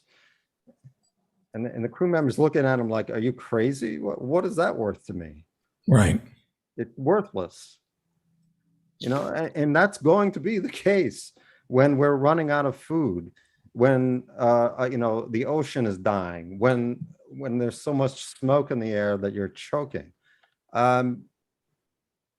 We need to do something here, and these people need to get back to reality. And this bill is just a small step in that direction. What we really needed, I think, was the Thrive Act, which was a bill introduced by Ed Markey of Massachusetts in the Senate and AOC in the House. That would have spent about $1 trillion a year for 10 years. Most of it aimed at addressing the climate crisis. That's the kind of scale, at least, that we need. But at least this Build Back Better plan is a step in that direction. By the way, Senator Joe Manchin's phone number is 304-368-0567. Call Joe Manchin at 304-368-0567. Be polite. 304-368-0567, and ask him to sign on to Build Back Better and not try to cut from it. He doesn't want to go down in history. I guess he doesn't care. I mean, is there somebody who on his deathbed said, the Civil Rights Act was signed in 64 and 65, but when I was in the Senate, they tried to pass that 10 years earlier. I slowed it down. That's my legacy. Medicare. Originally, they wanted Medicare to be folded into Social Security. I kept that from happening, kids, for 10 years. And I delayed Medicare for 10 years as a United States congressperson. That's my legacy. It's hard for me to comprehend the thinking there. We really need to get his phone number on the houseboat, though. On the what? On the houseboat, on Manchin's houseboat. There was an article, I can't remember whether it was the Post or Politico. They were talking about Almost Heaven? Yes. We need that phone number. Right. I understand there are kayaktivists. So people yes, kayakers. Kayaks surrounding this kayakers. boat. Protesting him. Great idea. Yeah. Well, I'm a little partial. I have a warm place in my heart for Almost Heaven because it is the place where Lindsey Graham contracted COVID. So something good came out of Almost Heaven. Professor Marianne Cummings, what's on your mind tonight? Well, I can clear up a few things for Professor Vick. I mean, first and foremost, and we've read this several places, the donors to the Democratic Party do not want this reconciliation bill. Do not want it. And the donors usually get what they want. So, of course, we're kind of like almost buying into this nonsense that it's just two senators that are holding things up. I mean, if the Democratic leadership really wanted this passed, it would be passed. There would be a lot of, there would have been a lot of strong arming behind the scenes and threats and everything else, and they would have gotten it passed. I don't think Nancy Pelosi ever wanted this passed. I don't think Chuck Schumer wants this passed. And whatever's left of Biden's frontal lobes, I don't think he cares about. He just wants a bipartisan deal. That's what he wants. That's what he's always wanted. He wants to run on something that's okay. Well, he's just, he's whatever is left functioning in his brain is back about 30 or 40 years ago, right? Sort of as these, when you start sinking into senescence, then, it's usually the oldest things in your brain are the last to go. And the guy that brags about being the author of the crime bill and also brags about the Patriot Act and all of these things, what is Biden's legacy? That he turned this into a police state, that hundreds of thousands of poor and Black and brown people's lives were ruined because of the 3 strikes you're out in this just hideous crime bill. I mean, I think Biden just thinks that's fine. What's left of him to think. So, the idea is this is just a lot of theater because Nancy Pelosi doesn't have the votes. She's got a meeting tonight with Senators Joe Manchin and Ed Sinema. And I just saw on the CNN webpage, it was posted a minute ago, Bernie Sanders, standing outside the majority leader Chuck Schumer's office, told CNN that the infrastructure deal should be defeated. It's an absurd way to do business, to be negotiating a multi-trillion-dollar bill a few minutes before a major vote with virtually nobody know what's going on. That's unacceptable. Unacceptable. Anyway, so, okay, Bernie, yeah, of course it's unacceptable. They don't want to pass your bill because it really is your bill, even though he's, being a politician, he calls it Biden's bill. This has been Bernie Sanders' big initiative all along. And, he's trying to finagle some very, very minimal things that absolutely need to be done if we're going to have a reasonable society. By the way, I did tune in a little earlier. Who is the person that runs the history podcast? Arjun is his name? Yeah, yes. That was, I caught a little bit of it. He's absolutely right. I'd never heard somebody explain the decline of Rome the way he did. It wasn't the empire, it was the republic. That's what we're in, the decline of the republic. Right. we have gotten ourselves backed into corners legislatively and as a society that we can no longer solve problems. And there is a big reluctance on the part of people to call that out, because I think it would mean that all of us would have responsibility then. We just wanted to elect Democrats and somehow we could push them left and things would self-correct. It ain't self-correcting.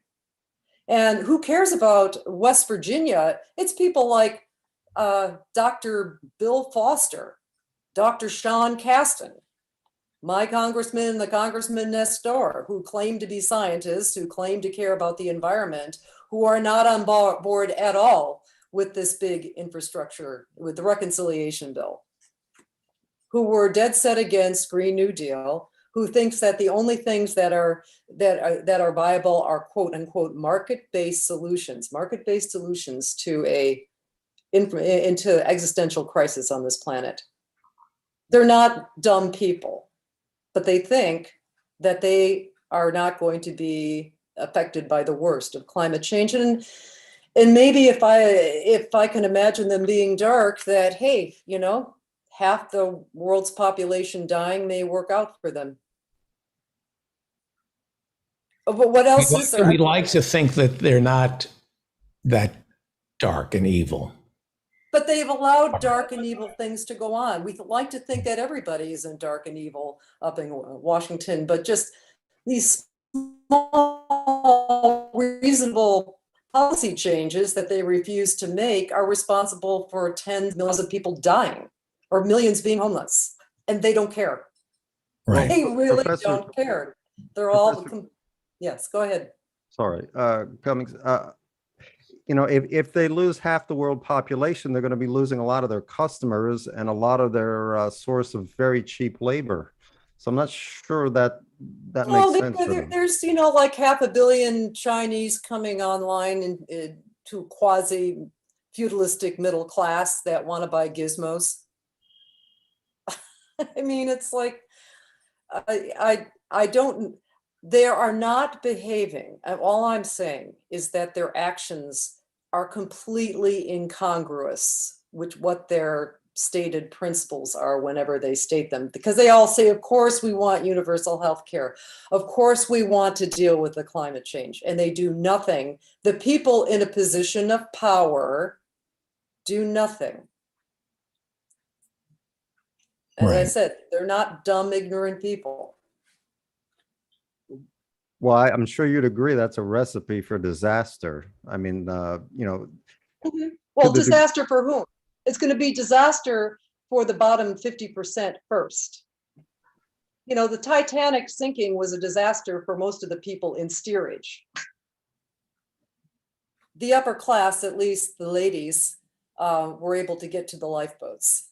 Well, what about Martha's Vineyard? That's could be in a path of a hurricane. It's certainly in Well, the path of rising ocean water. Yeah, Florida, parts of And as Mark Blythe has pointed out, you know, low-lying beaches are historically have been undefensible positions, and he's referring to the Hamptons when, you know, when things really get bad and there are food riots. So but again, we wouldn't be having all this nonsense if the Democratic leadership really wanted to do something, really wanted these bills passed. They are allowing. I agree with you. I don't always agree with you. Oh, really? Yeah. Not Yeah, always. I don't always agree with you. I'm Somebody in the chat is saying what Professor Harvey Kaye told me earlier today, but you know, you're both wrong. Anyway, cinema. What did Professor Harvey J. Kaye say? What Saul just said in the I basically, to paraphrase, nonsense. And I say, well, you know, Kirsten Sinema and Joe Manchin are not exactly self-made people. I mean, Sinema is like one of the least popular politicians in her state at the moment. She did grow up poor. Manchin didn't, but I think Sinema grew up almost homeless. Oh, and well, obviously he's not looking back, isn't she? Is she? I No. mean, you know, so I don't know why people do the things they do. That would be mind reading ultimately. I'm just looking at what they're actually doing and who they actually are and what they revealed about themselves. But You know, my I'm a point broken I'm a broken record on this, and I Okay. apologize, but it's why I agree with you on this about if Biden, Schumer, and Pelosi wanted Bernie's Build Back Better or whatever they're calling it now, they could get it. They are not fighting for it. It's almost like the New Deal being sold as Roosevelt's, $400 billion plan. It would go down in history instead of thinking about, like it's like Medicare and Medicaid in the 60s being billed as Lyndon Johnson's $1 trillion plan, not Medicare. They haven't given it a name. They haven't, painted a policy, a landmark policy on it. Obamacare at least was Obamacare, or the ACA. This is this nebulous spending bill, and they're debating a number as opposed to the morality behind it. If they really wanted to sell Bernie's bill to the American people, they would put a couple of ounces of morality behind it, the same kind of morality that sold Medicare and Social Security. Look, I mean, It's mind-boggling how poorly they're selling this. because they're not interested in the reconciliation part with this Bernie's bill. And I hope that neither passes, unless both pass. I don't want either. I don't want the infrastructure bill to pass. That's a horrible bill. That's a minus. That is a privatization bill that just kind of digs us in because they pulled out all of the climate stuff out of there. I mean, originally that was Biden's bill. That was Biden's infrastructure bill. It was about $2 billion. And I will tell you this, Professor Marianne, I will tell you this. I voted for Biden, but I wanted Bernie. I was willing to compromise. I'm not willing to compromise on this Build Back Better. I agree with Bernie. Do not pass the bipartisan bill if you're not going to pass Build Back Better. And if it means nothing, then so be it. Then let the record show that the Progressive Caucus destroyed both bills. Mm-hmm. And you want to put blood on our hands? Go ahead. And take it all the way to 2022 and then the convention in 2024, and let the fighting begin. Because the clock is ticking. And I was willing to compromise on Biden and vote for him and hope for the best. But if they can't get behind Build Back Better, destroy the whole party over this. Well, you wouldn't be destroying anything. This would be real politics. This would not be this kind of fake media-driven sort of consensus nonsense that has been just developing over the last 20 years or so, maybe 30. I mean, politics never was pretty up close. Politics was always a bloody frickin' fight. I mean, often a literally bloody fight. But this is not blowing anything up. This is basically finally calling out decades of bullcrap. We have been ignoring a problem we've known about, at least since Al Gore damaged his political career over insisting on it. I mean, that's the one thing I will give Al Gore. He pushed this way before he could have ever gotten any political credit for it. But we've known this. The scientists have known that. Oh, hell, I mean, the oil companies have known this for 40 years. They have really smart physicists working for them. One of them's my former student working for Chevron.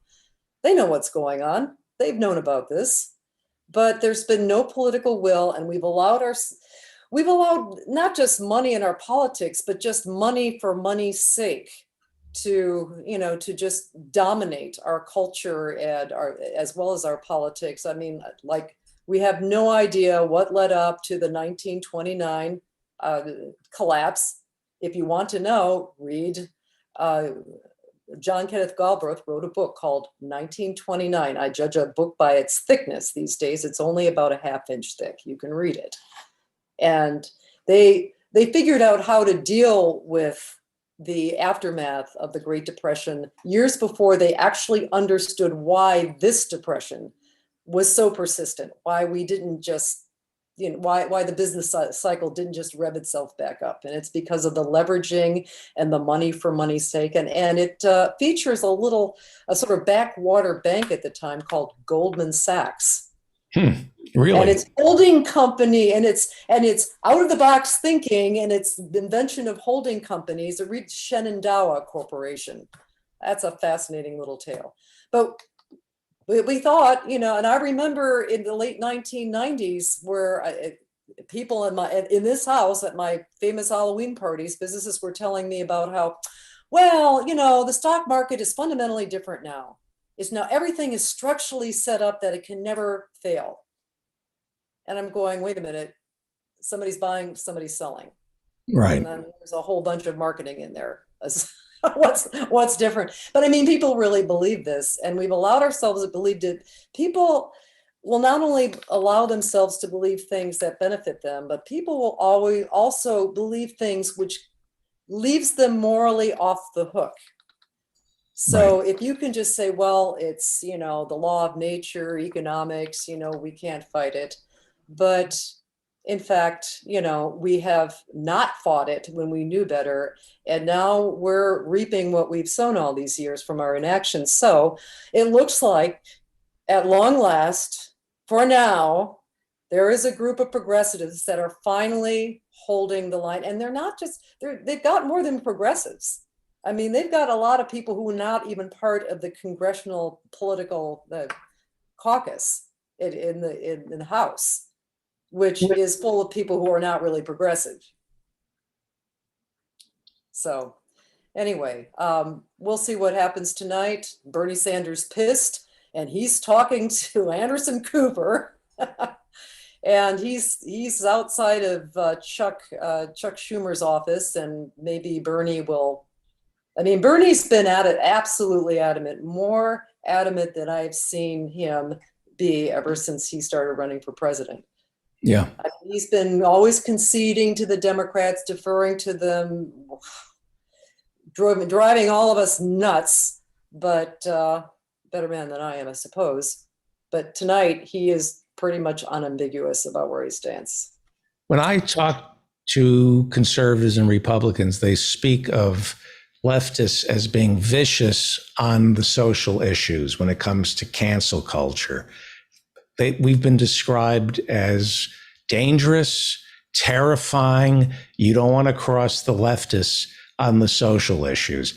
Well, I'd like to see it expand to the economic issues now. It will be really nice for the right and the mansions and the Gottheimers and the cinemas to see just how vicious we can be.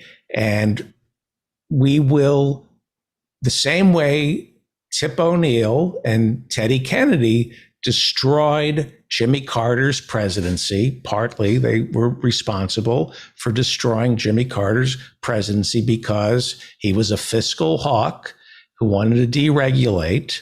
He ushered in Reaganomics, and Teddy Kennedy almost beat him in 1980 in the primaries, had he been a better candidate and a less flawed human being. Tip O'Neill, they showed how vicious the left of center can be. And it may not be the worst thing if Pelosi, Schumer, and Biden wake up in the next couple of days, kicking the can down the road with nothing. You got nothing from the left in this party. You get nothing. And and we'll be scolded by Thomas Friedman again in the New York Times. I'm saying it, where the left is being called childish. It's all about compromise. It's all about compromise when the left is being intransigent. It's never compromise when we're subsidizing the oil industry. Professor Adnan Hussein, I'm going to throw you a curveball. It's good to see you, sir. Nice shirt. It's the talk of the chat room. Thank you. Yes, it's National Day for Truth and Reconciliation. That's been called. Historically, it's been marked on September 30th, and now it's actually an official recognized holiday of sorts. People are wearing orange shirts to commemorate it and to remember the victims of the indigenous children who were victims of the residential school system, and to encourage the Canadian state and society to actually undergo the difficult path of acknowledging the truth of what settler colonialism has wrought and trying to make people, or at least the state, more accountable and develop a real path to reconciliation and repairing and remedying some of those harms. I think it's a very fruitful symbolic gesture. It needs to be backed up with more action, but it's really raising consciousness and improving the national dialogue. I think the U.S. could really use something like this as well, given our terrible history that is really quite parallel to Canada's. There were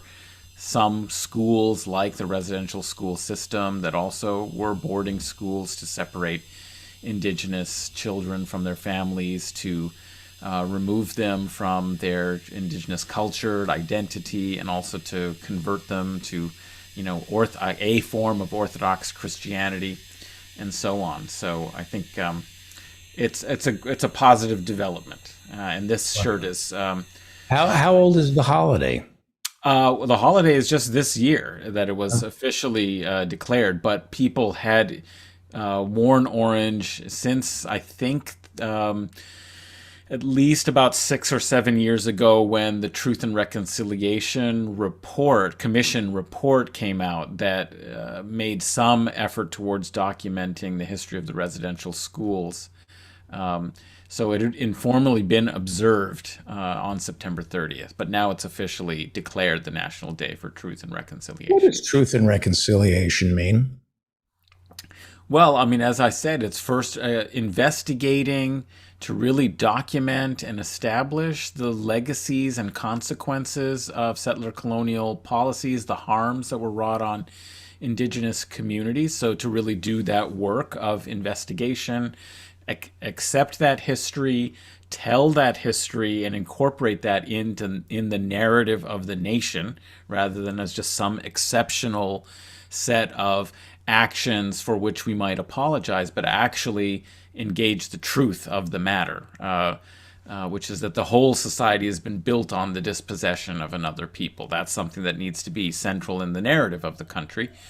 And then reconciliation. Now, I think, there's been a lot of discussion about this because the report came out 2014, I think it was, and of course not that much other than a few symbolic gestures has really been accomplished. And then earlier this year, there were the discovery of all of these unmarked graves. You might characterize some of them almost as mass graves of the thousands of children who died and were whose whereabouts and fate had been unknown, unreported, undocumented.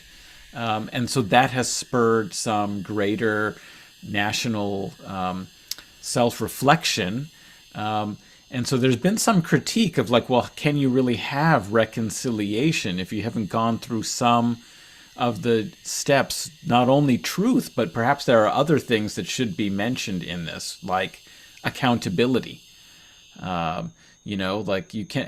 Consequences and accountability. You can't just jump to reconciliation and skip actually attempts to repair the harm, because how can these groups reconcile if nothing has been done? to meet the demands of justice and to repair this harmful legacy. So I think that's a big question. I think I understand what truth is. And some people think about it in a much more narrower way. I have an expansive idea of it being incorporated in the central narrative of the country. But I think there's a lot of debate about what reconciliation should mean, what it can look like. Because for a lot of people, it's just a symbolic gesture of saying, let's now forget about that past and be reconciled to the situation as it exists now, with a few, symbolic recognitions, incorporating some rituals at the opening of the House of Parliament, these land acknowledgements, which when I first came to Canada, they were rare. I hadn't really come across them ever in the US, but in Canada, occasionally someone would do something called a land acknowledgement at the start of any particular event or meeting, which was to acknowledge that this had been traditional territories of Indigenous peoples, to name those Indigenous peoples, and then move on to the rest of the meeting. Now, these acknowledgements became much more common, and they also became very pro forma. It's like, well, it didn't mean anything to say it. You were saying, yes, this is the land of the Haudenosaunee or the Anishinaabe peoples, but mere acknowledgement didn't really do justice to what was involved in those processes, nor did it remedy it.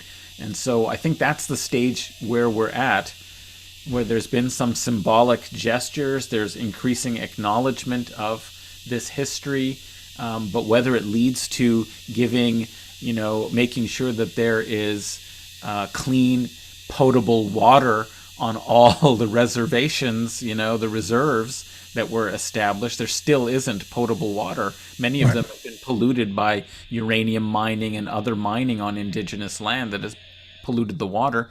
There's still so many missing and murdered Indigenous women whose cases have not been fully investigated or the perpetrators brought to justice. And of course, there's been no reparations paid to the families and the communities whose children were taken from them and who often died and were disposed of in these unmarked graves.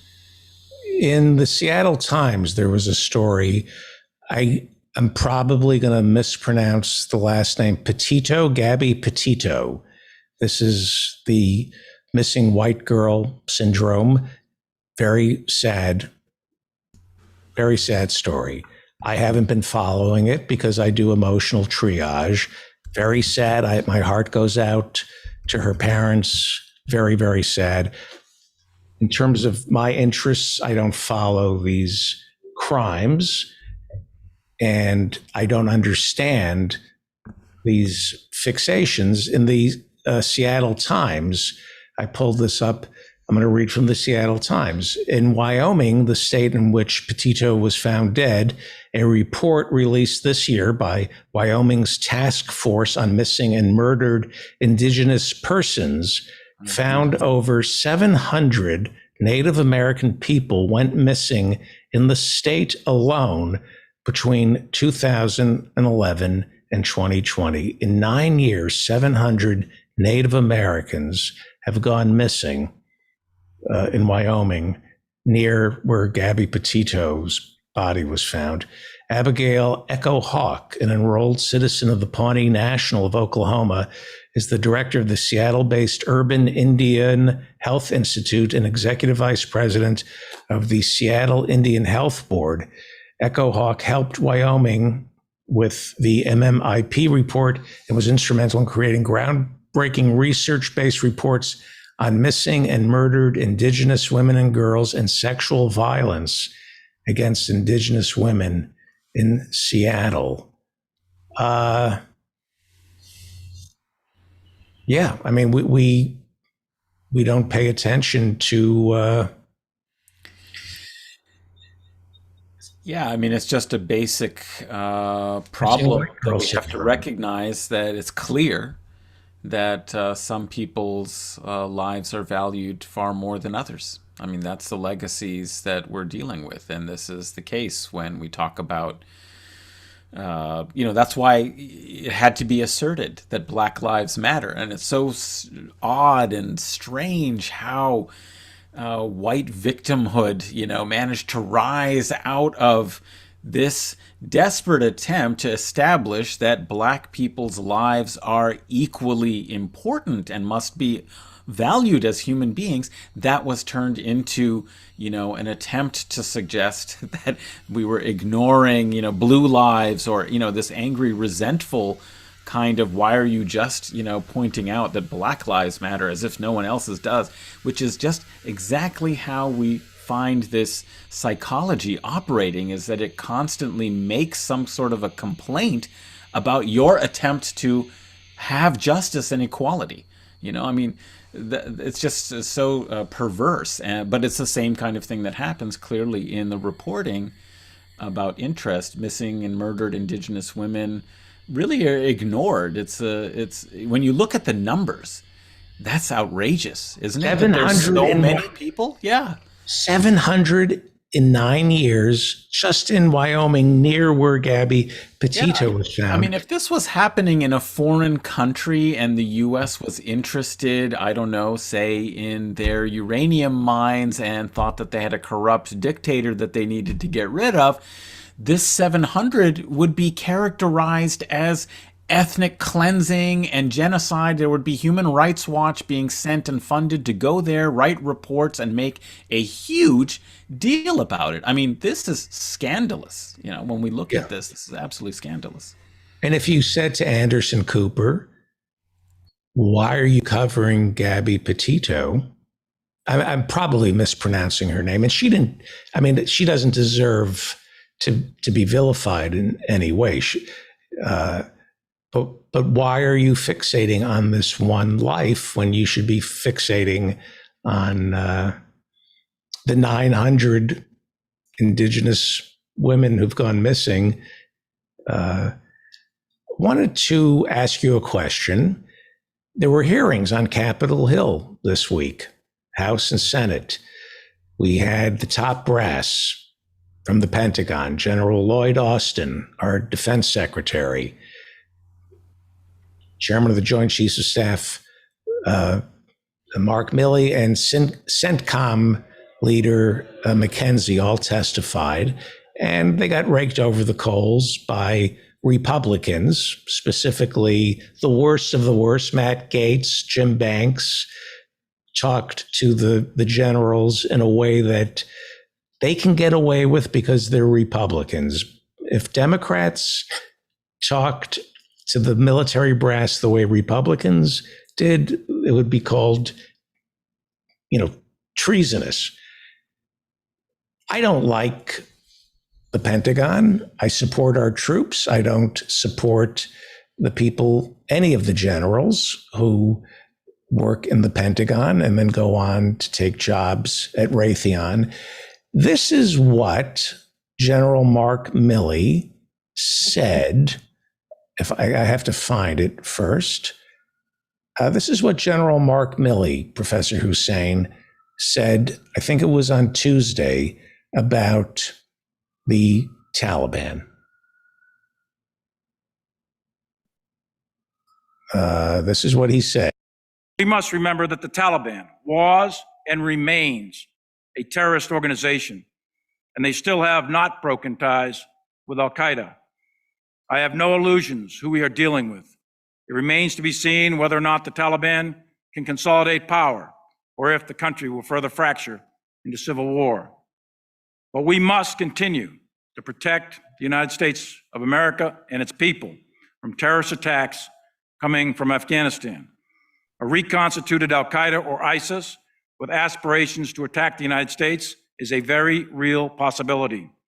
And those conditions, to include activity in ungoverned spaces, could present themselves in the next 12 to 36 months. That mission will be much harder now, but not impossible, and we will continue to protect the American people. Strategically, we must remember that the Taliban was and remains. That's General Mark Milley lying once again for the military-industrial complex. Professor Hussein, was there anything in that statement that was truthful? Well, I mean, it's difficult to assess because it's such a narrative that has been embedded in, our political culture, that the threat of terror. I'm thinking a little bit about this Gabby Petito to the missing and murdered Indigenous women analogy, is that, the actual threat and danger of terrorism, I'm not saying it doesn't exist at all, but in comparison with some of the other more pressing global problems we face, to health, to the environment, even the deregulation of occupational safety, regulations have contributed to more deaths, than terrorism has. But it is such a powerful narrative for American political culture after 9/11 that it doesn't even have to be true. It just needs to be stated by somebody wearing, a uniform with a lot of medals and a sober and serious voice to convince people that this is a danger that we need to throw billions upon billions of dollars at. I mean, and that's essentially what the point here is. I mean, I wonder how he can actually claim that this is a reasonable kind of way to frame the analysis when we've just lost the whole war. I mean, it thinks that you can just reset. Let's just reset and go back to 2001 and say this is like a present danger. We have to watch out for these kinds of groups operating in the absence of political power in these stateless kinds of environments. And also, of course, he's eliding very much the situation. He's very eliding the internationalist movements like Al-Qaeda, ISIS, that really do have the objective of, bringing down, U.S. empire. Typically, however, their greatest concern is U.S. occupation of or support for oppressive governments in the region. And it was just a particular tactic of Al-Qaeda to try and take the, war to the far enemy rather than the near enemy, which are the corrupt regimes that were oppressing, in their view, the Muslim people of the region. So the more the U.S. is involved, the more it enables or creates the kind of reaction that could bring about what he's talking about. So that's why it's hard to evaluate the truth of what he's saying. Is because if he initiates, and if the U.S. initiates more of these kinds of interventions, of course it will create a greater and re-energized internationalist sort of threat. But the Taliban are clearly a very different kind of movement. Yeah, well, we have to wrap it up. I don't want to keep Professor Hart and J.K. waiting. Very quickly, General Milley was lying. I'm not going to put you on the spot here, but I'm going to tell my listeners that everything General Milley said was a lie.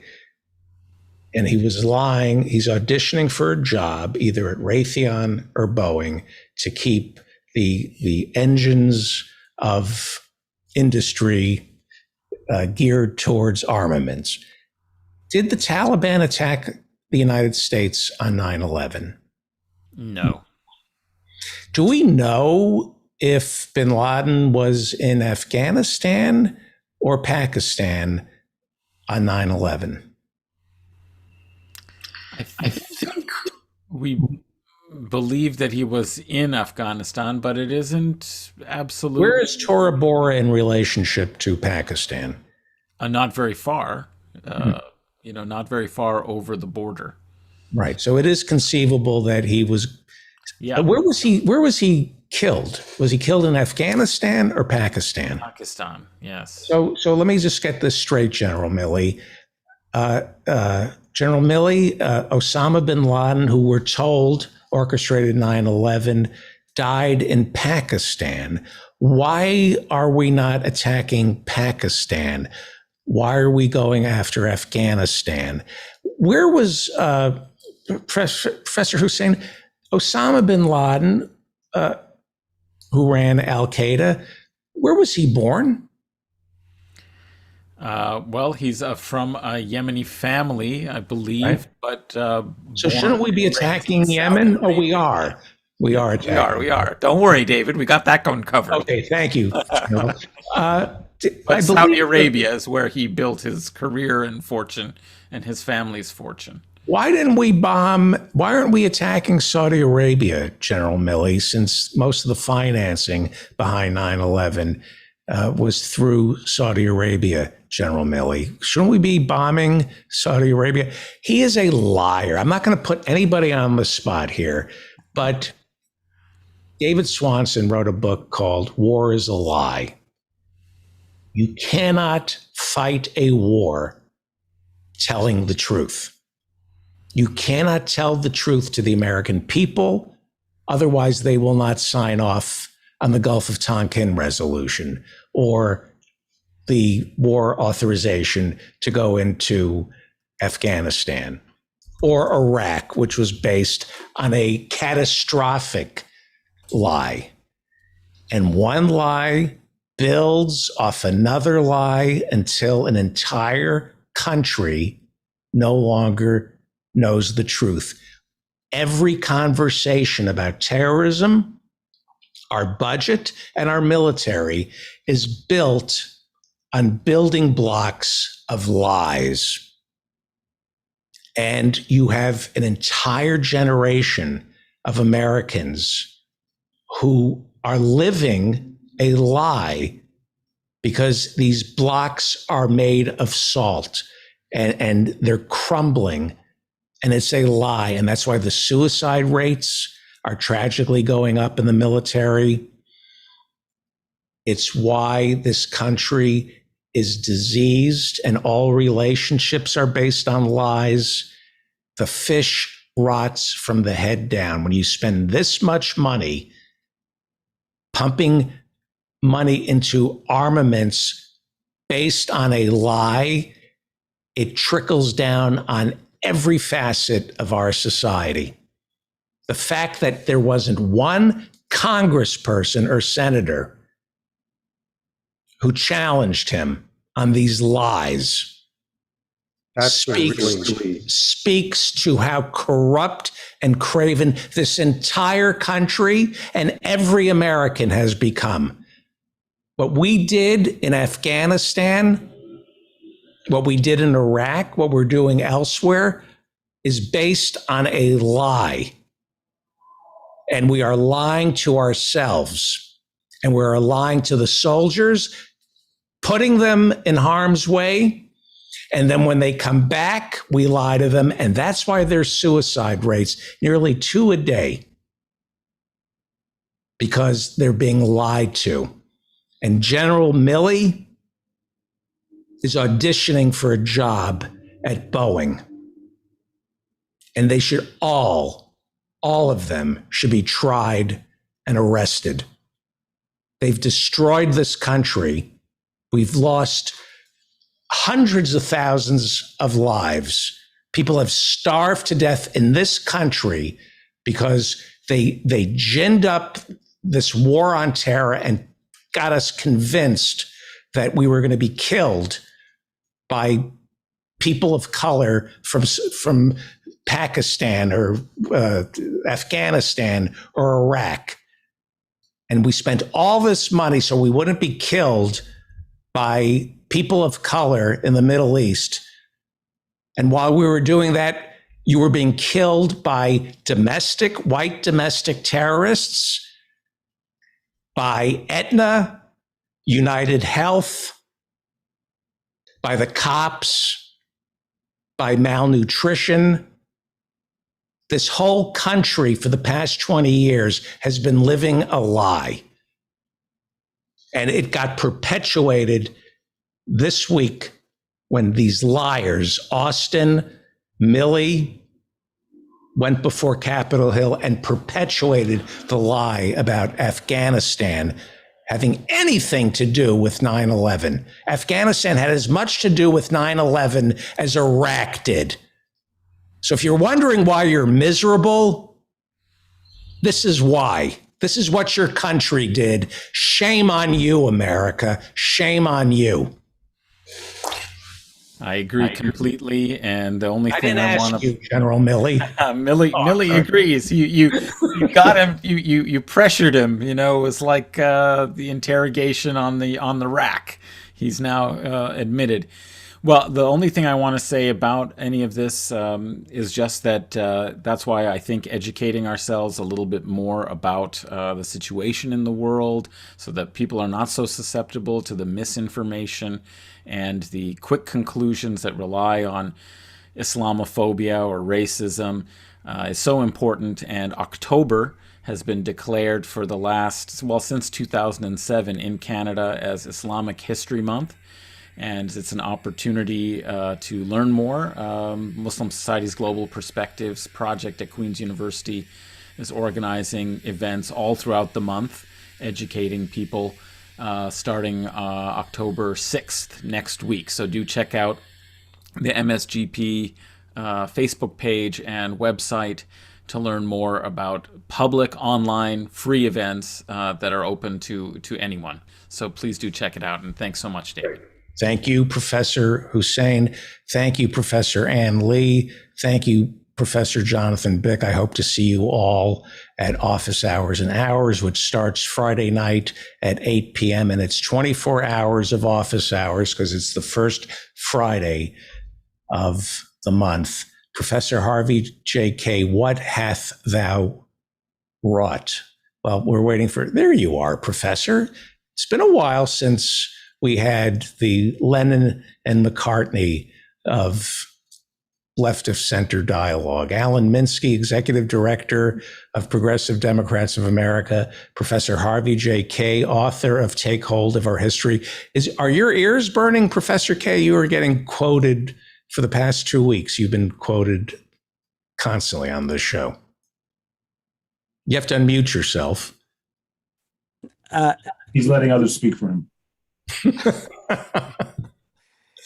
Actually, can I move away a little bit? I just want to tell you that I listened to your conversation with Alicia Brooks on the Michael Brooks legacy. Oh, did they air that? Yes, they did. Yeah. And I was listening to it very late at night, and it was interesting to me. Can I comment on your comedic style? Sure. I'll please. Okay. This is not a critique at all. Not at all. It was interesting. I was listening, and at first I could see that she didn't know how to read you. Did you get that? She was she couldn't read you at first. Nobody can. I'm like James Joyce. People pretend they've read me. So, and it just so happens that yesterday and today we were on the phone. Well, we were on a Zoom thing for about a couple of hours, Alicia and I, because I was doing my week with her, following your week with her. And I said to her, and I want to see your response to this. I said to her, you were a little flustered at first, I sensed, because you didn't know how to respond to David. And she said, well, I guess I was. And I said, well, I'm going to give you an insight, which I haven't mentioned to David, and I hope he takes it the right way. I said, you can't listen to him. He's not being sarcastic. In other words, sometimes I am. No, well, but when you do your thing, I said to her, it may well be a generational thing.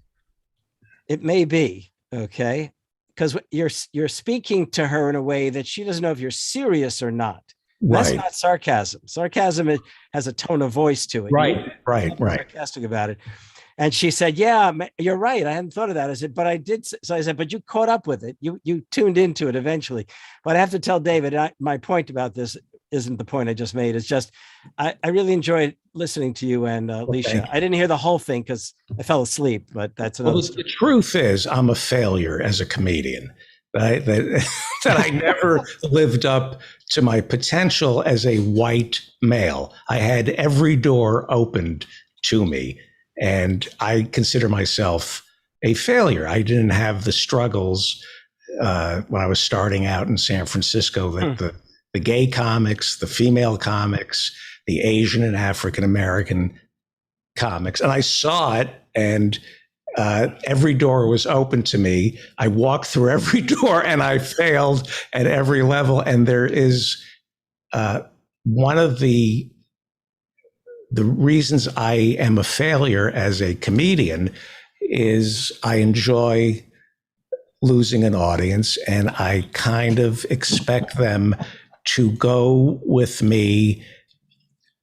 It's privilege. It's the white privilege of just come with me and I'm going to smack you around. If you think you're on to me, I'm going to hit you and you're not going to know where I'm coming from. I wouldn't have believed you, but the participants tonight just dropped from 75 to 2.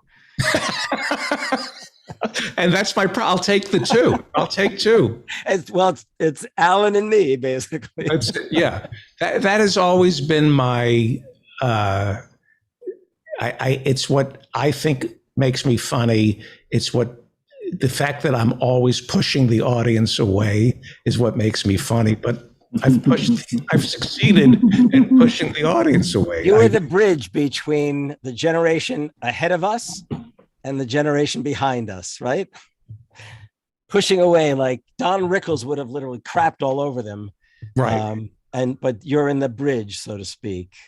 I expect a comedy audience, not to make value judgments, not to decide, and I'm wrong. I'm wrong. You can look at my bank account. I'm wrong, but I always expected the audience not to make a value judgment on what I was saying.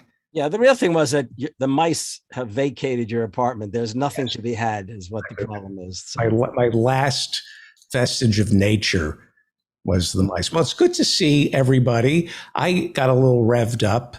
A little?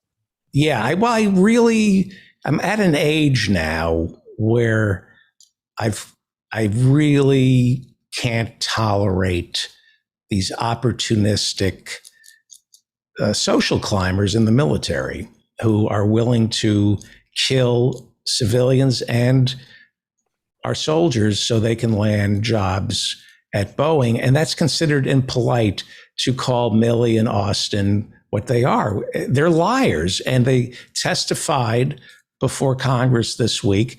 The only people who had the temerity to stand up to them were 2 of the worst members of Congress, Jim Banks and Matt Gaetz. Wow.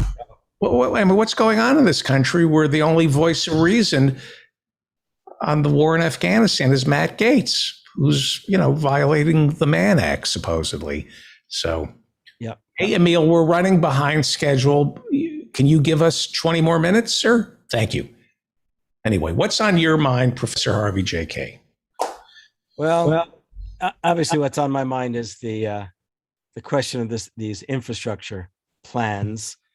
But I've sort of thought about, I can't hang on every word right now of what's going on in Washington, because who knows? And right. But I keep thinking about the utter failure to. You already talked about my comedy career.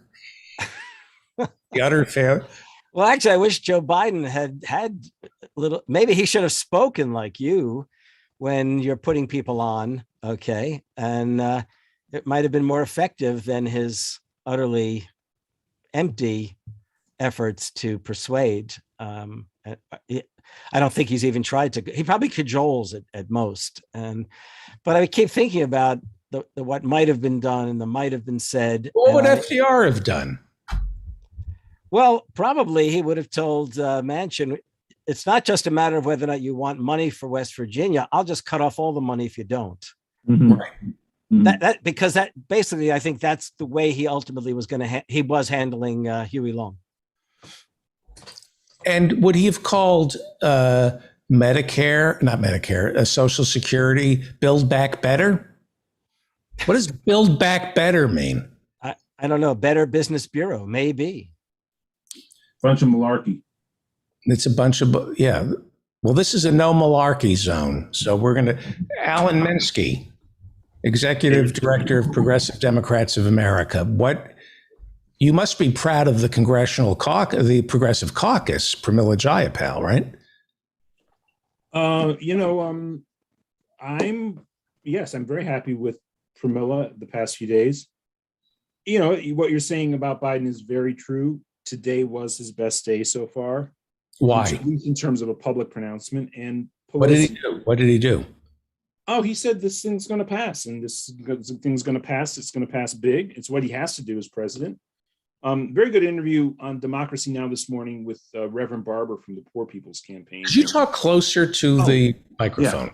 Yeah, Reverend Barber from the Poor People's Campaign was on Democracy Now! This morning on this subject, and he made a few points.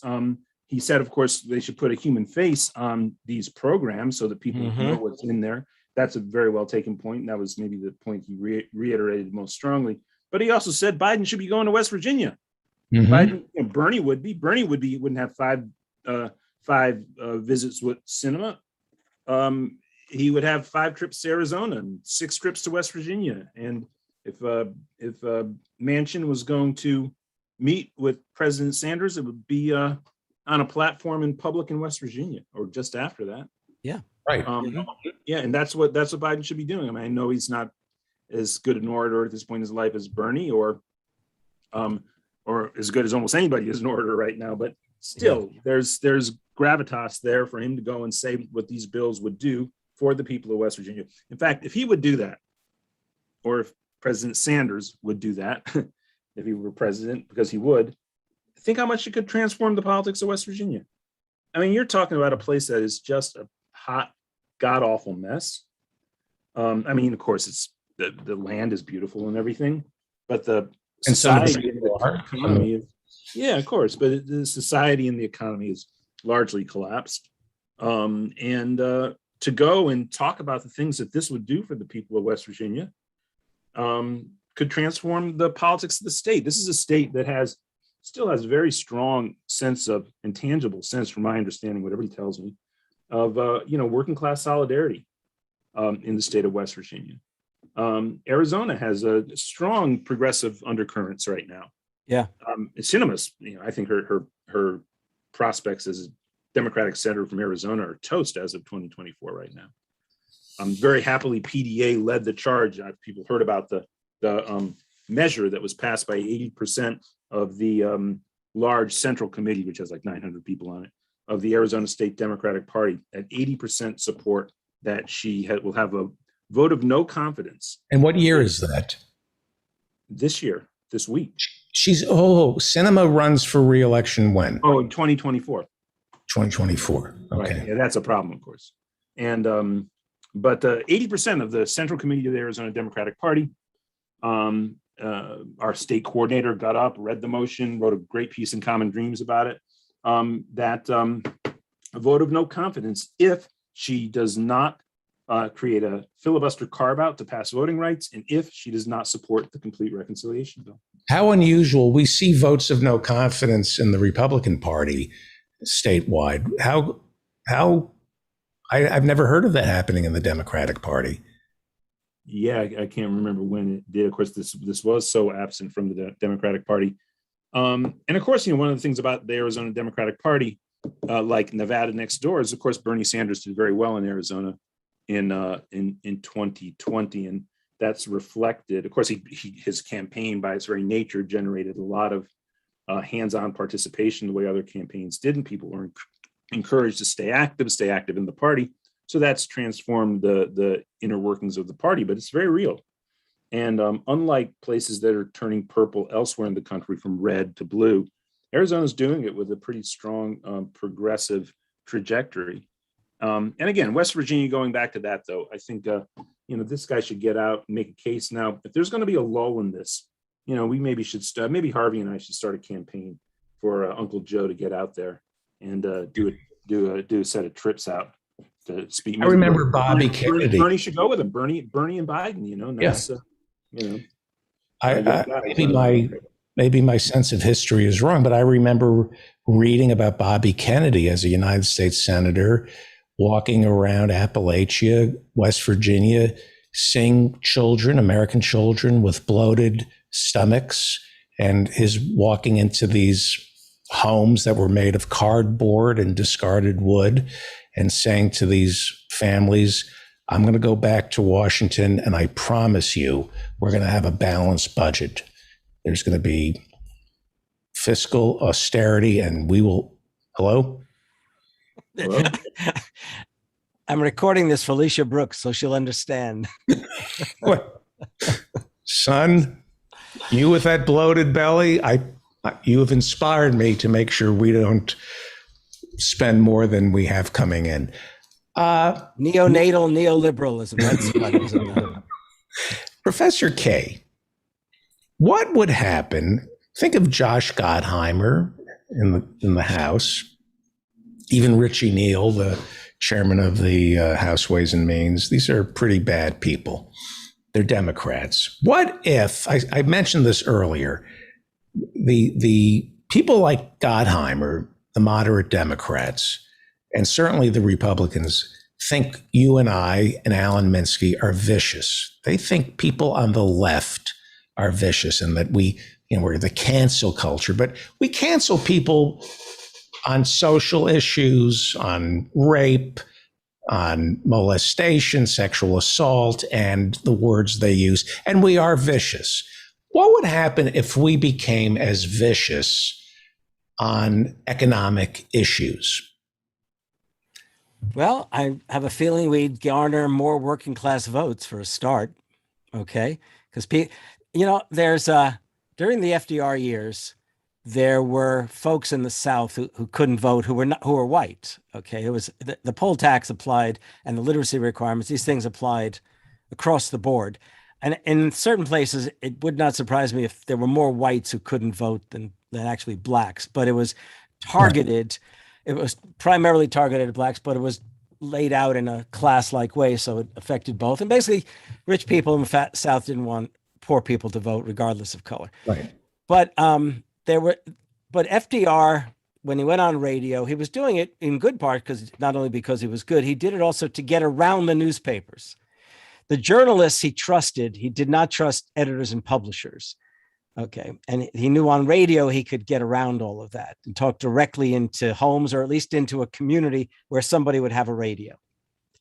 And there were lots and lots of letters, and I'll never forget reading one of them, which was by, I think, a textile worker from maybe North Carolina, who basically said, he was expressing his admiration and affection for Roosevelt. And he said, and the reason is, you're the only president I could ever imagine who knows my boss is a son of a bitch. Okay. And it is the case that they had good reason to believe that Roosevelt was on their side, because because he and the progressive Democrats and the progressive Republicans, in fact, of that day, did those very kinds of things.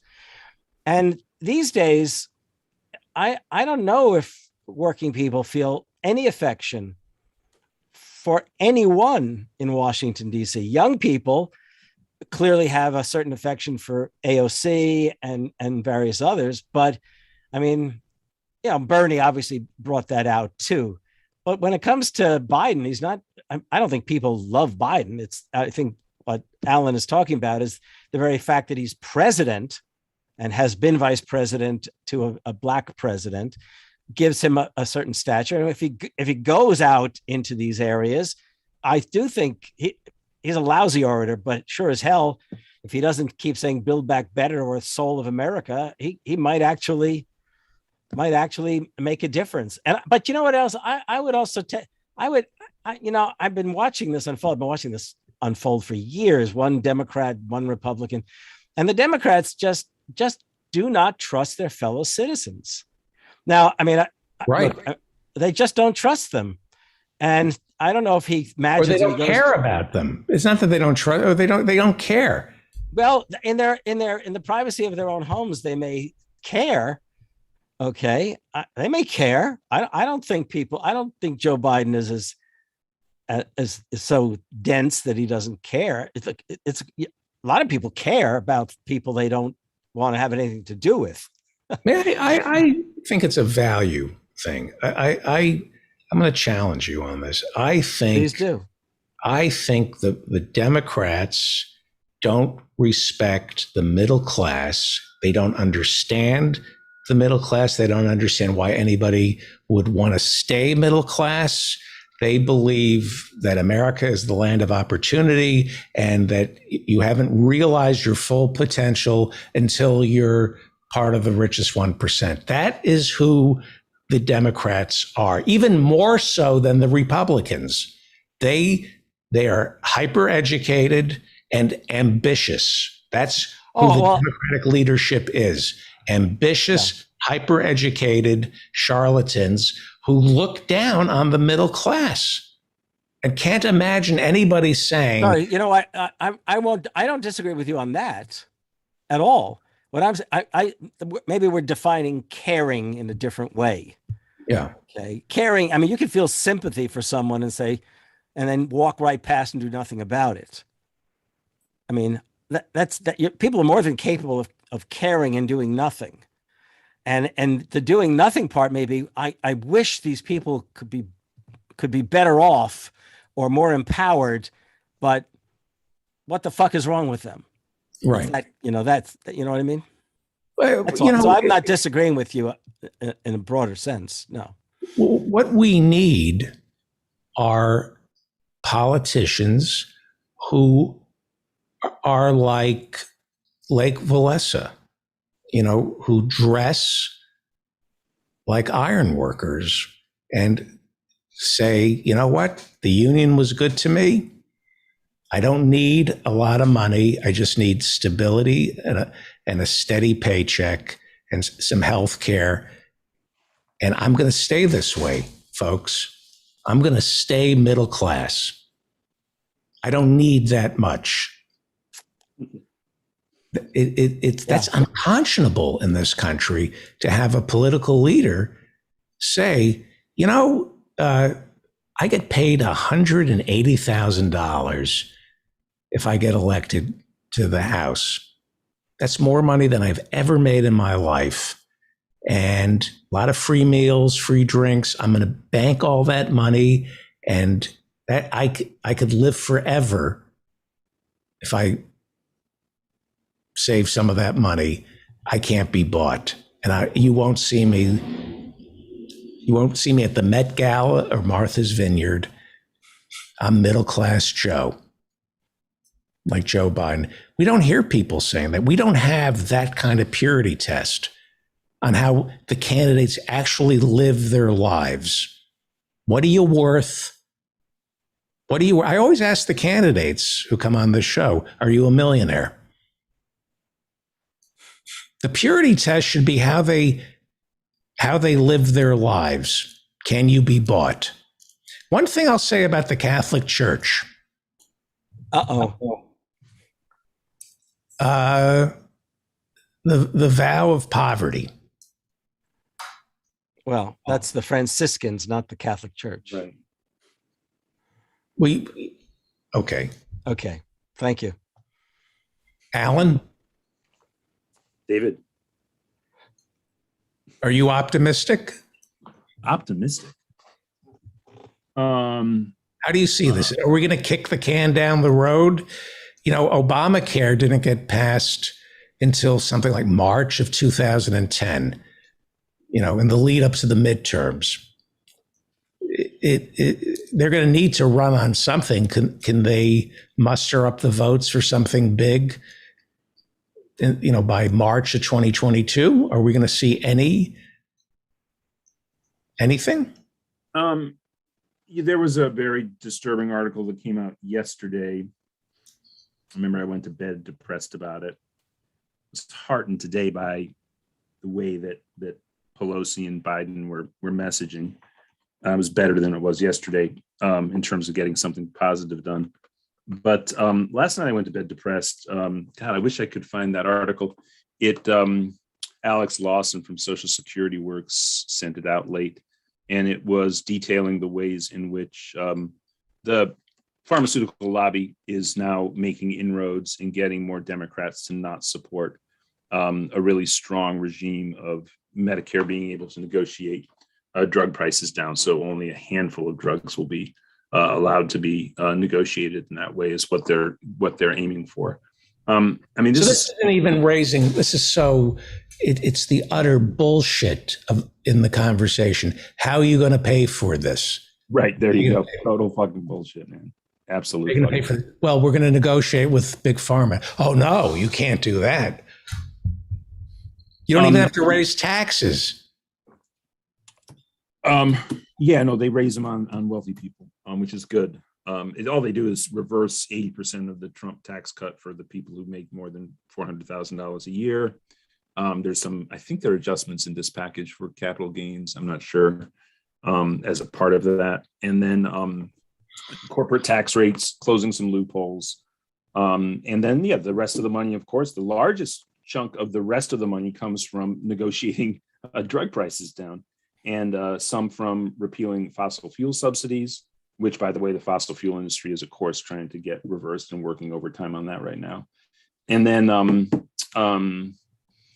I think a small portion of the 3.5 trillion is extra taxes that they assume will be generated by the economic growth sparked by such a large bill, but they're only doing like about 300 billion or 500 billion that way. So it does add up. And by the way, Richie Neal, by the way, he didn't end up being the person who stabbed us in the back, maybe because so many of us were expecting him to be that person. Yeah, there was actually a poll today. Politico Harvard put out a poll. The very single most popular political proposal on the table in American politics today is for drug price negotiation to take place through Medicare. I mean, it's outrageous. We pay, what, 2.5 times as much, and probably actually more, for drugs than the people in any other country in the world. How the hell can any politician, survive supporting that against the popular will? Well, it's because there isn't, we don't have a national network. We don't have that kind of echo chamber to be able to really organize people to and focus people's outrage on this. Because though there was a demonstration yesterday at Gary Peters' office in San Diego, he's the single largest amount of money coming in for a congressman, a Democrat in San Diego from the pharmaceutical industry. And he was one of the 3 who voted against this in the Energy and Commerce Committee. So, yeah, here, I'll put it's from Politico Pro. I don't know that I have the URL here. It was just copied into an email. But you have to have the pro account for Politico. Oh, I don't have that. Yeah, there you go. Democrats dial back drug pricing plans to win over moderates. This was released late last night. And it talks about how they seem to be making headway with a number of people now to scale this back. Yeah. I know you're going to have to call us quits in a moment, because I know we've got Guillermo waiting. But 2 things I want to do. First of all, I got my booster shot today. But the second thing, applause. But the applause doesn't work. Right. But I want to go out on a note. I want to quote Lincoln. Okay, this is 1854. And he explained to Americans, or at least this was a draft of a speech he would give, which I don't know if he ever actually gave it anywhere, about what government is supposed to be about. And he says, the legitimate object of government is to do for the people what needs to be done, but which they cannot by individual effort do at all, or do so well for themselves. There are many such things. Some of them exist independently of the injustice to the world. Making and maintaining roads, bridges, and the like, providing for the helpless, the young, and the afflicted, common schools, meaning public schools, and disposing of deceased men's property are instances. So, I like that last one, okay? That was the lawyer. Yeah, right.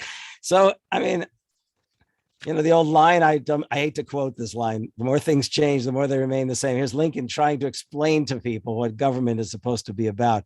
Now, why didn't John Meacham or Meacham, whatever the hell his name is, hand this to Biden and say, now go out and talk to the Americans about what government is supposed to be about. Don't tell them it's about restoring the soul of America. Right. The soul of America.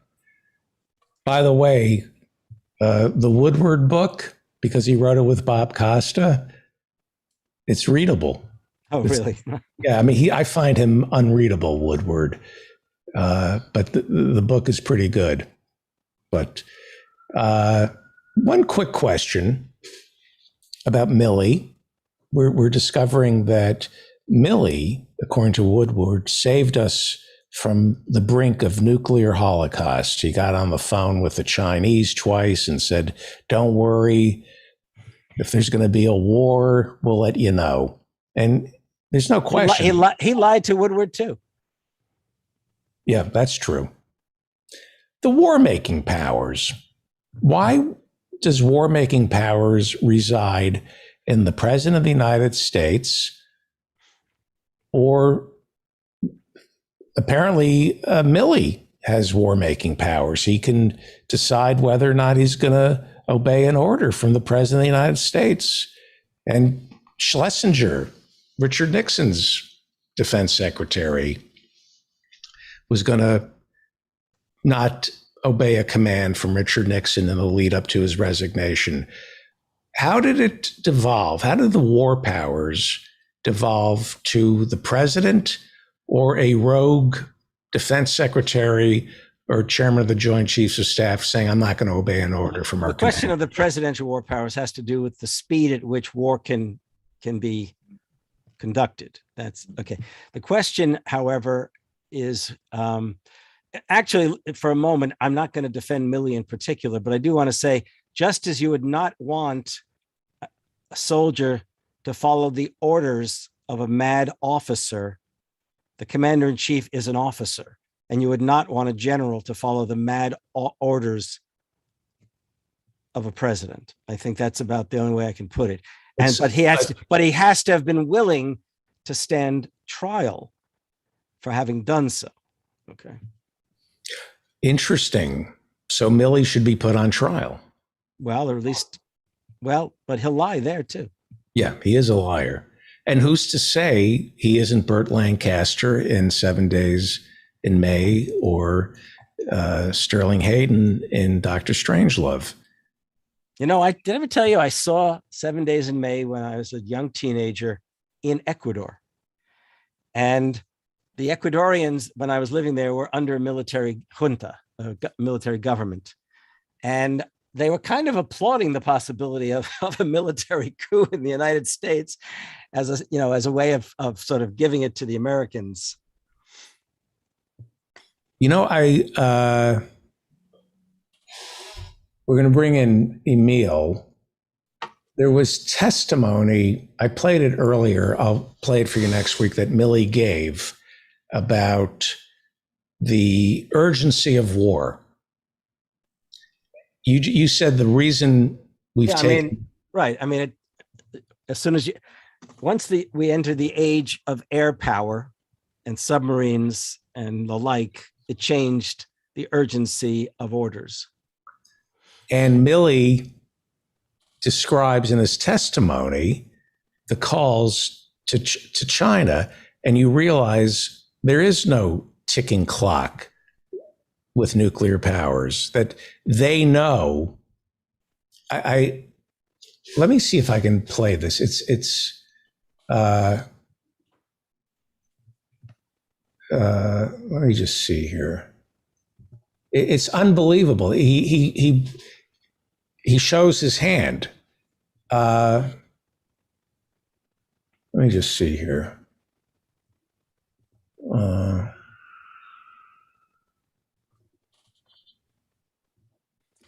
Where's Bob Woodward lying to us in the book? I don't know.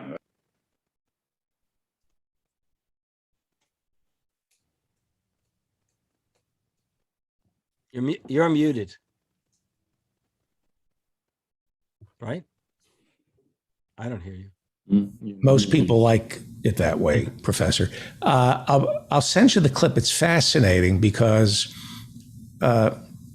Milley shows his hand and says, when two superpowers go to war, you know months in advance through intelligence.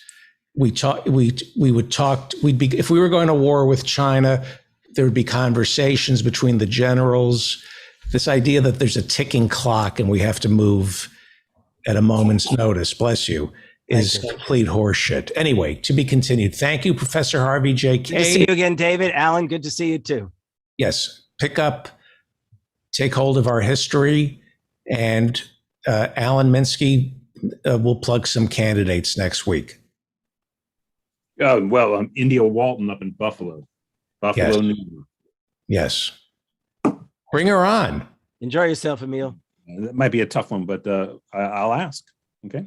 Bring her on. Thank you. Thanks. Emil Guillermo, host of the PETA podcast, People for the Ethical Treatment of Animals, as well as a columnist for ALDEF, the Asian American Legal Defense and Education Fund. And you are wearing a yellow vest. Did you just get back from France? Are you a... It's not yellow, David. It's orange. This is the color of, all those guys who pick up trash on the side of the freeway. Oh, I'm sorry. I'm colorblind. Oh, are you really? This is I orange. It's orange? Yeah, this is National Orange Shirt Day. World Orange Shirt Day, not just national. And it comes from your Canadian folks here. It's a national holiday in Canada. No, you didn't know that? Well, we were just talking about Truth and Reconciliation Day in Canada.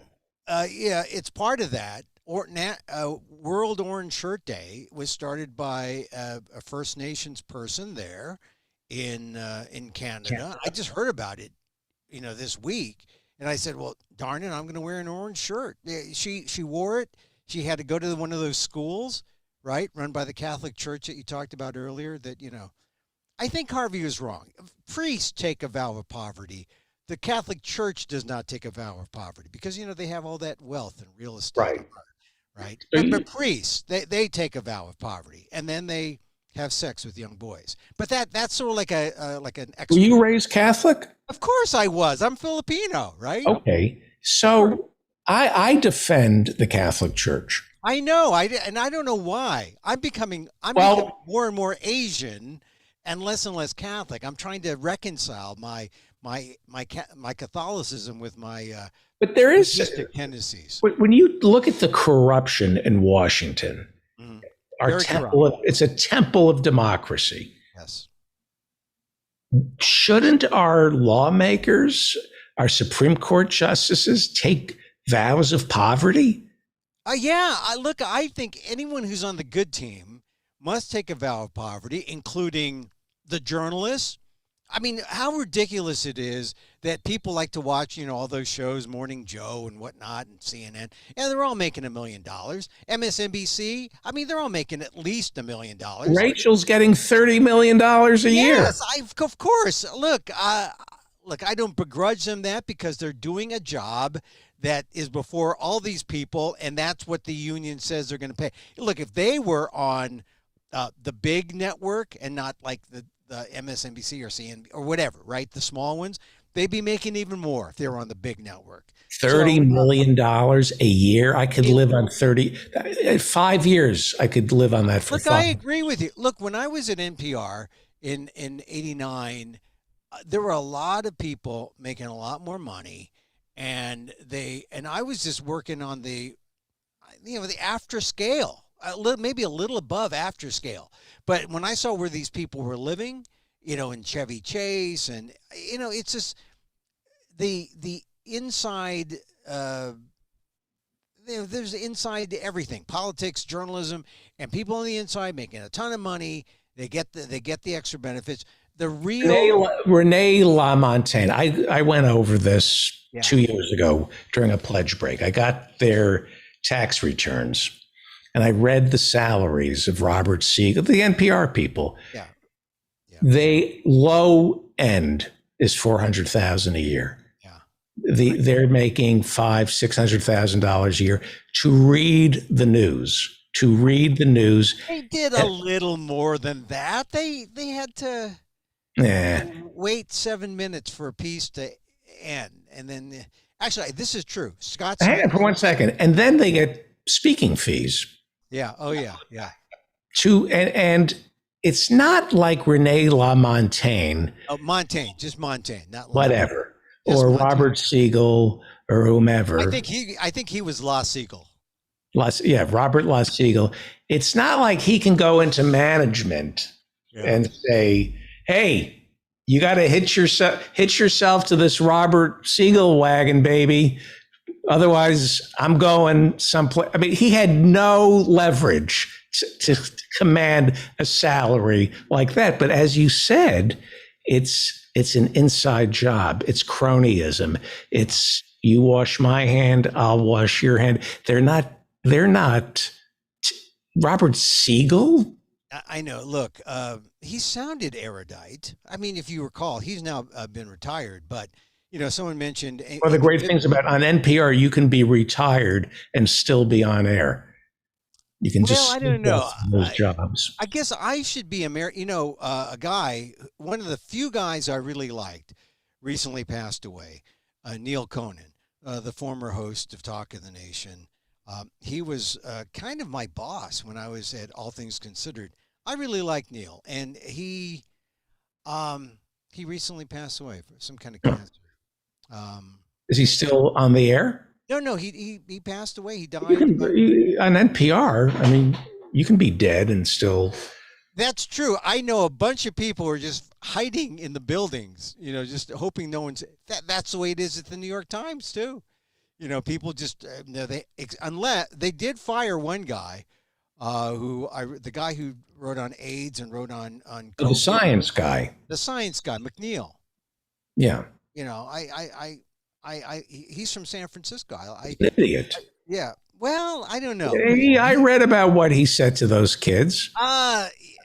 You got to read. He's an idiot. You got to read what he wrote in Medium to get the full picture of what he said. I think it was taken out of context. Of course, you got to read his defense. Well, you didn't get the defense. You didn't get his defense on in the New York Times, and so anyway, look. Well, hang on. So my listeners know, because I got into it with the publisher of Harper's on another show over this. Louis Lapham?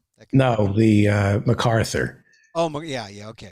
And I asked the publisher of Harper's, MacArthur, you think McNeil was unduly fired by the New York Times?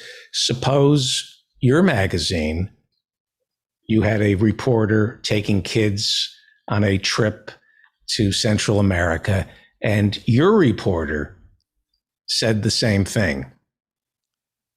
Look, he shut up.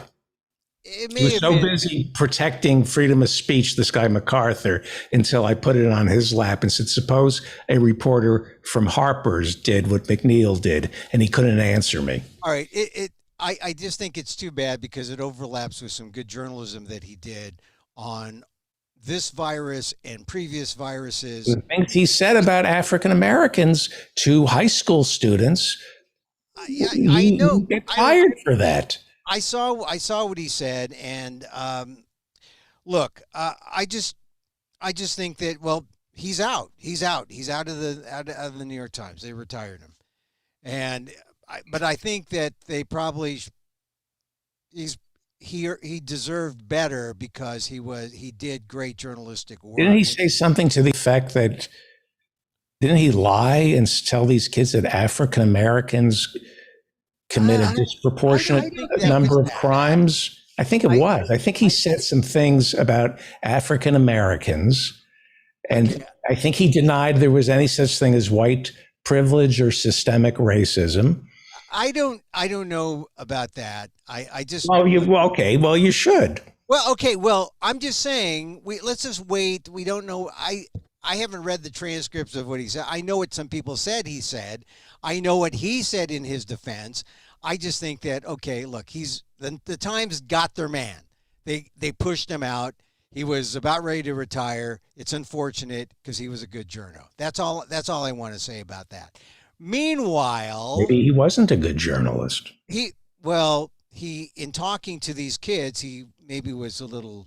Well, if you exercise that kind of judgment around kids, I just say, look at his work on the virus. Look at his work. He was nominated for the Pulitzer by the paper right before this incident, and then they jerked it off. They took away this nomination. Anyway, look, hey, a couple of things. Orange Shirt Day.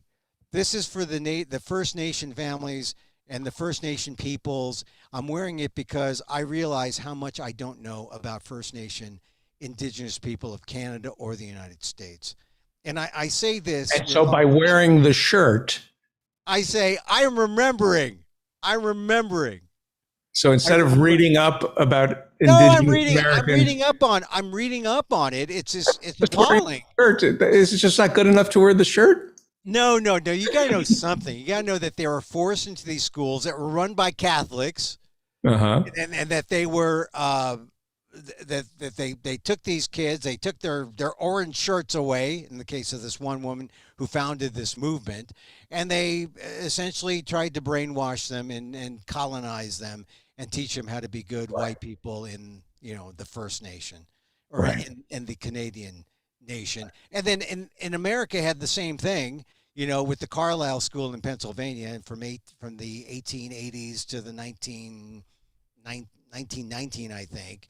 But the only thing that was different was, I think now they found that people were abused in Canada. I think they were abused too in America, but not to the extent that they were abused in Canada. They found bodies, buried. They have people now talking about how they felt they were lucky when they escaped. They got away from the schools, but there were some kids who weren't as lucky. I just think that I'm going through a lot of, how people, when they say, well, where are you? What Indian lands are you on? What native lands are you on? And do you begin your show by saying, hi, I'm David Feldman. I'm here on the land of the Manhattan Indian. Do you say anything like that? I think the Manhattoes. Manhattan. See, I'm in the land of the Miwok and the Yokuts. In San Francisco are the Ohlonies. And, I don't resist that. I think that it's good that we begin to start recognizing and acknowledging the Native peoples, because, we use the term BIPOC. I've been in a couple groups. Would it be appropriate if I say, this is David Feldman coming to you from the Molinari's old apartment? Well, you could say I'm that. in 3B. I'm in apartment 3B where the Molinaris used to live. And now. And the salami scent that they know. Yeah. Some of their stains are still in this. They were the first people in this apartment. Let's get the Molinaris. Well, that's good, David. The good Italian family. I'm here. Actually, I'm in a house. I think we were the first residents of this house. I'm back in my gong closet because I have better sound, and also because I wanted to stay away from the riffraff in the house. I'm up here closeted where I belong. But anyway, Orange Shirt Day. Okay. The children buried, they're finding, and now you're hearing a lot about missing Native women. A friend of mine started a Native American network out of the University of Arizona. Used to be the editor of Indian Country Today. I was one of the first subscribers because we need to know more of their stories. I was in this thing yesterday, this international launch for this book, Bigotry on Broadway, Ishmael Reed's anthology. I write about South Pacific because South Pacific is, part of our national song. Where can we buy Bigotry on Broadway? You can buy Bigotry on Broadway on Amazon. It's published by Baraka Books out of Canada. So the Canadians, they're out front. I mean, Ishmael was saying yesterday that he could not write a book that was critical of Broadway. He couldn't publish this in America, he said. It has an essay by a guy named by a guy who lays out why the problems with Hamilton being a slave owner, Schuyler family, all his hypocrisies, and here I had. We should mention. Hang on for 1 second. We should mention. You're talking about the book Bigotry on Broadway, not the one-man show starring Shane Gillis at the Helen Hayes Theater entitled Bigotry on Broadway. That was a show that Shane Gillis. Did Shane Gillis do a one-man show like that? Yes, it was called Bigotry on Broadway, and he made fun of Asians. Oh, forgive me for not acknowledging that there was a kind of a homonymal kind of thing going on. It's different. Bigotry on Broadway, Shane Gillis's one-man show. Oh, well. Not to be confused with your book, Bigotry on Broadway. How many people contributed? There are about a dozen contributors. I write about South Pacific, and I write about how, they always say, oh, that song, carefully taught. It shows that Rodgers and Hammerstein really, you're not born a racist, you're taught a racist, you got to be carefully taught. And that is supposed to be the cleansing song that makes it all okay, right? That, South Pacific is a good piece. But yet, the Tonkinese woman, Bloody Mary, pimps out her daughter to an Ivy League Navy guy, this guy, Lieutenant Joe Cable. And in the dueling coupling, there's Nellie Forbush, you see a white person from Arkansas, and she connects with a Frenchman, Emile Dubec. Not the reason why I like it. Good evening. Yes, yeah, exactly. How about There's Nothing Like a Skank? Wasn't that the name of it? I don't know, but I don't. Oh, know Nothing Like that. a Dame. I'm sorry. I saw. You knew Some Enchanted Evening. Now I'm going to wash that man right out of my hair plugs. Yeah. My hair plugs. Yes. Show tunes. Look, and here's the thing. It's in Valley High may call you. Is that exactly, David? Yeah, it's a great musical. But racist as hell. First of all, the libretto is filled with the J word. The shortened version of Japanese. By time it got to the movie, they lengthened it. They put in all the syllables, so it wasn't the N word for Asian. It was James Michener. It was James Michener. Yeah, it was a short story, won a Pulitzer, and then later the movie or the Broadway play won a Pulitzer. Larry Hagman's mother was in that. Mary Martin was the original Nellie Forbush. JR's mother was in that. Peter Pan, the original Peter Pan. But so I take apart here's the thing. It's a historical relic, but there's a song lyric called Happy Talk. Happy talky, happy talk. Talk about things you like. Got to have a dream. If you don't have a dream, how you gonna make a dream come true if you don't talk happy? You see, here's the thing. That came out in 1950, right? Right. If you don't have a dream. Martin Luther King, March on Washington, 1964. Right. He would have been laughed out if he sang Happy Talk, because Happy Talk was BS. It was kind of like acceptable bigotry on Broadway. Well, how's it bigotry? I'm just saying, it's a song they had about dreams, right? So, Martin Luther King, if he could have capitalized on the dream thing and said, what if Martin Luther King was saying, if you got to have a dream, if you don't have a dream. Are you going to make a dream he come had true? a different dream. He had a different dream. Well, That's maybe it was available to maybe him. the March on Washington in 64 would have still been going on if he had some show tunes. Here's another test. Would they be singing it at a BLM march somewhere? No. But I don't understand what's wrong with Happy Talk. Happy talk. What's wrong with that? What's wrong with it? It mentions a dream, right? You got to have a dream. If you don't have a dream, how you going to make a dream come true? See, Martin Luther King wouldn't sing that. But is that? Oh, he has a different kind of dream. Is that a problematic song to tell people? Yes. Well, I'm just saying that if it wasn't bigoted, they could have used it. But, I don't see the bigotry. You have problems. I'm talking about the whole South Pacific Songbook from Carefully Taught.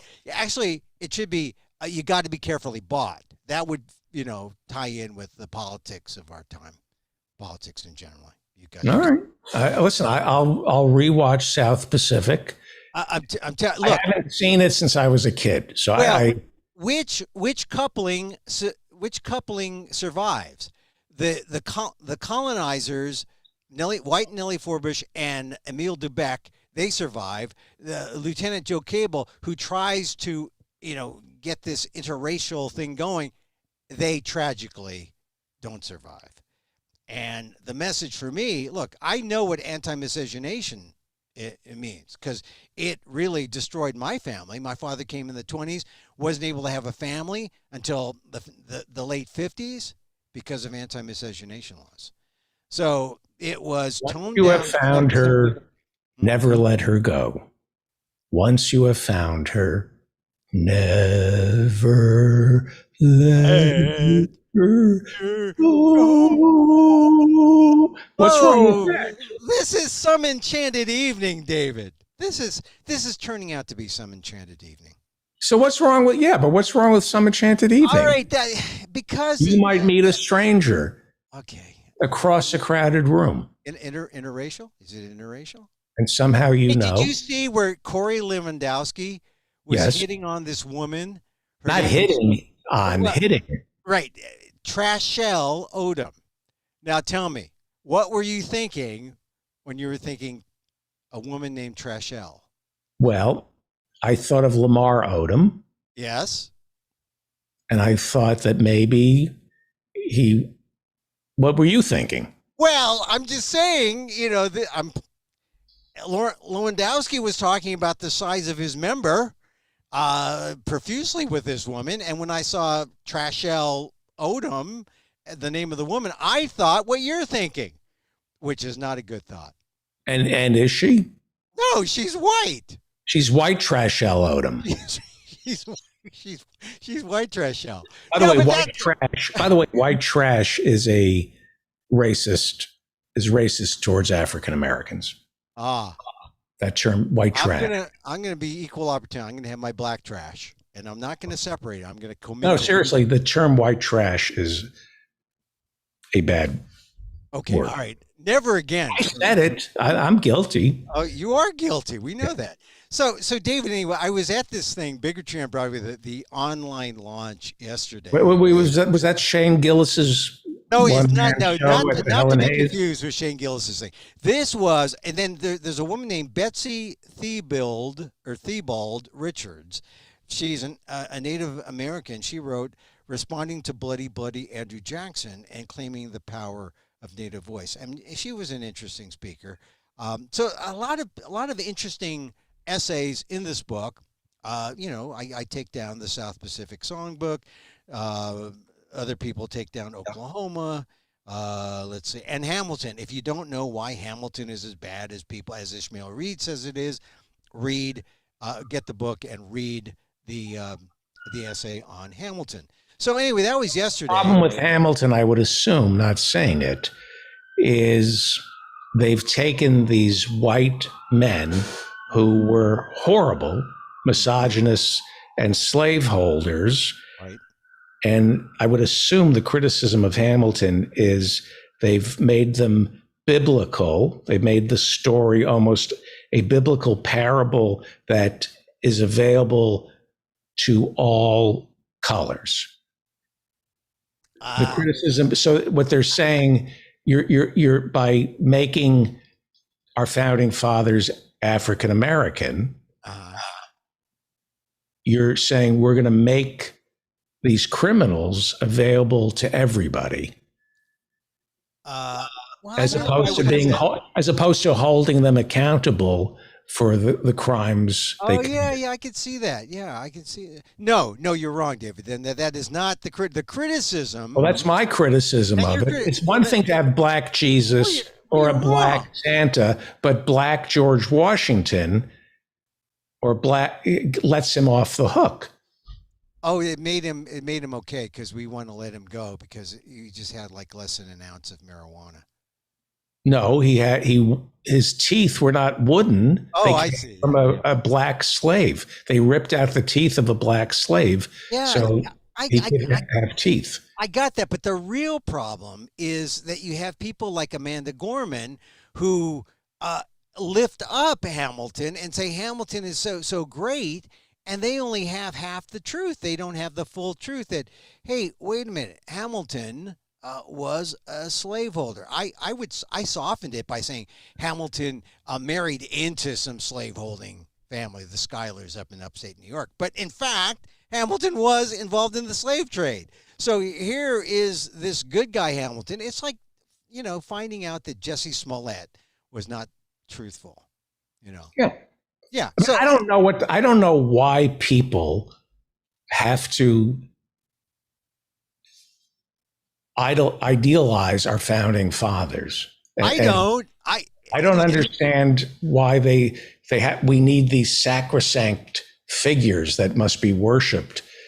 They were horrible men. They were products of their time, and they were unable to rise above them. Now, the Constitution, there are parts of the Constitution that are great, but the Electoral College, that's for slaveholders, counting 3/5 black people, 3/5, not allowing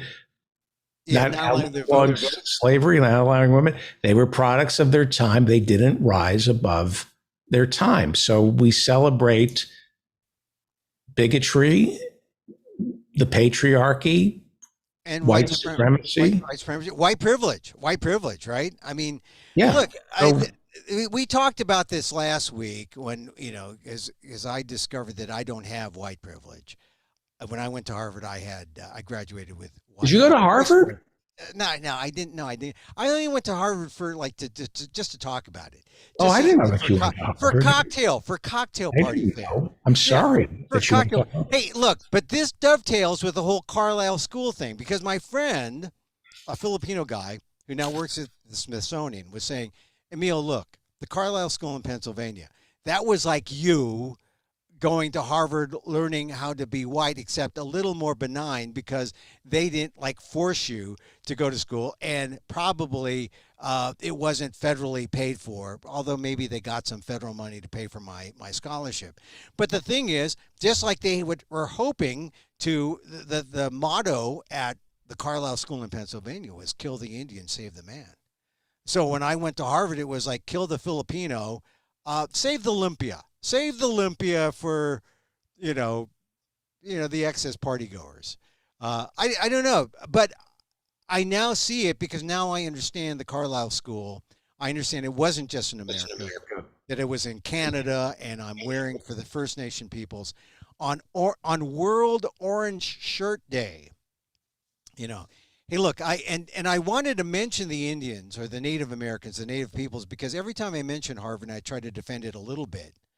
You kept saying, keep bringing it back to you, Emil. This is not about you, because you didn't want to attack me, but you wanted to attack me sort of passively. So, but now I bring up the Indians because, in fact, it is it's a similar kind of thing. But I'll say this: when I went to that Harvard People of Color gathering, alumni unity conference, and I told my story, and it went well, by the way. Native Americans were there, and they had there were some interesting people that I met. I met the former Secretary of State of the Navajo Nation, who was one of the storytellers, fascinating woman. And I met the guy who started Ho Chunk Village in Nebraska. And you could look up Ho Chunk Village, and Harvard educated, Harvard Law. He said, I used my education. They didn't need me in the reservation until they figured out. Ho Chunk, is that a Native American? Ho Chunk Village is part of the Winnebago tribe. And this guy who was at this reunion was there. And this is what I want to say, that yes, there are people who are badass leverage buyout, MBA, billionaire sellouts, right? I was in the same class as Gates. There are a lot of those kind of guys. All right, we had a conversation last week. We had, but there are people who are trying to do good, like these Native American folks. And I just want to say they used their education well. I try to use my education to not make money and to compete not in the white media, but in the ethnic media. And, we all have our paths to enlightenment. But you're right, David. It doesn't go through the 1%. Enlightenment does not go. No.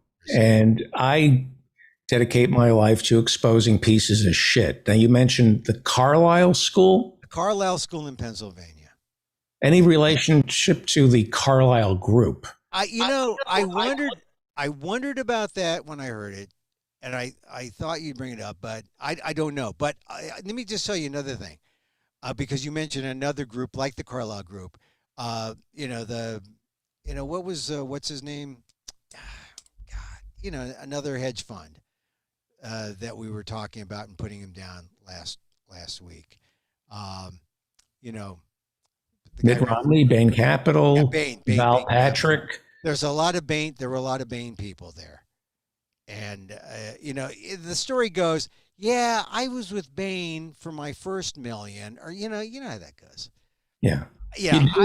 I do the bad, so eventually I can pretend to do the good. But David, that's the American philanthropic way, right? Screw everybody. That's the Rockefeller way. That's the Ford way. Screw everybody. And it's wrong. And it's why we have income inequality and starvation and people. Exactly. And subsequent to our talk last week, there was a guy who wrote about how there was some survey. UC Berkeley was number one, higher than Harvard, because the criticism was Harvard promoted the income inequality and all are they divesting themselves of fossil fuels? They are, Harvard. I mean, they didn't back then. We were trying to divest from investment in South Africa. But I think Harvard announced that their endowment, they're pulling out of. They are. And here's one other good thing. One other good thing about Harvard this week. And this is kind of related to, there's nothing good about Harvard. No, this is good. They got money. Zero. They got money from. It's like saying Hitler. It's like you saying to me, Hitler built the Autobahn.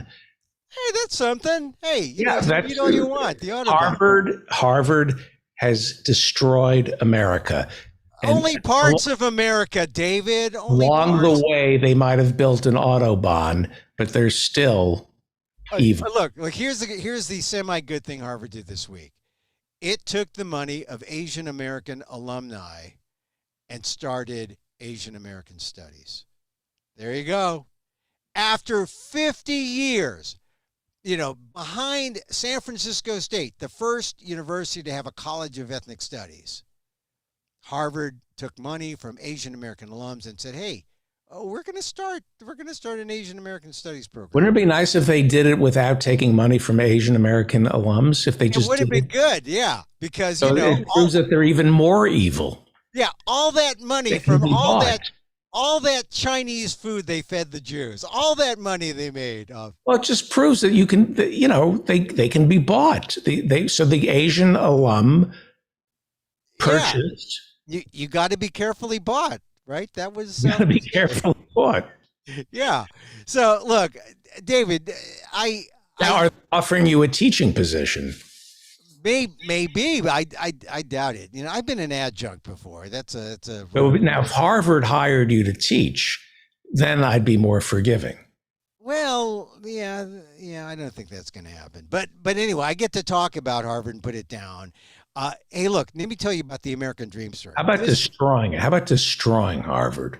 I'd love to. I thought I was destroying it during my the speech where I was making fun of Harvard, but I didn't destroy it enough, clearly. Breaking up. How about breaking Harvard up into 50 separate universities spread out across America? That would be, actually, that's not a bad idea. If too big to fail kind of thing, that could be kind of fun. We should work on that. But look, I'm going to share this American Dream story because this is true. If you go to my Twitter page, I have this sign that says "Justice for Stefan." Stefan is my cousin who was shot, and he had the circumstance where there was he went into an apartment that he thought was his. The guy in the apartment had a gun, shot him down. It was a stand your ground kind of thing, and tried to make it a deal so we could change the law, the Castle Doctrine, but we couldn't. Didn't have the. Was this in Florida? No, this was in San Francisco, where the Castle Doctrine still rules the murder the homicide and murder laws in California. So anyway, my cousin's, actually my nephew, his sister, right, was like 10 years younger, and she is now grown up. She is now the general manager of a restaurant. This is something. That restaurant won a Michelin star this week. Wow. Michelin effing star. This is not a Filipino American like me. This is a Filipino immigrant who came in the 90s. When you say her restaurant, what does she do at the restaurant? She's the general manager of the restaurant. And where is this restaurant? In San Francisco. And they do takeout. Can you get me? Well, I think you can. It's one of those high priced. It's a Seiku sushi type of place. Formalistic, ritualistic, ingredients flown in from Japan. So can you hook me up if I go to San Francisco? If you come here and look, I don't go there because I am, I'm vegan, right? Right. So here I am a vegan, right?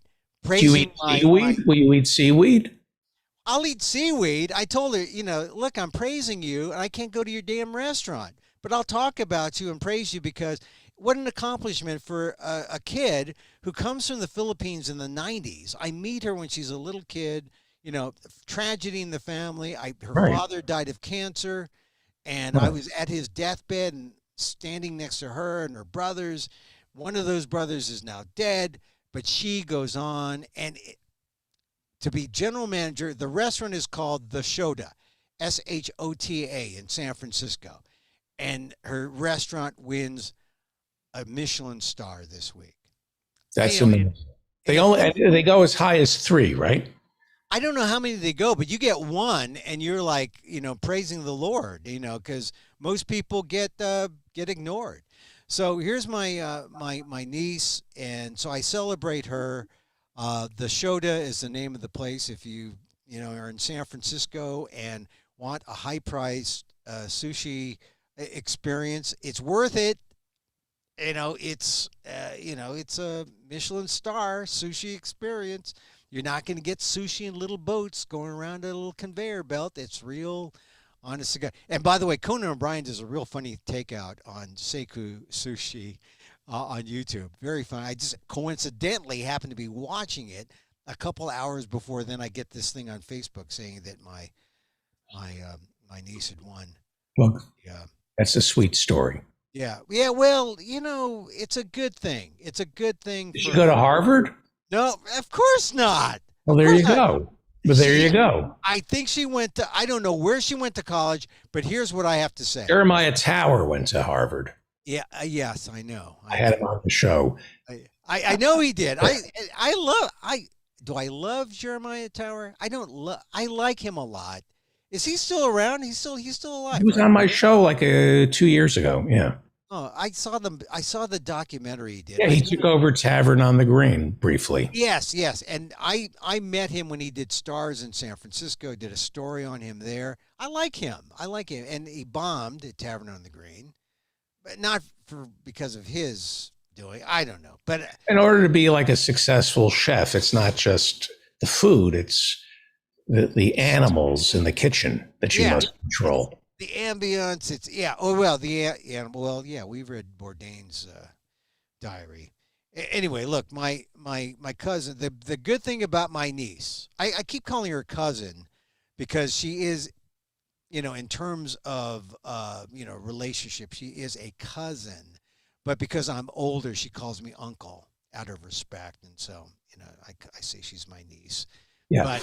But the big thing is, So you can get out. You can get out of there at like $25 a couple. Oh yeah, at the Shota. Yeah. No, I think it's like with tip. A couple. Like $600 with sake. I mean, come on, David. Sounds like someplace Gavin Newsom would be eating maskless. No. Donors. You save this, David, for some enchanted evening. You will share sushi with a stranger. Who would if you have 600, what was it, $600 a couple? No, it's like, well, if you want sushi and dessert, I think it's 175 price fix, and you know you gotta tip people, and you know you gotta smile. I don't know. I just know. You know what? I have to say, 20 years ago, I was working for a gentleman who treated the writing staff to dinner at Spago. And I went kicking and screaming, saying, you know, I can't believe that he's spending this much money on a meal for everybody. A meal. Okay, sorry. Oh yeah, a Guillermo for everybody. I'd rather have the cash. I think at the time it was like $200 a head. And sure enough, I had like the greatest time. The food, it was like, I was, Wolfgang Puck came to the table. I was, yeah.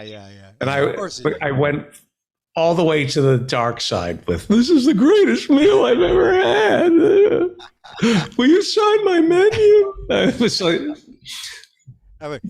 here, I'm going to steal this napkin. Sign the napkin. It was unbelievable. Was it? I had an apple pie that they prepared at the table with ice cream. I still think about it.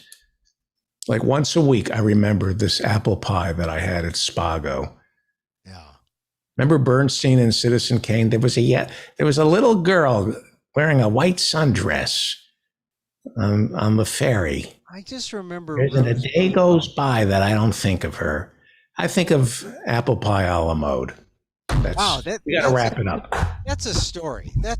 You know, I've got some favorite meals I think about. Did you see the Ali documentary? I have not seen the Ali documentary yet, but my friend Ishmael Reed has written a bunch of biographical stuff on Ali, and it's right up there. Why don't you bring Ishmael? May I call him Ishmael? Well, it depends on your Moby Dick. Bring him on. All right, we'll bring him on. I mean, Ishmael is he only comes on my show like once every month or so. But look, I've known him for 40 years, and he's still fighting. Writing is fighting. That's his. And he's always wanted me to write my novel, and that's because that's where I met him. I wanted to be a Jewish writer. I wanted to be Stanley Elkin, who was like all right, so Saul Bellow is up here. I would put Norman Mailer somewhere there too, but maybe on the ego scale, less on the humor scale.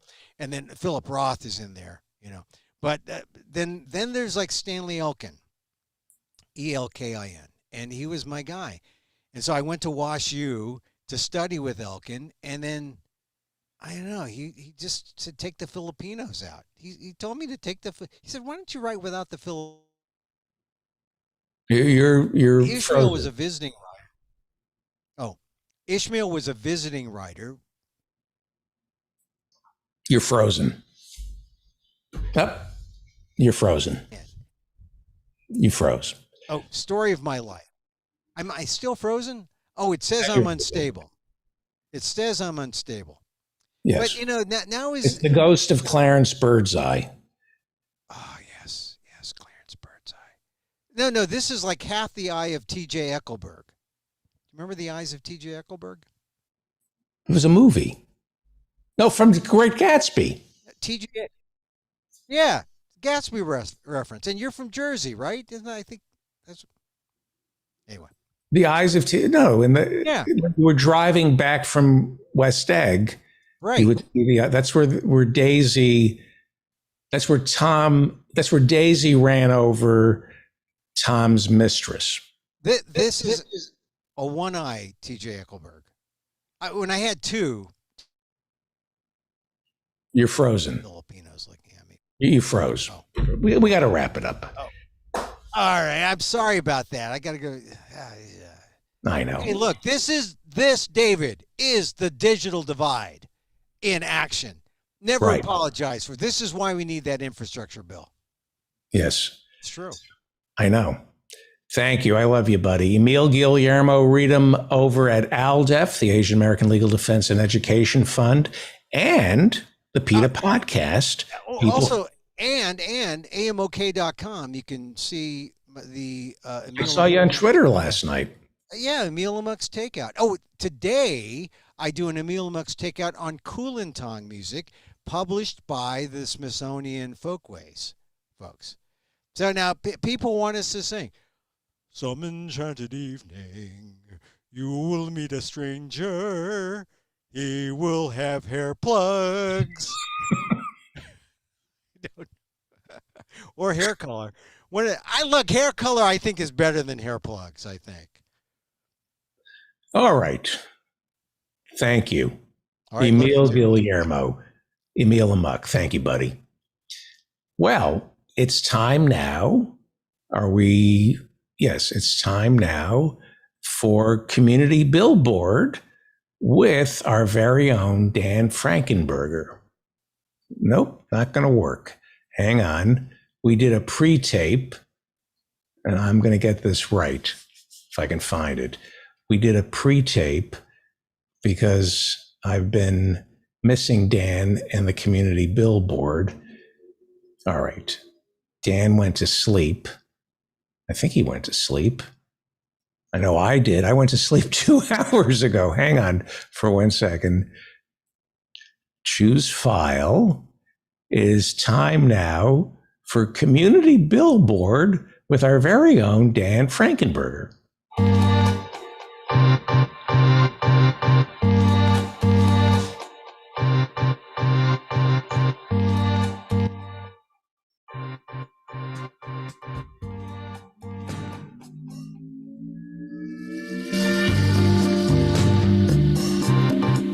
Dan Frankenberger's beat is the David Feldman Show. He scours the country looking for news about our community. Please welcome a pretentious douchebag. His name is Dan Frankenberger.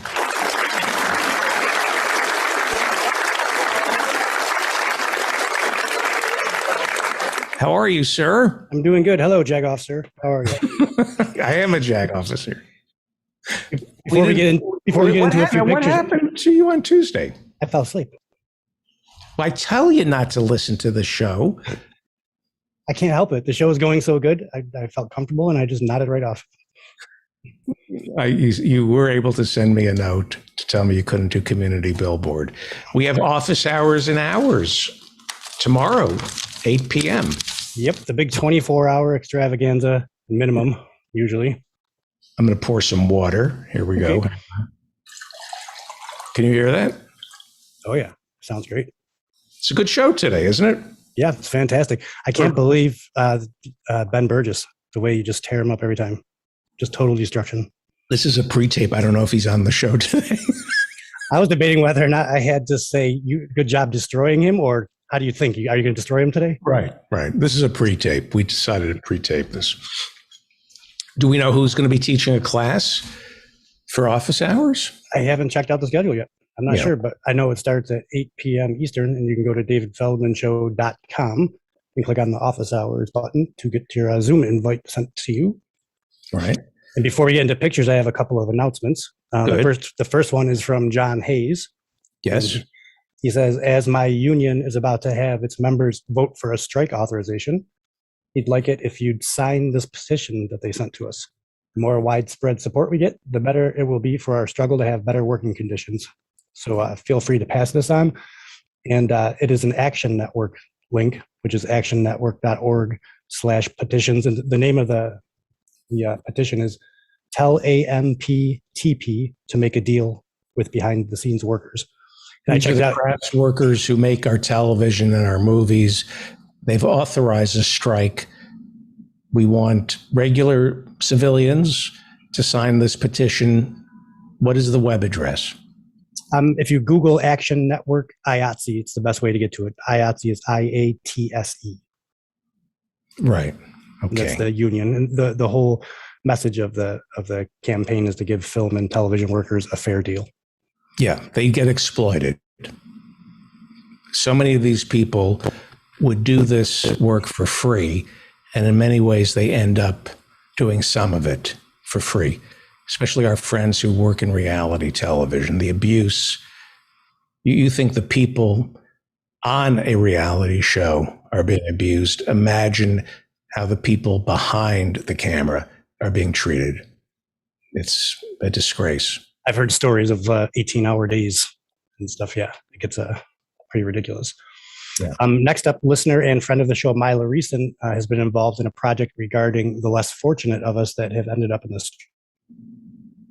I'm sorry? That's called It's called There But for Fortune. And she says, for those in a position to help individuals in need of housing, she'd like to make a suggestion to donate to the nonprofit organization Poverty Matters. And that is at actblue.com/donate/povertymatters1. And this is to help our friends who are getting evicted as we speak. Right. The project Mila worked on has been doing it for many years, but it's a good time to bring it up given the current circumstances. Yeah. You can follow Mila at Mila Reeson, MYLARESON. And she's been helpful to the show, bringing some guests in that have been awesome too. Yep. Well, I know who that is. That is Lane and Coco. And they're singing.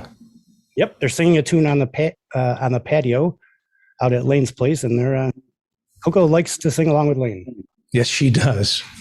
Fine looking duo right there. Yeah, it's one of the most amazing things I've ever seen and heard. I would love to do it on the show. We haven't done it on the show yet. We haven't seen them sing yet. Yep. Now we've been doing pre-tapes a little bit. Maybe we can organize that. Yeah. Quick little 5-minute song or something. Since the weather has been turning into fall and winterish conditions, it made me look up at the sky and saw the stars. And when I saw the stars in the sky, I thought of JosephBrintonJewelry.com. Yes. Longtime listener Joe Britton has been listening to the podcast since the very beginning, and he has a business in which he makes his own jewelry. So go check him out and buy some earrings. Yes, it's time to cuddle up with somebody you love, and that person won't cuddle with you unless you give them gifts. And there's no better gift than jewelry from Joseph Brinton, JosephBrintonJewelry.com. Friend of the show. Yep. We love his work. We love him. Some artwork. That would be an eagle? That is a hawk, and that looks perfect on the screen. Yes. It looks like you are a hawk head. Yeah. So this is from Tom Weber. It's the head of a hawk. It's a painting, and it's multimedia watercolor, brush pens, digital color, and colored pencil. You can check out his art at tomweberart.com. And he and his wife do concerts on Facebook every week. They do some folk tunes. Their group is called Singers, Songwriters Fair Weber. They do a half-hour show every Tuesday at 8 Eastern. And sometimes on Saturdays, they do an hour-and-a-half long concerts on Facebook at 8. So check them out. Yes, and buy some art. And we have our very own Professor Marianne Cummings. She did her first. Yeah, she's biking. She did her first century ride in 3 years. What is a century ride? It's a ride in Three Oaks, Michigan. And this is the end of the 100-mile route. Wow. I thought that's a lot of biking. For me, it would be 100 years to go a mile. Yeah. Outstanding. Yeah. And what do we have here? Whoa, look at those handsome fellas. Yeah. Ralph's proudest day. I'm sure he keeps this on his desk. So the last several weeks, you've been promoting the Congress Club. Mm-hmm. And soon there's going to be a Congress Club Zoom event coming up. So what you want to do is go to ralphnaderradiohour.com, and off to the right, there's a big Congress Club button. If you click on that, you can sign up, and when all that gets set into motion, you'll be notified about it. Yes, sir. You too can get up close and personal with Ralph, join the Congress Club, and then we'll do, you'll be invited to a Zoom event, a town hall for members of Congress Club, and Ralph Nader will be there. That would be amazing. How do people contact you? What you do is you email dentfeldman@gmail.com, and whatever you send in, I'll do my best to get it up on the community billboard. And that Dent Feldman is for dent-headed douchebag. Thank you. We haven't mentioned that in a long time. No, we haven't. Dan Frankenberger scours the neighborhood in black and white looking for the next big story. The David Feldman Show is his beat. Thank you, Dan.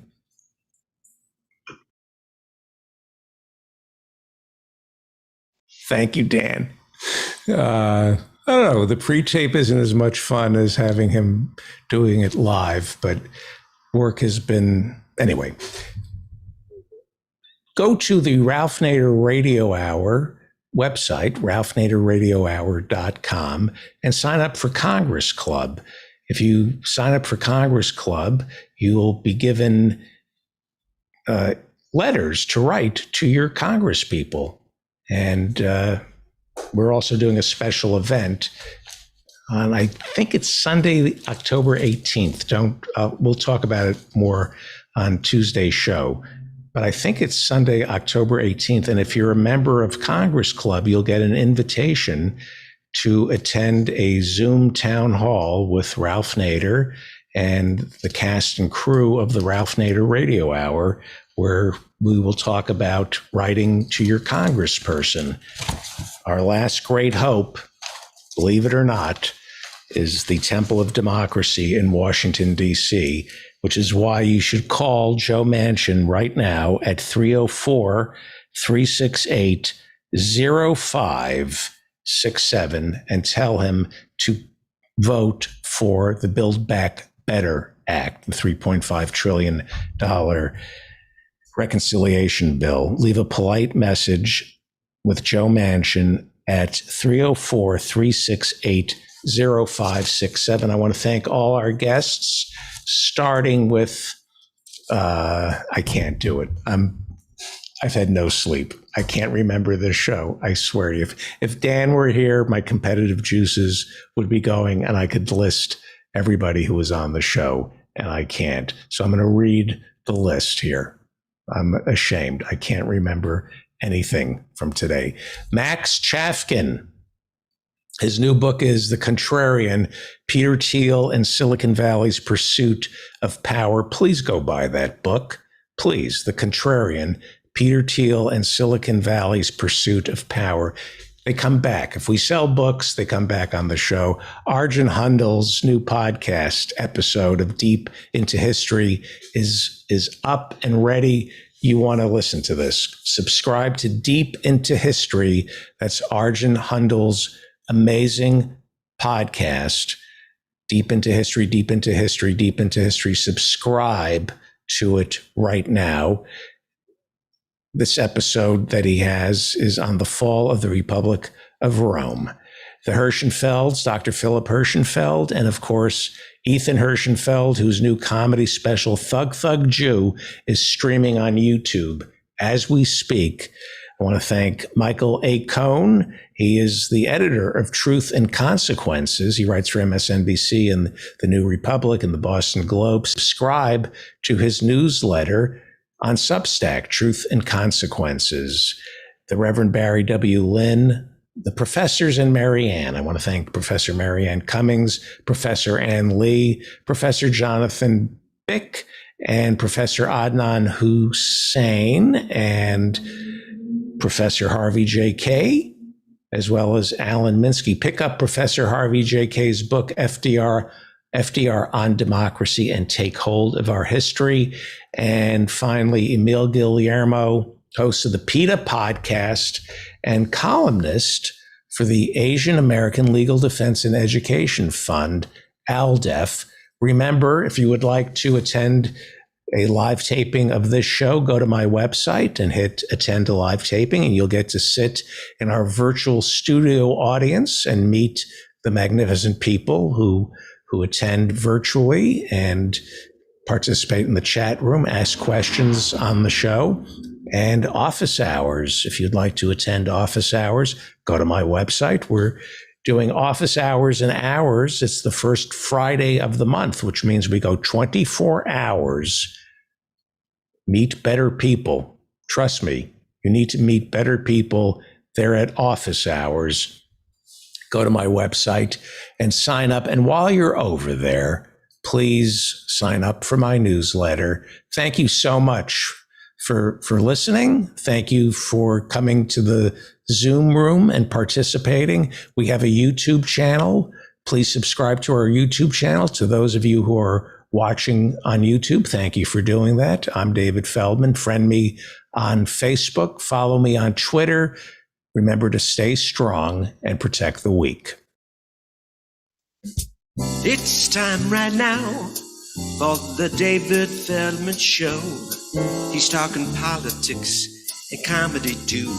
He'll tell a dirty joke if you want him to. He's just a lefty from way back. He's a union man with an Emmy for writing. Someday he's mad and he feels like fighting.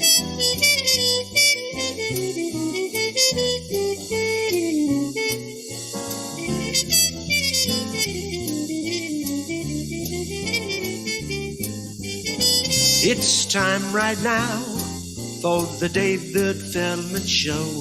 To get your ears on right, buckle in real tight. He's got a lot to say and he's coming your way.